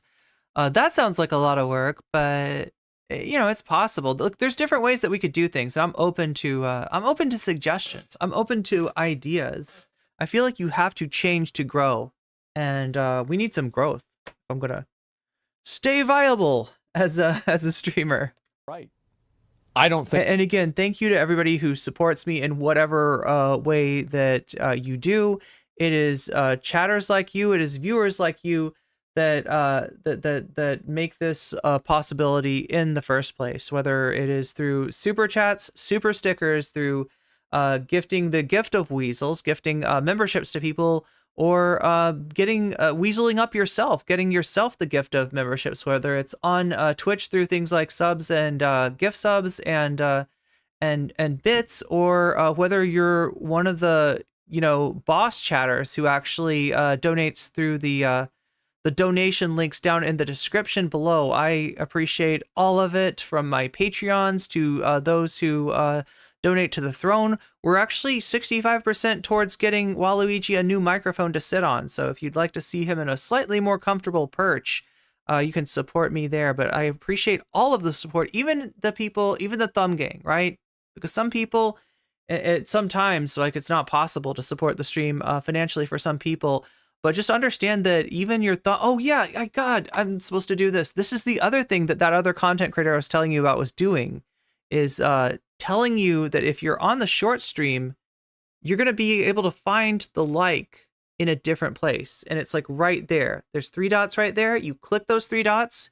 It opens up the like screen and you can like the stream. And liking the stream, especially on shorts, that helps immensely. So thank you to my thumb gang. Someday we will thumb wrestle the algorithm into submission, and it will be at our whim, at our behest. They do. And the law agrees with me, and I think most people agree with me. And the normies agree with me. That the issues are important, but is Pierce Irish? Not that I know of. This is, again, the problem that I think people have, is that they think that because they are so outraged about... Yeah, Hassan mentioned the American Revolution, and look, to a normie American audience, I guess that clicks. That's what he's going for, right? Obviously, it's a little bit more complicated than that, right? And there's a lot of people in America that the results of the American Revolution were actually quite disastrous for. That being said, I am not a Tory. I am not a I'm not a somebody who I'm not super thrilled about the English side of that war either. This is non-masochist chat. Yeah, I mean, look, it can be kind of rough. It can kind of be rough over in shorts chat.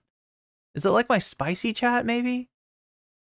Pause antiception. I know, right? And then housekeepingception.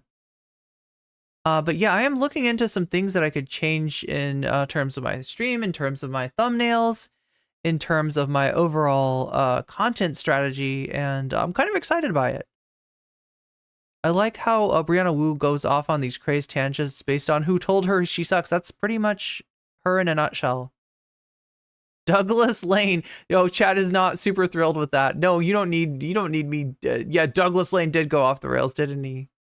I'm just saying that, like, because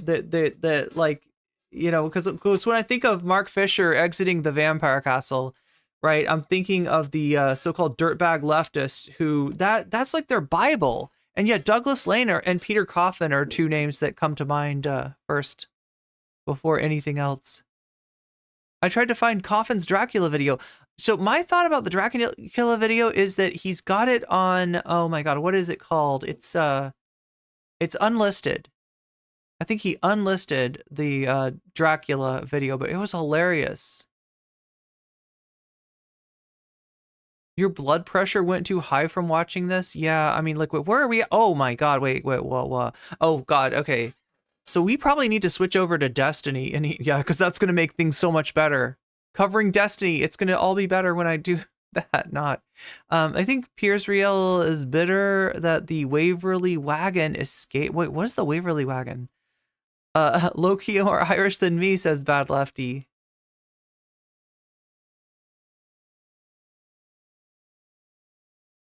With a slight pause, I wondered if he was thinking of driving through protesters. Probably. It's probably legal in Texas, isn't it? Isn't Texas the state that literally made that legal? Actually cool to hear the different convos going on in different streams. I just wish there was a better way to aggregate all the chat into one place. Like I can aggregate most of the chat into one place, but shorts is something I always have to check on another tab. And yeah, it's like, if I'm paying attention to one, I'm not paying enough attention. Who wears shorts? Yeah, the shorts are kind. The shorts have been good to me. Okay, so definitely keeping those around. What I'm wondering though is, should I do like a separate stream, because shorts does like different stuff than the long form audience. It is a different audience than my long form audience, and it might make sense to, you know, it's just a lot of work for me, and the question is it more useful to, you know, do multiple streams at once and kind of meet in the middle of what everybody wants to see, or to kind of customize it and do shorter streams in more places. Like you know, if you don't know, back in the day I used to do like a 2 or 3 hour stream on YouTube. And then I'd do like a 2-hour stream on Twitch that was gaming.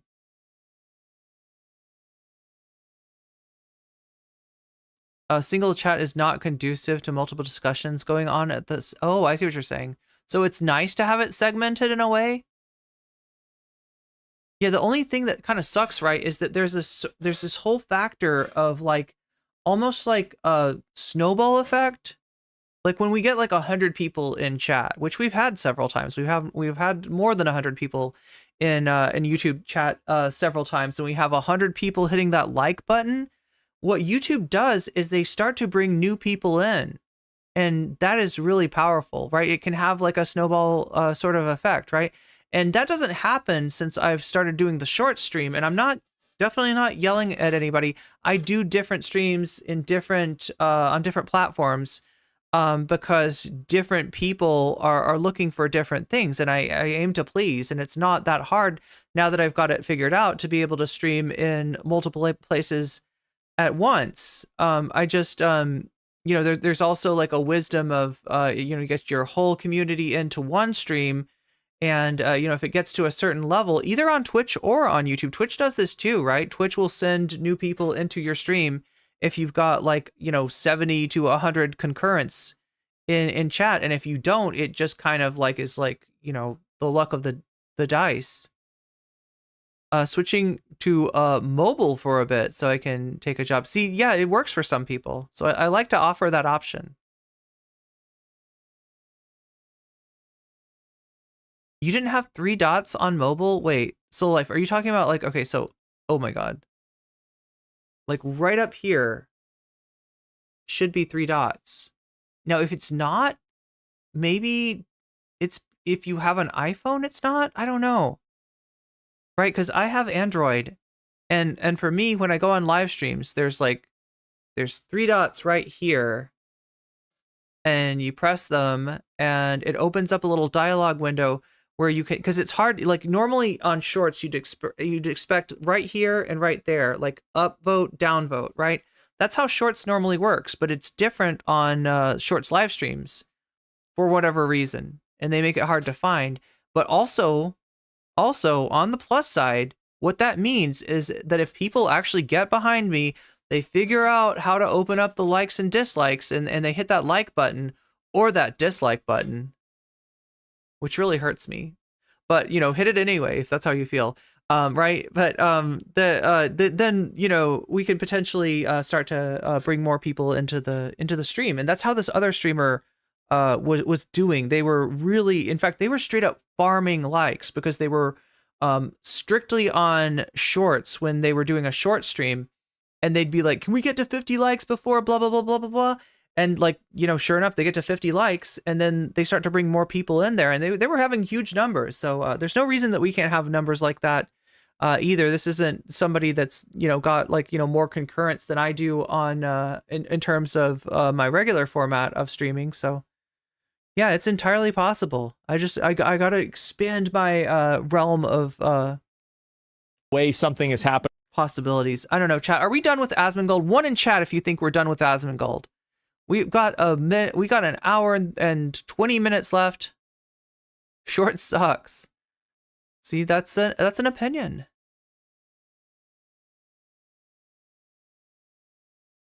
That's where his revolution quip comes into play. One in chat if you think that we're done with Asmongold. Two in chat if you want to keep watching.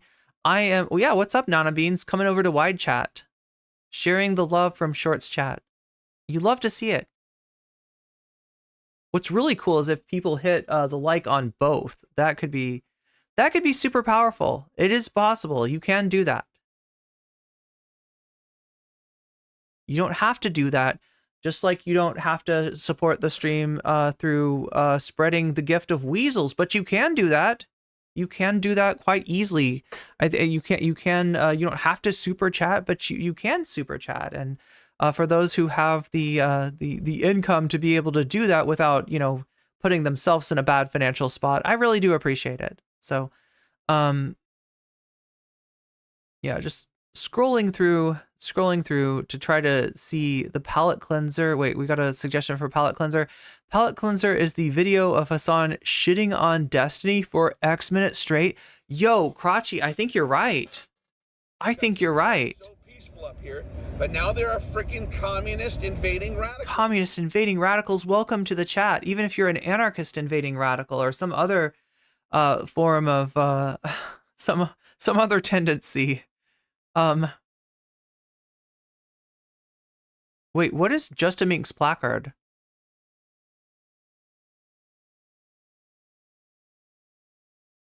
You need to give yourself just enough time to cook your vegan meals. Yeah, it takes so long. I've been eating rice and beans lately, and I swear to God, like I want to make the rice and beans diet. I think it's been good for me. Pretty sure that was Florida that legalized driving. Oh, it was Florida. Oh my God. You're probably right. That sounds like a Death Santis move. Dictator Death Santis. It's not nice to fragment chat. You have regulars there, regulars here. Other regulars come to chat. Their friends aren't there. They leave. I've noticed some regulars haven't been in a bit. Yeah, it's a complicated thing. And look, they're, you know, YouTube, this is a new feature of YouTube, and they are rewarding me to some extent for trying it out for them. Like I'm kind of like on the ground floor as far as shorts streams goes, but they've got a track record of not really taking care of their guinea pigs that well.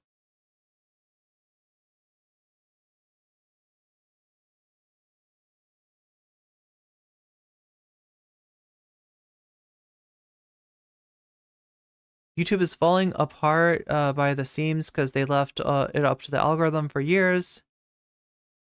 No dots, huh? Wait. Now I want to check.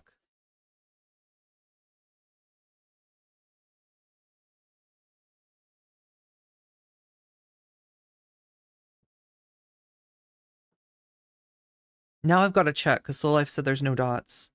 And I'm pretty sure there were dots. What do people think about the idea of watching Hassan shit on Destiny for X straight minutes? Somebody had that idea. Somebody proposed that, and I think it's kind of a good, like, as a palate cleanser. So yeah, people are like done. A lot of people are like done with this. I'm getting a lot of ones in chat.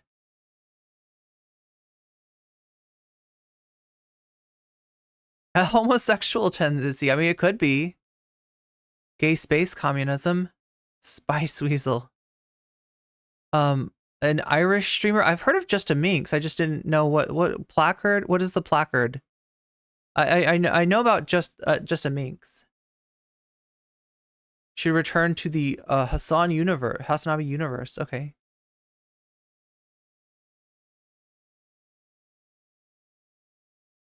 You pasted a link. Oh, thank you, Crotchy. You got me. I love it when chat's got me like that.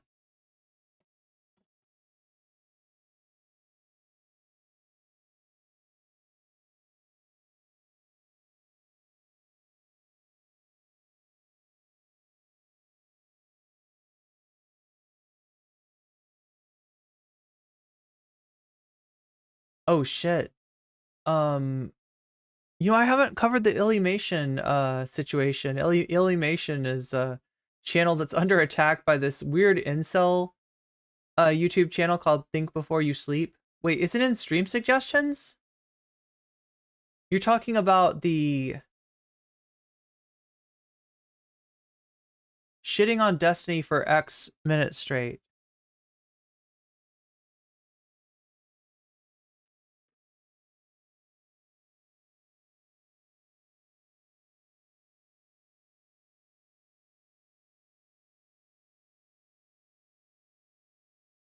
If anything, people screaming for help might carry more evidence that it's a terrorist than not. What is the implication in your mind? Like, what are you thinking? You're like, oh. Oh, dude, this is great, man. This is awesome. What do the Destiny fans have to say about this? They're probably just like, oh, dude, you're taking him out of context. He didn't mean it. He was just joking when he says people screaming for help actually is more likely that they're terrorists is a bar for sure. I promise you I'm not a hater. It's not really on topic, but some criticism, I guess. How can you make fun of certain streamers, XD, for being Wikipedia readers, but whenever I tune into your stream, you have like 20 Twitter tabs open? Would you not agree you kind of lose the ability to make fun of others when you get the most of your research from socials? What? Brother, I'm actually covering something that is happening in the real world right now. It's called news. It's called news coverage, and I'm relying on journalists who I trust to deliver verified information to do ongoing news coverage. I don't think you understand it. When I'm looking at Twitter tabs, I'm not just simply looking at Twitter tabs. I'm looking at Twitter tabs from journalists who I know, my peers, okay, who are breaking news. Like, for example, Ken Klippenstein's phenomenal coverage specifically on, and then of course we're looking at memes too, but specifically on the American State Department refusing to acknowledge the Palestinian statehood. That's how news coverage works. You are hyper focusing on the aesthetics. The joke about being a Wikipedia streamer is that when you learn about an issue, you shouldn't make up your mind before you know all the details and then go to Wikipedia, cram a bunch of Adderall, and like read through Wikipedia pages to pick apart a couple quotes that you think will defend your position. That's what we make jokes on when we talk about someone being a wiki streamer. But of course, if you want or demand that kind of confirmation bias, you probably are in it just simply for winning an argument. Okay, this is weird. I'm gonna have to sorry to pause sorry to pause Anabi, but we're gonna have to pause him for a second, because Soul Life told me that right up here there are not 3 dots. Can I just take a poll? We take a poll in Shorts chat? Because I just looked at my phone. In fact, I am looking at my stream. I was scrolling through Shorts and my stream just got suggested to me.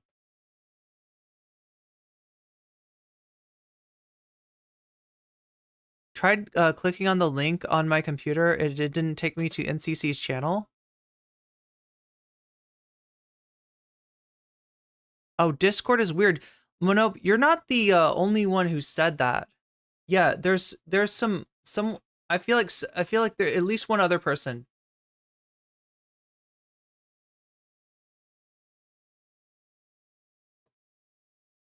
There are 3 dots for you, BCatK.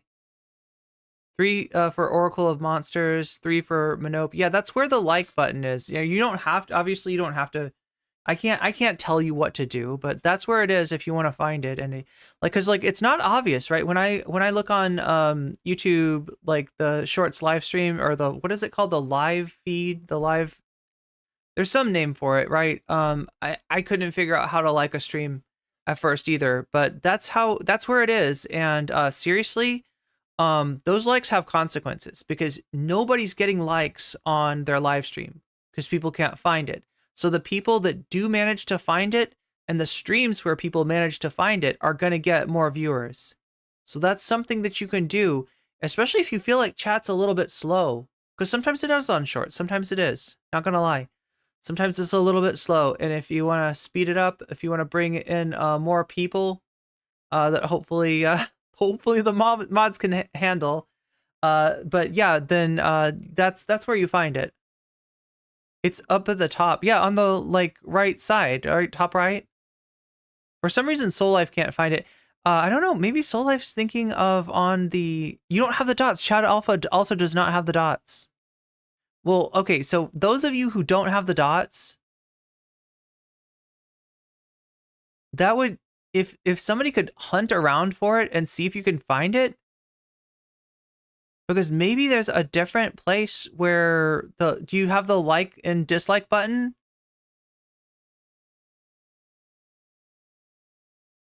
On the aesthetic grounds in general. Unfortunately, as it stands, Twitter has become a right-wing hole, and it's becoming increasingly less valuable as a source for real journalism. But, you know, until it completely crashes and burns, I'm probably still going to use it as a part of my work. But do not believe those who come in here or who tell you that all I do is read Twitter threads. They're coping. The Twitter threads that I'm reading are from journalists and analysts who I trust, okay? There's a difference. Journalists and analysts who I trust are breaking their stories on Twitter still. When someone goes to Wikipedia after they made up their mind on genocide and then look for quotes, like quote mine Wikipedia so they can like craft a narrative with post hoc rationalizations on why that genocide is actually good, you know, you're not going to be able to develop a cohesive narrative. D literally made factual mistakes multiple times during the Lex Fridman debate because of his wiki education. Accept it and move on. Urge him to read a book or some original sources instead of complaining. Exactly. If you want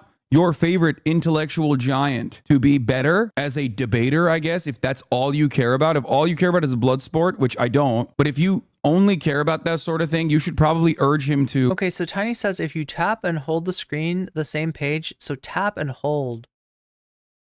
Oh, wait a minute. Isn't that how you like something on TikTok? Do more reading on actual books. He like literally doesn't believe that people even sit down and read books, which I think is pretty funny. Anyway, that's not what I'm doing here, obviously. What I'm doing is like news coverage and political commentary. I have already done the book reading beforehand, considering that I've been covering this issue for 10 years and didn't decide to take a stance after October 7 on the genocide side. That's it. I feel like it is genuinely scary that there are entire groups of people online who fancy themselves to be like intellectually curious people whose morality is so completely out of whack, who then do think that they are actually doing the work of educating themselves by simply quote mining Wikipedia to like present an argument that you would probably be able to use on someone who is not very knowledgeable. But when you actually go against someone who is knowledgeable and stubborn and a bit of a piece of shit, really, in how stubborn they are, well, you see how intellectually outmatched you are in that circumstance. He mauled it all the way through your iced coffee podcast yesterday and couldn't even demonstrate listening comprehension enough to actually address anything you said. How the fuck do you... Soul Life says, I get what you're doing with shorts. Yeah, and I also get your concerns. And they're valid. And they're real, and I'm like kind of like, you know, I'm considering my best course of action because like there can be positive effects in terms of more people subscribing, which is great. And there can be negative effects in terms of what you're talking about with segmenting the audience, people not seeing their friends because now there's 2 different streams to go in. Maybe eventually YouTube will fix this, right? Because theoretically, if I'm streaming on shorts and I'm streaming on regular and it's like the same stream just in different formats, like it would make sense to kind of have one chat to rule them all. But YouTube has not decided to implement that yet. And the solutions for, like, for instance, integrating Twitter chat, right, are like, do you know how Twitter chat gets integrated, or Twitch chat gets integrated with YouTube? Do you know how that works? Have you seen those streams where it's like Restream bot says C-SPAN stand playing chess with pigeons, right? It wouldn't just be like it enters like C-SPAN stand into the, you know, you see C-SPAN stand show up in like the YouTube chat. You would see the bot relay the chat, and it just becomes kind of messy. It becomes kind of a mess. And then the same thing with YouTube chat being relayed to Twitch. Expect them to read a book. Yeah, that's the beautiful part about it. The beautiful part about it is that it's never about addressing arguments. Obviously, like when I also engage in the petty slinging myself, I say, oh yeah, Mr. Bonarelli, Mr. Bonarcelli, like that.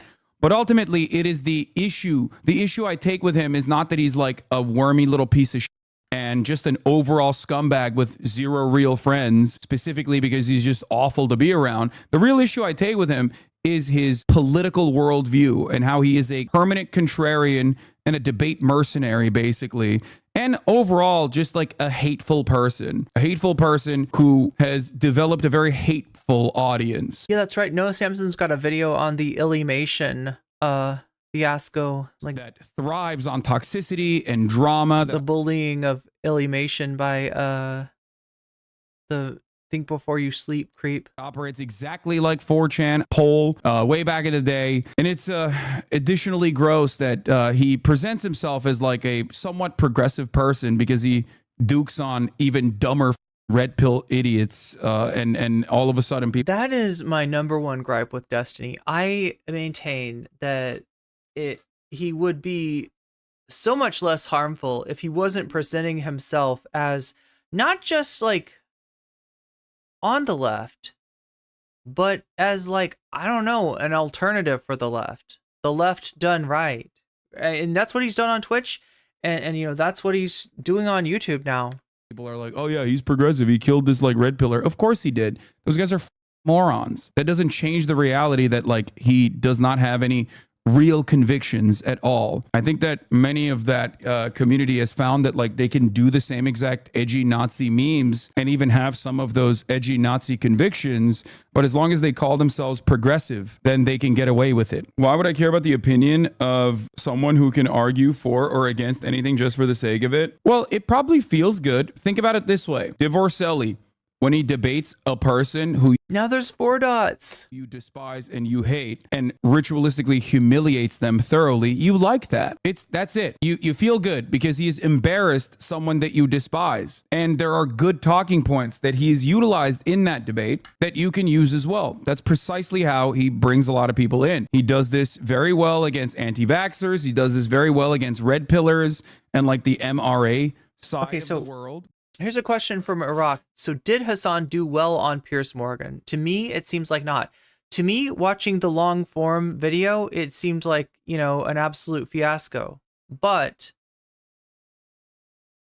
the internet, in responding to the clips that were made from that debate, they've actually been very positive towards Hassan. Surprisingly so. So, you know, like I guess, you know, it's just me saying I'm not the end-all be-all arbitrage of like what works and what doesn't, and you know, me consuming the debate as a long-form video is going to have a different effect than somebody seeing like the clips on Twitter. And apparently the clips on Twitter, just Hassan was cooking, Esther was cooking. It was you know, it was basically people who hate Hassan's guts, including I think even Destiny said something positive about at least 1 or 2 things that Hassan said in the debate. So yeah, I mean, like, it didn't look good to me. It was making me cringe. It was making me facepalm, but apparently it worked out okay. But overall, these are not actually firmly held convictions. None of it is really. He might personally care about some of these issues. Oh my God. Yeah. Reminding me, I got to specify. Yeah. That when I'm talking about the 3 dots, I am talking about in shorts. I am talking about the vertical version of the stream. But overall, oh, I get it. I see what the confusion is, right? So like, look, when I'm on shorts and I'm pointing up there, right? For the rest of the viewers who are watching me either on Twitch or on YouTube, I'm actually pointing, like, I don't know, to the left of Hassan. It's probably confusing. Worldview is just like, I thrive. But yeah, I'm specifically trying to say for because people, if you're on if you're on your computer, if you're on your laptop, if you're on a notebook or anything like that, actually no, notebook might be similar, but if you're not watching the vertical stream, basically it's very easy to find. The like button is right under the video, where you always expect to see the like button. And yes, I know that every time I say like, there's a little rainbow swirly around the like button, reminding you to hit that like button. But I feel like that's a pretty easy thing for you to do. I feel like most of you have already hit that like button. And if you're not, you're probably hitting it right now. So I don't feel as much of an impetus to emphasize it for the regular stream as I do for the short stream, just because I know that it's hard to find on shorts. And for that reason, most streams get very few likes. And that means that if, you know, ours gets likes, then it becomes like a standout stream and YouTube sends more people our way.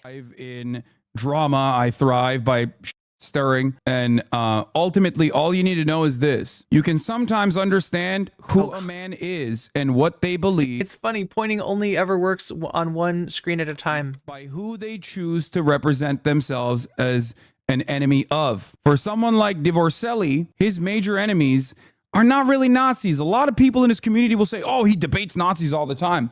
His treatment of Nazis and well, yeah, I mean, like, the real enemy is the top of the hour ad break, the ad break that comes to you on Twitch every hour at the top of the hour, the ad break that you will experience for the course of 3 minutes, unless you can find some way to get out of it through a technicality such as a Twitch Prime sub to get yourself out of the top of the hour ad break for free, to give yourself the gift of weasels, the gift that keeps wiggling, if nothing else, and to earn my undying gratitude, right? Because Twitch is massively fallen off. So, you know, anytime that there's any jellyfish sound over there, it warms my heart, right? You can also get out of the top of the ad break by paying $5 to Twitch to get yourself. But now there are communist invading radicals. Who knew? Yeah, to get yourself out of the ad break with $5, giving yourself, again, the gift of weasels. And also sometimes people want to pay it forward and they've already got a sub themselves and they want to give a gift sub.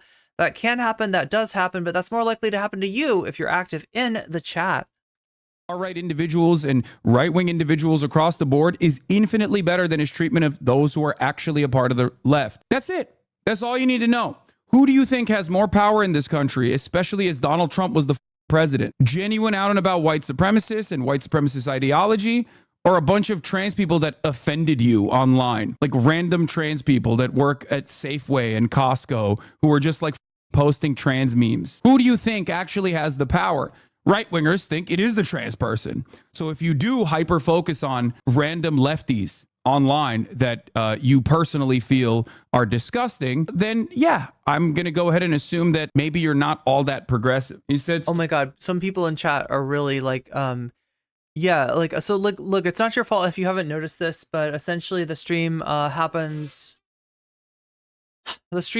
on regular YouTube. Like it's all on my channel, right? It's all on nocommentchick, but it happens in vertical format and it happens in regular format, and generally people that want to watch the vertical videos are on their phone, right? Your phone is like a vertical sort of thing unless you turn it sideways, and so YouTube's basically made it's a stream for shorts, right? It's like shorts have streams, and people watching shorts, they'll randomly see streams, and if the stream looks good, they'll click on it and they'll come in. Maybe some of you have come in exactly that way. Other times, you know, you get suggested on your shorts shelf to watch the stream. But yeah, we got options. Basically, we've got options, but the options maybe have drawbacks. That's what Soul Life and I were discussing. Trying to figure out what the best way is, the best way forward. Palestinians need to die. What is this? Palestinians don't have like some national autonomy or authority there. They were just a state within the Ottoman Empire, and like those ethnic people were just roughly allowed to live there. Do you have any idea as to how this mess will end? My guess is Israel is going to attack the Gaza Strip. There's probably going to be a fair amount of damage, and in 3 weeks, maybe, or 2 weeks, all of us are going to forget about this and move on to the next thing. People are. Okay, so anybody who ever talks about Hassan and the Ukraine take, right? Hassan saying, I don't think Russia's going to invade Ukraine, or he might have even said no shot. He might have even said no shot, right? But whatever, right? He was wrong about that. That was a prediction that did not come true, right? Destiny's prediction, in 3 weeks, we will all have forgotten about this. Oh my God, so wrong. Yanis Varoufakis. Yeah, Hassan interviewed Yanis Varoufakis. We probably need to get through. Let's see. We've got. Oh yeah, I wanted to show you this. So, you know, speaking of Mr. Bonarcelli, we do have a tweet from him.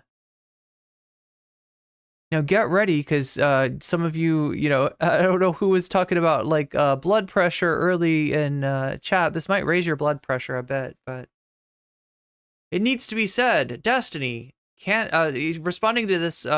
He's responding to this tweet right here. Spent the first night of Passover at the student Seder in the Gaza Solidarity Encampment at Columbia. The Jewish flank of the Palestinian Solidarity Movement is growing and is so beautiful to behold. Destiny's response, right? Judge for yourself how unsafe these Jewish students feel, right? But Destiny's quote, he quote retweeted this, right? Can we donate to this cause anywhere? Oh, very nice of you, Destiny. Very nice, right? I am moved by all the solidarity. I will donate money for thousands of gallons of kerosene for these brave protesters. And this is what I mean when I say that he doesn't do this stuff on Twitch or on YouTube or on any of the platforms he cares about anymore, right? These kind of takes, which he's always had, you know, his dipshit protesters comment, right, from the George Floyd uprisings, but now he makes them on Twitter because there's no consequences. Look, what he's got a little thing too. Everybody's got a little thing. Is that DGG? Is that what that is? Is that like the emblem for DGG or something? I don't know. I'm just noticing these. I'm just noticing these little badges. I saw it on some, I think it was like some FaZe Clan members had one. And anyway. So yeah, that's what he's doing on Twitter right now. Conflating the baby with the 40. He did such a, wait, what? He was so right, dude. And in 3 weeks, maybe? Or 2 weeks, all of us are going to forget about this and move on to the next thing. People are conflating the baby with the 40. Oh, see, now Soul Life's got the hack. If you're looking at the video and you don't see the 3 dots to like the video, swipe down on the little chat nub at the bottom of the video to, oh, okay, wait, swipe down or swipe up? Is it swipe down? Yeah, there's like a little piece of chat, right, that you can you know, click the box and say something, or I guess you can swipe up on it or down on it. I haven't really messed with the nub. I haven't really swiped the nub that much, although it sounds very appealing now, especially when I put it like that. 40 babies, and it's not like every single baby was.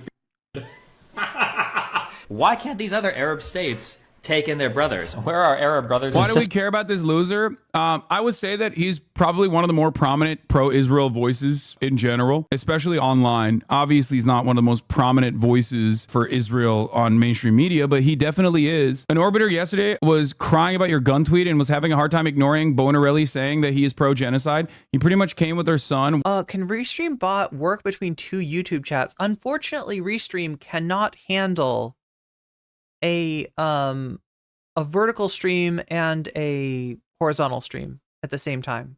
It just doesn't happen. Maybe eventually. And there's the ad break now. It doesn't do that yet.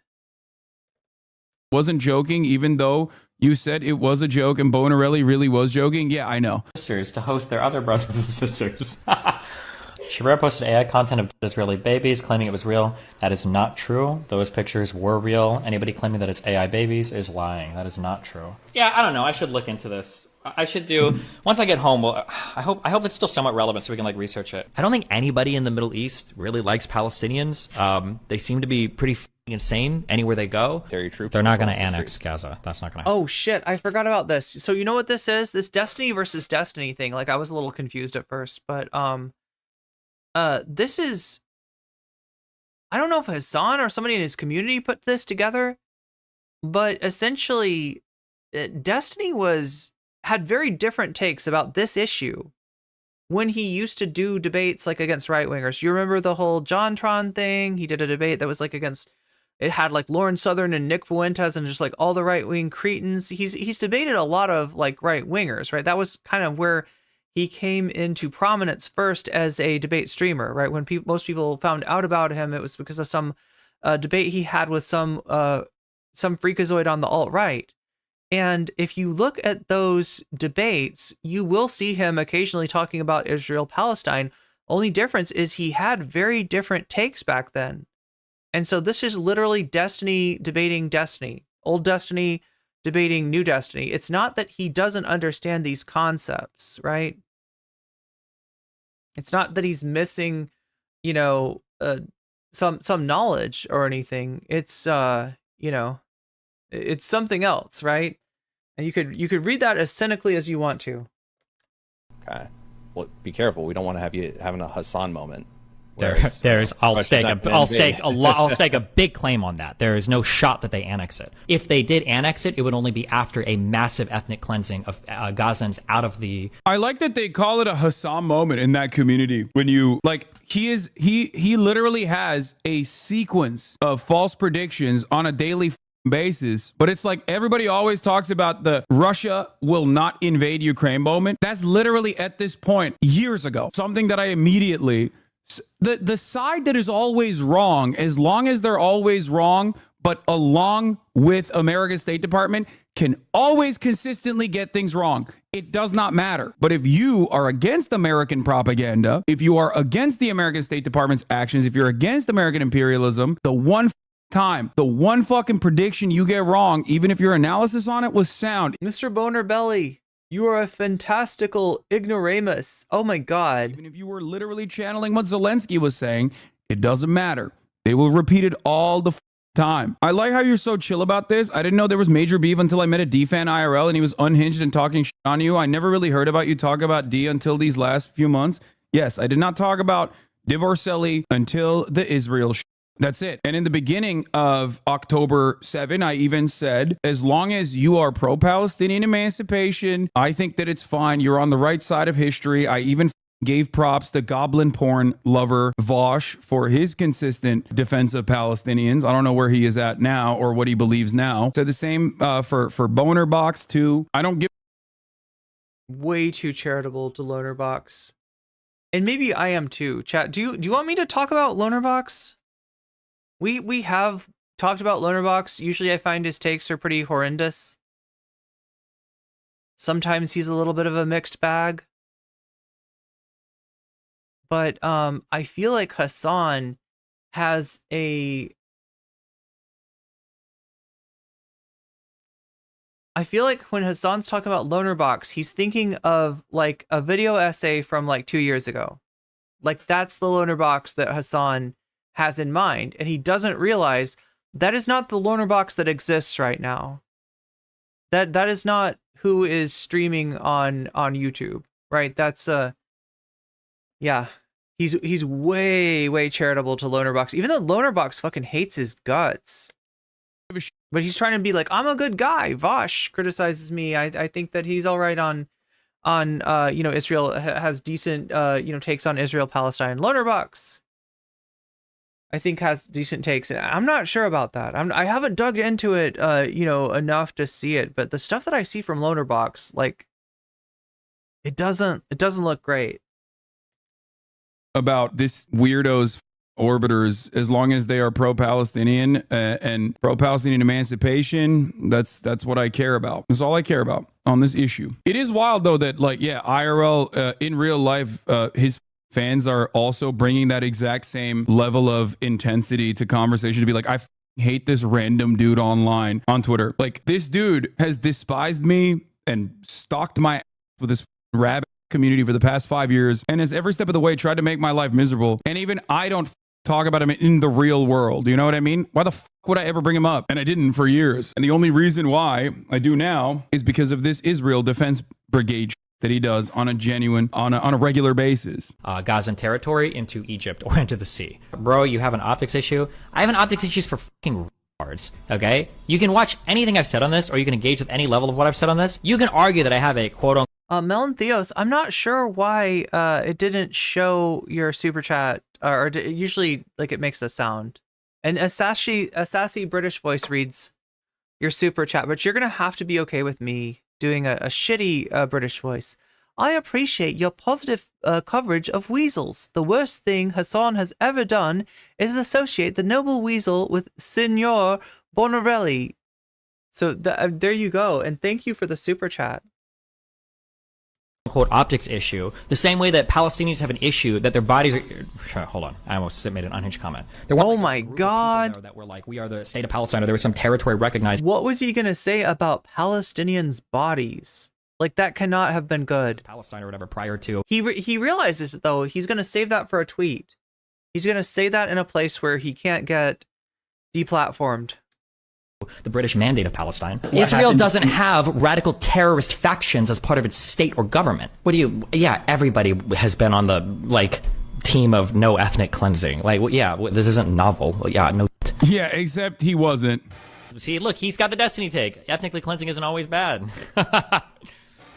Illegal settlements is not the threshold. I just don't know what the threshold would be. It would probably be an excess number of civilian casualties. 10,000 feels bad, 20,000 feels bad, 30,000 feels bad. If like more than like 20, 30, 40,000 people, yeah, I think that would be really, really, really bad for Israel. Once this particular incursion into the Gaza Strip stops, I think everybody goes back to not giving a fuck again. That's my guess.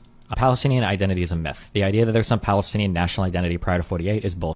Destiny, do you believe that Biden continuing to support the war effort is in his best interest for re-election? Yes, Israel's unbelievably popular with his talking points are so easy to deflect. It's insane that people look to him as a source of intelligence. It's because his talking points might be easy to deflect, but debates, and I've repeated this over and over again, debates are not done for the truth. For arriving at the truth. Debates are conducted by those who are good at rhetoric. So most people that try to address him wanting to oh, you thought I was saying he was at the protest? No, he's saying just like ridiculous. Yeah, we're at 40K now, says Hollywood Cote. Very likely so, right? The capacity to even count the casualty is massively limited at this moment. So yeah, it would be a safe bet to say that the casualties are being undercounted. And when I say casualties, right, if we want to talk about casualties, you're talking about 6 figures, not 5.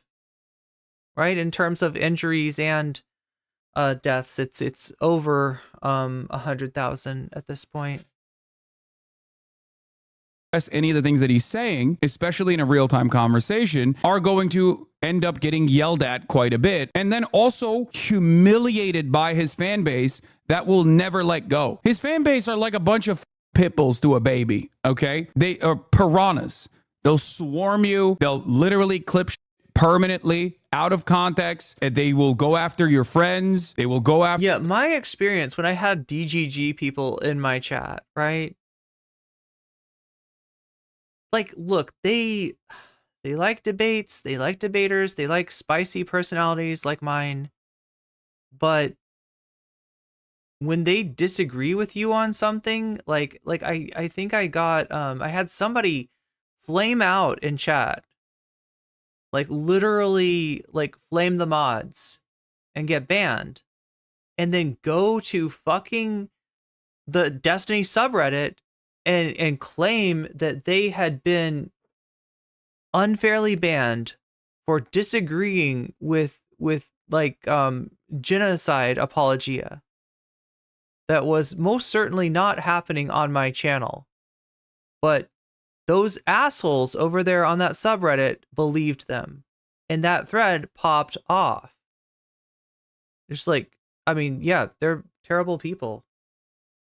And like, I mean, I feel like this is somebody that's like that I actually saw this DGGer in Vosh's community now. So like I said, the apple doesn't fall far from the tree. Those you collaborate with, and they will consistently keep doing this over and over again because they basically are the exact same people that used to operate this way during the peak of the alt-right. Destiny debated a lot of alt-right dip and converted them to not being like liberals or progressives really, but just Destiny fans. And they never actually let go of the blood sport that they loved. They never actually let go of the attitudes that they had. They never let go of their resentment. They never examined their worldview. They never really changed anything. They just said, yeah, I was an edgelord nihilist who called himself maybe a neo-Nazi. Now I'm an edgelord nihilist who calls himself a liberal, a Brandon supporter, a neoliberal, if you will. You know, pick whatever you want to pick. It doesn't matter, because the real fun here is the toxicity, is the drama, is the cyber stalking, and it's the community memes that you cultivate off of on those who are in the out group. It's actually pretty simple. That's it. That's basically all that is going on here. You know what I mean? Did you really like see? They're here. They will always show themselves as well, by the way. They love lolcowing and they love debating, which is precisely the reason why they don't really have a lot of friends in the real world, because nobody wants to be around a dude who's like constantly every single issue learning to be a nerd. I'm not sure what you're talking about. Where's the leftist infighting? Is it Hassan criticizing Destiny? Is that the leftist infighting? Stop. Which is why I try to urge you guys in this community to consistently not be that person either, because I think it's like really lame. Look, I follow the Michael Brooks school of thought. I'm very forgiving and very generous with people, and very ruthless with systems and with bad ideas. And when I see so-called left-wing people but now there are freaking communist pushing right-wing views, I'm going to say something. It's the right-wing point of view that I have a problem with. I don't like, you know, I don't essentialize it to the, you know, the platonic ideal of a left-winger and or a right-winger. As soon as I respond to this person and say, listen, brother, we know what his opinion is, there is no context that will make this look good. He is in support of Israel's actions in Palestine against the Palestinian population. He will move on to the next thing that I mentioned or something else. He will never address the point. A content creator that I really like that used to cover the tactics in which the alt-right operate fairly well is... what's that guy? He did like all of those. He did all those like videos. What was his name? Alt-Right Playbook from Innuendo Studios. Exactly. The Alt-Right Playbook from Innuendo Studios is actually pretty good, because if you go through their entire Alt-Right Playbook, you will realize like, oh my God, that's exactly what they do. That's it. Those. Yeah, and not just the right wing, right? This is something like the alt wing. The alt-wing right, the alt-right playbook by Innuendo Studios, it essentially catalogs different right-wing rhetorical techniques. That's what it's about. But unfortunately, these are rhetorical techniques that you will see in the debate pervert sphere, right? With your Destinies, with your Voshes, with your, you know, right? And that why you see that is because they literally picked these moves up from right-wingers. Like the, you know, and not just the rhetorical strategies, but also some of the viewpoints, right? They literally fucked around with blood sports debates, with debating alt-righters long enough to kind of get convinced that maybe the alt-right had some points on some things, and they want to disabuse naive lefties of those notions, and that's why we find ourselves so often fighting a rearguard action. Those are the tactics. The tactics have never changed, and the position for why, like the reason for why those tactics even exist is because it's for fun. These guys are not genuinely morally interested in it. There might be some people who are morally invested in, like, I guess, Israel doing ethnic cleansing, but ultimately the real reason is drama and debate and toxicity, and whatever Divorcelli chooses as his next target, they'll grab onto, and they'll intercept communities, and they'll act like they've been there and act like they've been fans for years. Like they basically are, I would say, a more presentable version of like Ice Poseidon's fan base. Like it's the same kind of weaponization of autism, but at least these guys understand the room a little bit better. They will, however, still come across like unhinged weirdos if you start asking them about what they feel about incest or age of consent or whatever. But they know at least how to present themselves. Like they know how to say like, oh, I'm just curious. All I'm saying is, not an accident, so many in this dude's community are straight up like fans of genuine pedophile Nazis. Like, I'm talking real neo-Nazis. Like, he has collaborated with... He's talking about Fuentes, yeah. Oh, that's Sam... neo-Nazis regularly, frequently, some of which are actual pedophiles, actual neo-Nazis who have given money to neo-Nazi defense funds, and it's just memes. It's just for the memes, actually. We just think that they're funny, and they just do funny memes. But the real reason why he has collaborated with them... No, I'm not talking about Nick Fuentes. I'm talking... Oh, you're not? Okay. He's talking about Sam Hyde, I guess. About Sam Hyde. Now, of course, the real reason why he collaborated with him was because he keeps saying that he wants to kill me. Sam Hyde, that is. Another person that I rarely ever mention because who the cares? He's a pedophile Nazi. But he collaborated with him. I remember at the time, it was the top post at LSF. They deleted it, of course, now. But it was a top post at LSF, him being like, yeah, I want to kill him. You lay down with dogs, you're going to get some fleas, you know? You should treat them like football watchers treat Arsenal fans. Why argue with Arsenal fans when you can just wait? Just wait for them to embarrass themselves, lol. Yeah, exactly. A lot of these people just carry generational resentment almost, and they just hold on to failures that they've had in the past, and these hangups actually end up ruining their lives. In my opinion, it's just very unhealthy. That's it. Dudes who've lost out on opportunities or had phenomenal opportunities and fucked up the bag by being out and about Nazis, like the Cartoon Look, I don't want to put any words in anybody's mouth. The chatter that was talking about leftist infighting, like, I literally don't know if they mean... Like, we're talking about Destiny, so I assume that's what it was related to, but maybe they mean something different and they can clear it up. Swim show that Sam Hyde used to have, and then that fall off ruins their brain even further. And they hold their grievances, like, they hold that close to themselves. Like, I mean, think about Chud Logic. Talk about how, like, they think Tim Heidecker is the reason why Sam Hyde lost his Adult Swim job, and they will go to ridiculous extents, doxing, stalking. Oh my god, I didn't realize this beef existed between Tim Heidecker and Sam Hyde.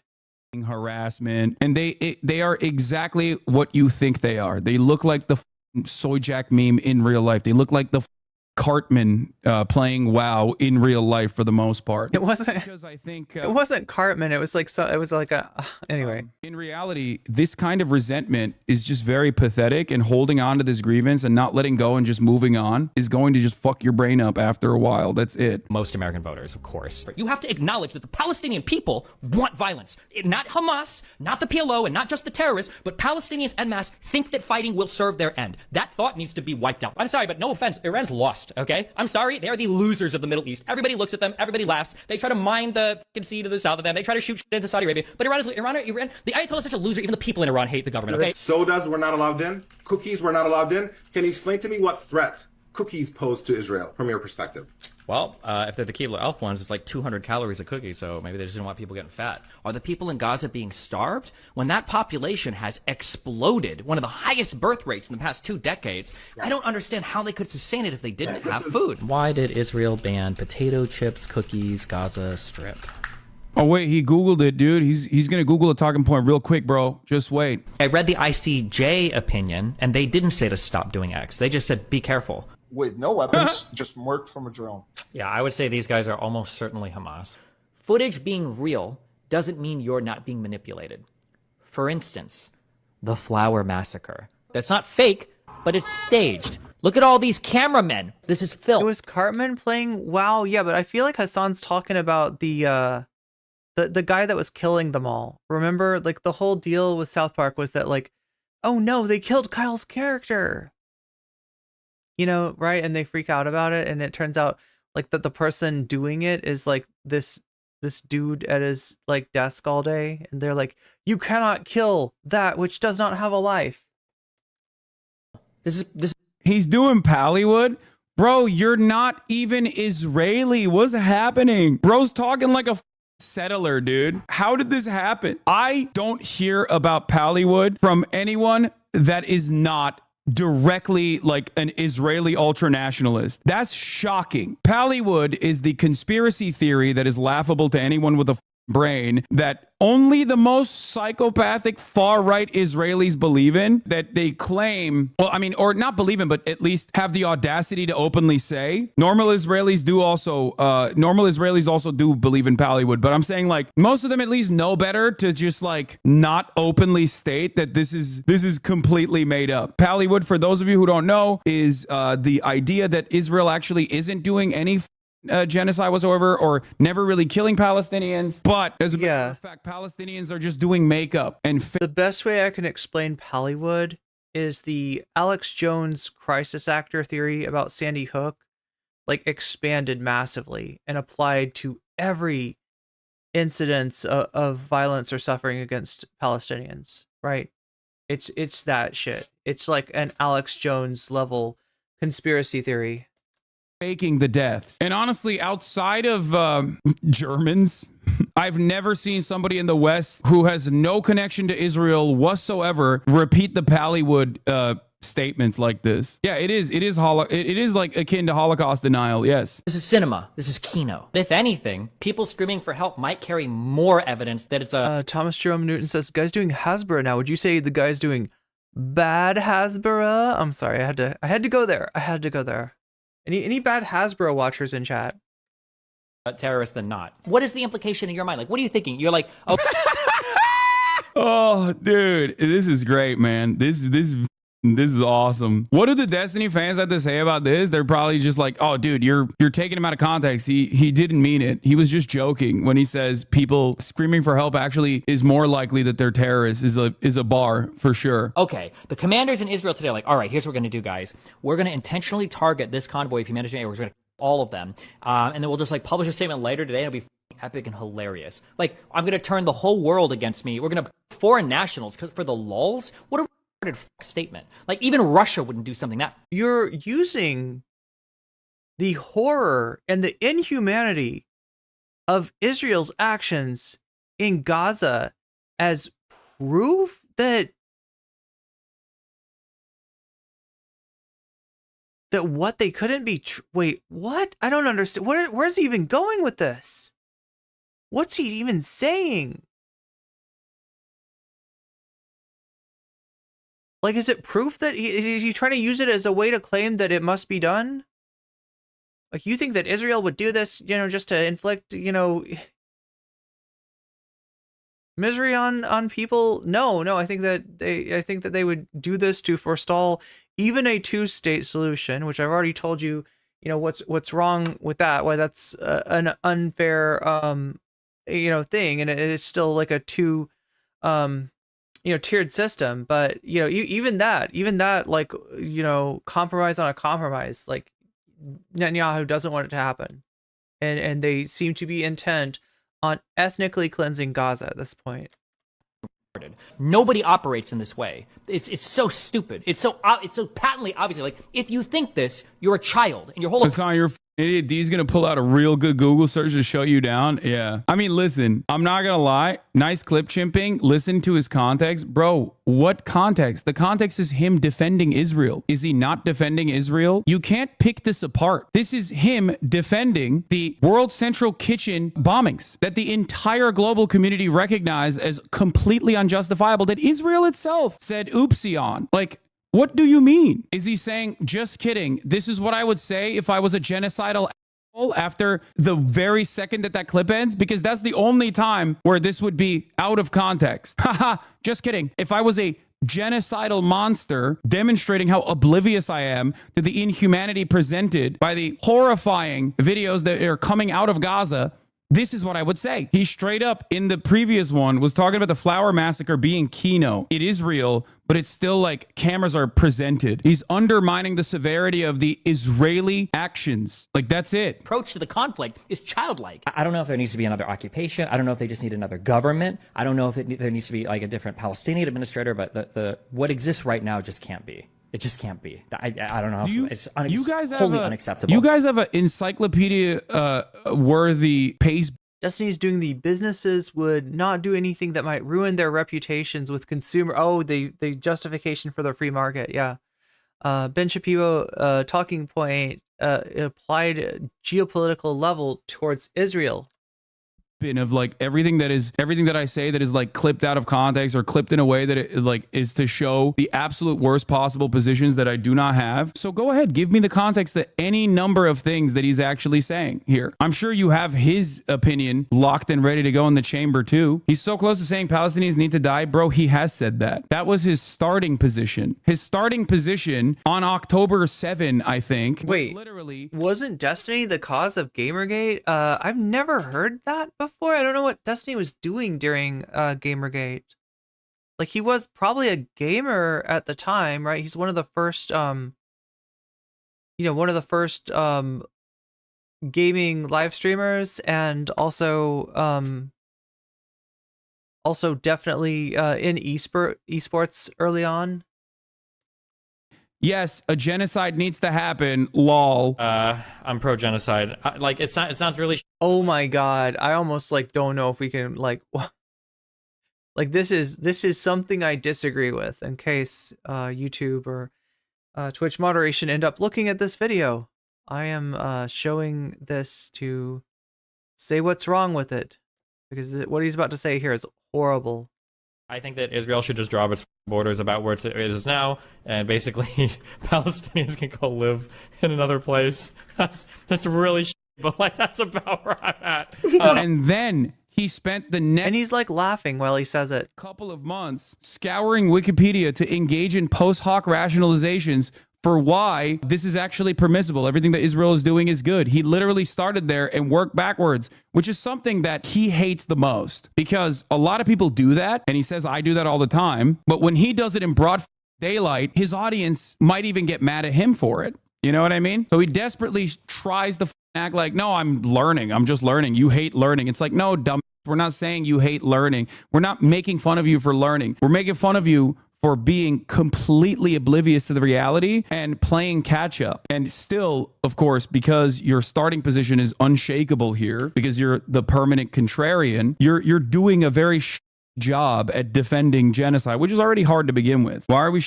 on looking up facts? Oh, he's being disingenuous. Yes, dude. Yes, using Wikipedia is okay. That's not the point here. It's so funny how quickly you get captivated by this like talking point where you're like, oh, I guess these people are on research. No, dude, wiki research is just a catch-all term. But when I talk about wiki research, lol, what I'm not talking... See, this is what I mean. It almost seems like YouTube Shorts wants me to just like answer questions from chat. About is like trying to genuinely learn what the fuck is going on by scouring Wikipedia. Which I could do, but it almost would be better as like a separate stream. What I'm on is having a position that is pro-Israeli, genociding Palestinian people, and then trying to play catch up against people who have been literally writing books on the matter since before he was born. And here it is. There you go. Thank you. If you want... Wait, Joshua Reynolds, are you comparing being a Republican to being black in terms of oppression? Is that what I'm hearing? Am I getting that right? He says bombing the kitchen crew was bad. Oh, dude, that's awesome. Thank God he said bombing. I'm sorry. I'm trying to stay, catch up with the Shorts chat too. Deliberately bombed, knowing them they were just feeding Palestinians. So you went on a 5-minute rant when you both agree it was a bad thing to happen. Just so you think that Jews were just looking for blood of innocence? Yeah, dude, that's what I said. You're right. Yeah.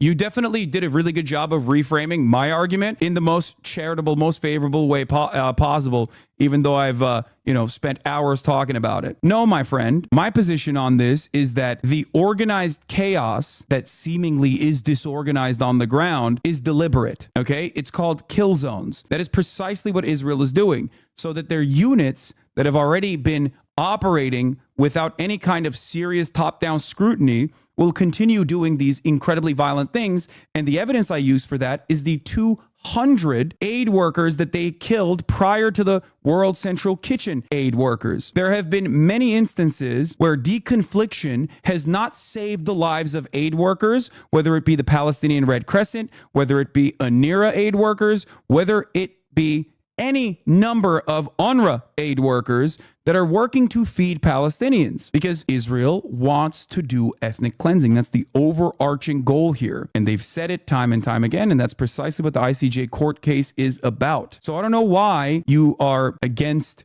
I don't know why you are against even liberals who are Zionists themselves, like Jose Andres, the founder of World Central Kitchen, who also said Israel deliberately targeted his convoy. They've killed 200 aid workers prior to this. Most of those aid workers also were, there working with round-the-clock communication with the IDF. You can't do that without communicating with the IDF. You can't move convoys without prior knowledge from the IDF, and they still get lasered.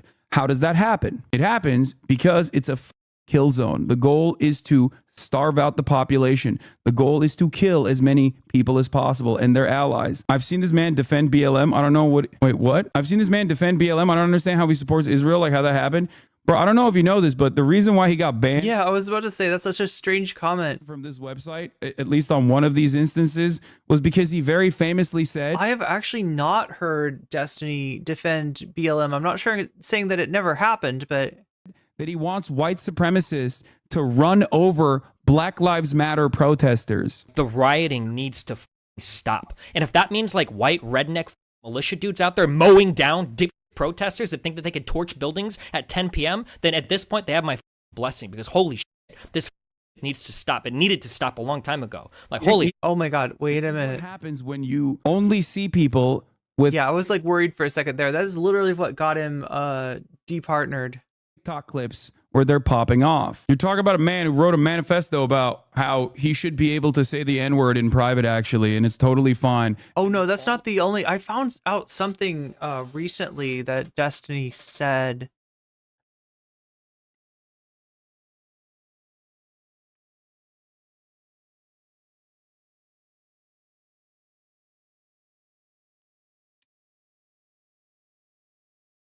See if I can find this tweet.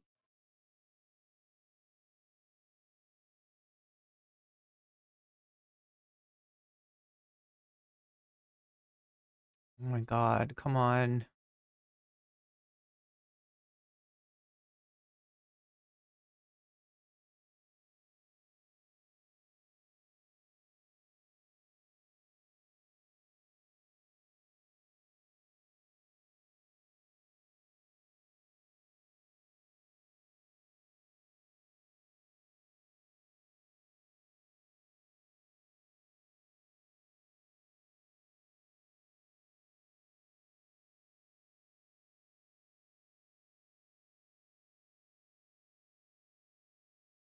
Brittany.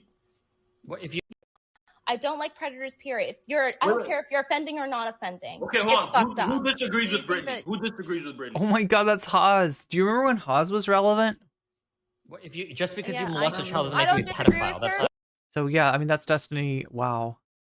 I don't like predators. Let's see. There's another clip here too. Access to child a higher... What I've read, apparently men that are given access to child have a higher chance of not actually committing actions in real life, and I would argue that that would be a moral good. That if you can prevent people from acting on those urges, that's something that should be explored. And again, like, some of it I guess sounds uncomfortable. Some people, like, you're being real, like a 21-year-old, 22. This is the ethical, like this is known as the ethical CP argument that he's making here. You were like, there are some 15, 16-year-old chicks that like look pretty fucking hot. Like I can't help that. Like some people mature God damn, Destiny. God damn. Yeah, he said some shit. He's definitely said some shit. Well, while we're talking about bad Destiny clips.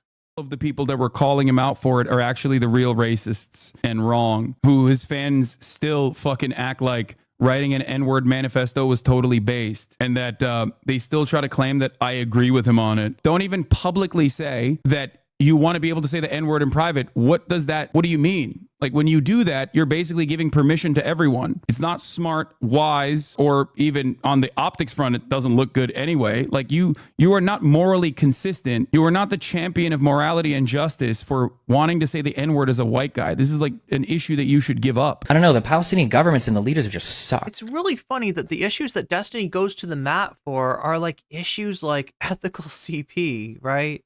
And like this shit.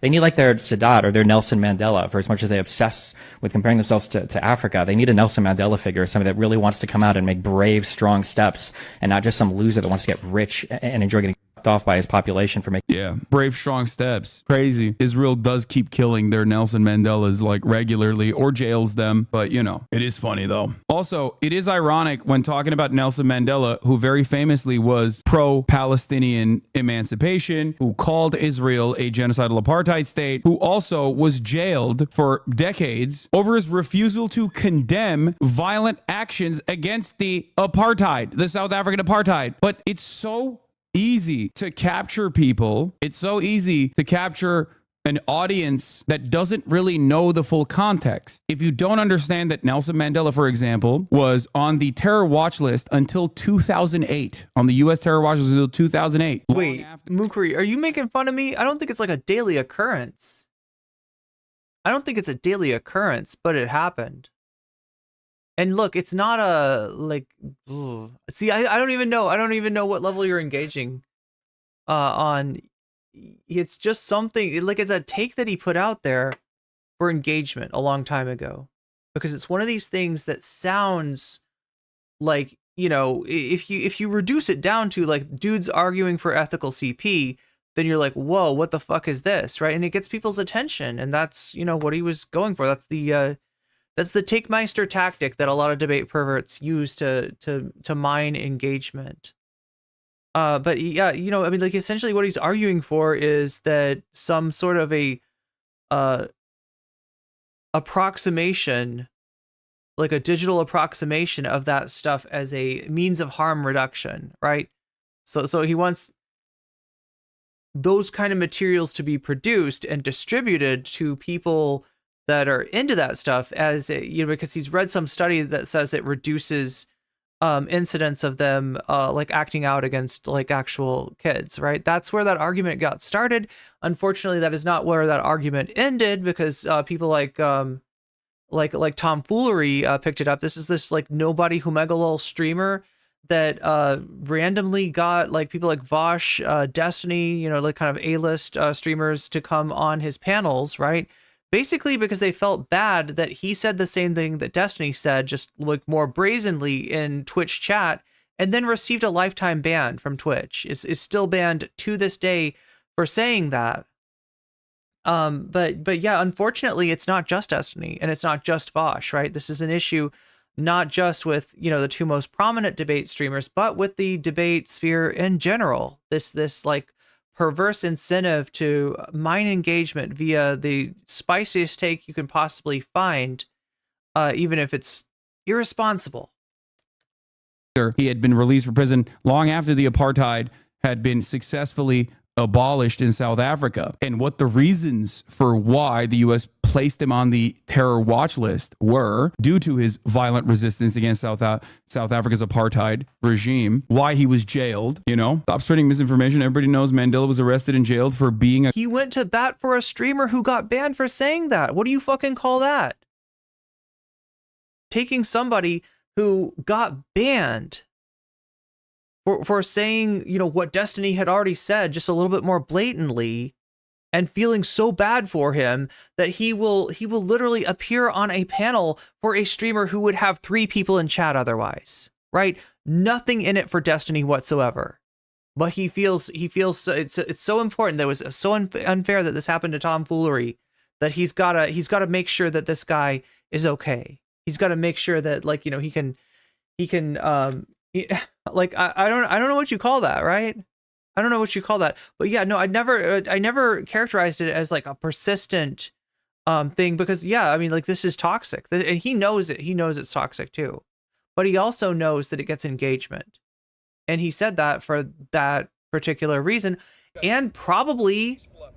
But now there are freaking communist invading radicals. And probably because he believes it, based on having read one article that's like, you know, actually this reduces incidents of these people offending, and he was like, huh, that seems pretty based. Well, you know, it's like the arguing as a. Anyway, it's fucking debate sickness is what it is, right? It's a bad idea that most people can see as a bad idea, but if you're in the debate world, it makes you sound like a brainiac to be like, actually, I think there should be ethical digitally created CP for harm reduction. Right. Yeah, that's communism. Yeah, good one. You can make an argument like this. You can make an argument. Why is it that Destiny and Vosh cannot stop talking about this shit and cannot keep having just like the worst takes on it, right? What is it about like that particular subject matter that they are just like flies to they're like moths to the flame? Like that, because many people in your audience doesn't know either. So my anger is twofold in the situation, obviously. One, I'm angry because I disagree with him and he is like defending a genocidal apartheid regime, obviously. But the other anger I have is that for a person who presents themselves as the arbiter of truth, a beacon of morality, a beacon of like intellectual. Yeah, exactly. Look, he literally, when Vosh got into trouble for Loli, he literally said, "That's too bad. It would be nice if you had someone to defend you, Vosh, right? It would be nice if you hadn't burnt your bridge to me." He literally said I would probably have defended him if he was an orbiter, if he was a good little orbiter that did everything right and didn't get out of control. Like, and this is the guy that exposed him for the poppy shit. Like, right? Destiny should know better. But it was only because he thought that Vosh was going to crash and burn. As soon as it became clear that Vosh was going to have a career, because of the dedicated work by the so-called Vosh intelligence agency in covering up what Vosh had done in Destiny's Discord, Destiny was like, back on friendship mode. And it's only really that he's gone off of Vosh because he's had his feelings hurt by Vosh and Vosh's partner. Curiosity. He's actually making his fans dumber by feeding them a reliable narrative, by creating, ironically enough, an echo chamber. Now, his fans will say, "Oh, dude, he dukes it out with like people who oppose his opinions all the time." Yeah, he does. Except those intellectual sparring moments are not actually. Tom is not related to the conversation that he was having there. Tom is another example of him having sympathy towards this point of view. Right? If it was a one-off thing of like, oh my God, Destiny said this for engagement, he did this Takemeister, and then he immediately realized that the optics were terrible and that, he doesn't even agree with it, right?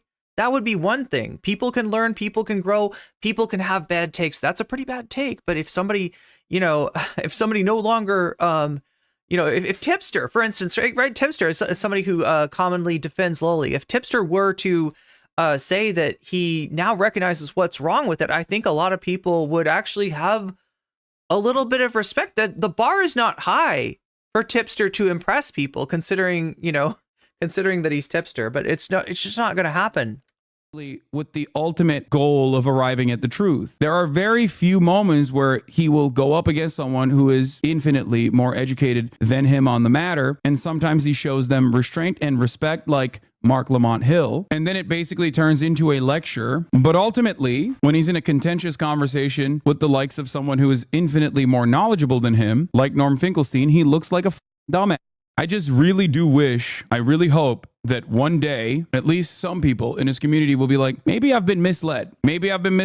I should be a little bit more intellectually curious. Because that's it. No, don't say, nah, they're too stupid. That's wrong. Look, if you predict something that doesn't come to pass, like his earlier predictions that we would, forget about what was happening in Gaza like 3 weeks later, right? That is one thing, okay? That is one thing. You can tuck your tail between your legs and just like pretend it never happened, whatever. But if it's ethical fucking CP, yeah, that's going to follow you around. And unless you ever say something like, hey, that was fucked up what I said. That was wrong what I said. I don't know what I was thinking. I wanted attention. I wanted, I was looking for reach. I was looking for clout at the time. It seemed like a good idea. It's the kind of thing that other people in the debate sphere were saying, and they were getting attention. Everybody was doing it. Like that's, you can't just yada yada that. You got to say something. You got to correct the record. If you were wrong, say it. He never does, because he doesn't think he was wrong. He still believes it. He just doesn't want the optics. Will not do that. I will not be like, oh yeah, no, they're fucking too far gone. I do believe personally that there are people that may have, signed up thinking like, well, this guy dukes it out with right-wingers a lot, and seemingly he's like a smart dude. He looks like an intellectual giant against a dude who's like advocating to beat your wife or whatever, and he pops off on a moment like that. There are fans that come in because of that, because they also despise the red pill bullshit like we do, and they think that he might be a progressive person who may believe what he has to say about Israel and may tap in and start repeating some of those talking. Yeah, it's actually funny how Destiny positions himself in regards to the red pill, right? Because it's this deliberate strategy where he engages with red pill creators like Fresh and Fit, or one example, but he doesn't obviously entirely endorse that. Like I said, he doesn't swallow the red pill, he gargles with it. And by doing that, he's able to get the attention of that large audience of, like, I don't know what you want to call them, very sad men that watch Fresh and Fit. And, you know, but he himself has said that literally the red pill is right about some things.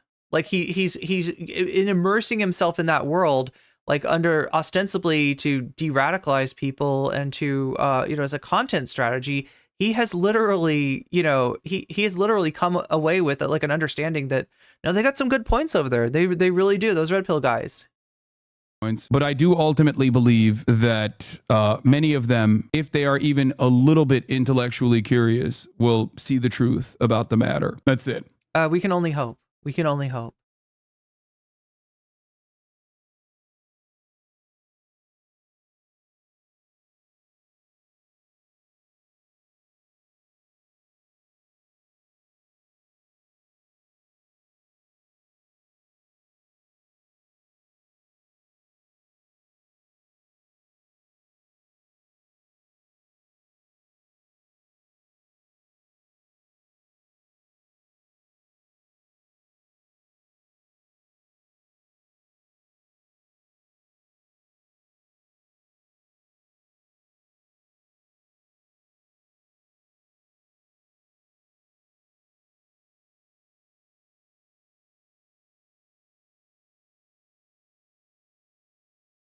So yeah, we tried to watch this Toastify video. This is the second installment of the Tipster Exodus, or the Tipster Files, or whatever. This is Toastify's making videos on Tipster, and it's just like I could not get through that.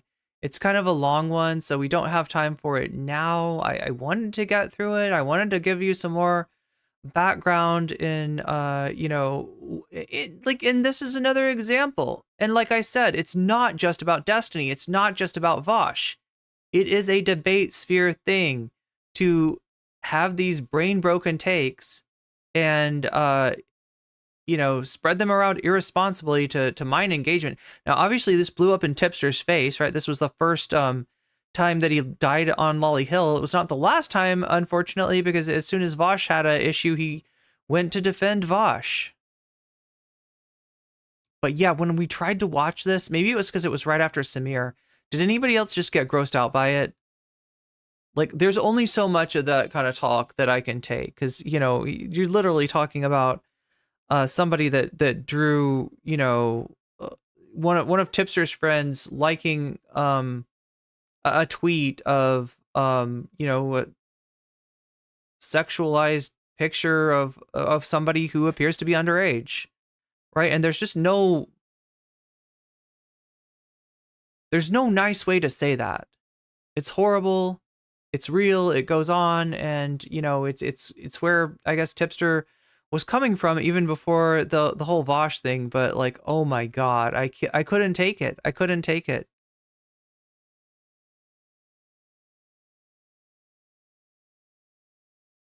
I just that those I'd rather that those with predatory thoughts seek help, and leave at that, not normalizing anything to do. Yeah, too bad debate bros are okay with this shit. I mean, look, it's just like, yeah, it's almost systemic in the debates here. Not that I'm not trying to shit on everybody that does debates, obviously, but it is just like a tendency that is all too pervasive.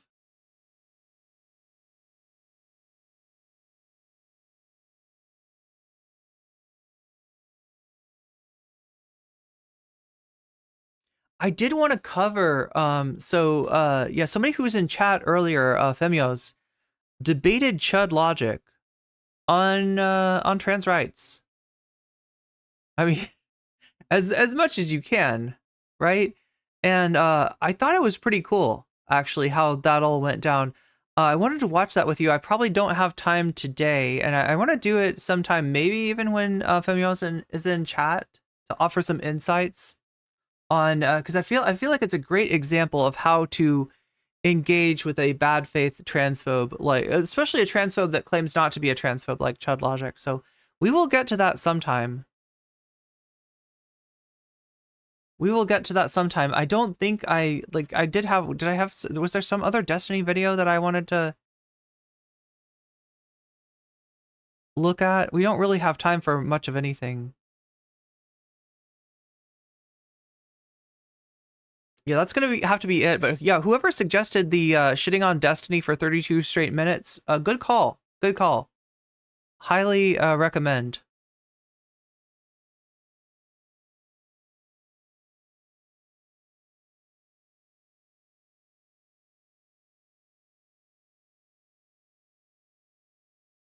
But yeah, I don't know if I'll make it through that tipster video. Did we watch the first one? I don't think we did. I feel like the first one was just lore. It was just like, who is he? How did he get popular? To the extent that he did get popular. And it's like, I don't care. It was a long time ago in a galaxy far, far away that Tipster became popular for playing classic video games. And I don't even know what else. But yeah, this latest installment was more along the lines of explaining why you just got home. Oh my god, Soul Life, I'm sorry for the bad timing, but I turned into a pumpkin in 3 minutes. And yesterday, I actually lost all my ad revenue for that stream, right? When I go over 6 hours, if I get demonetized for like music, right? Like I feel like there was even something today that I was watching that had music in it.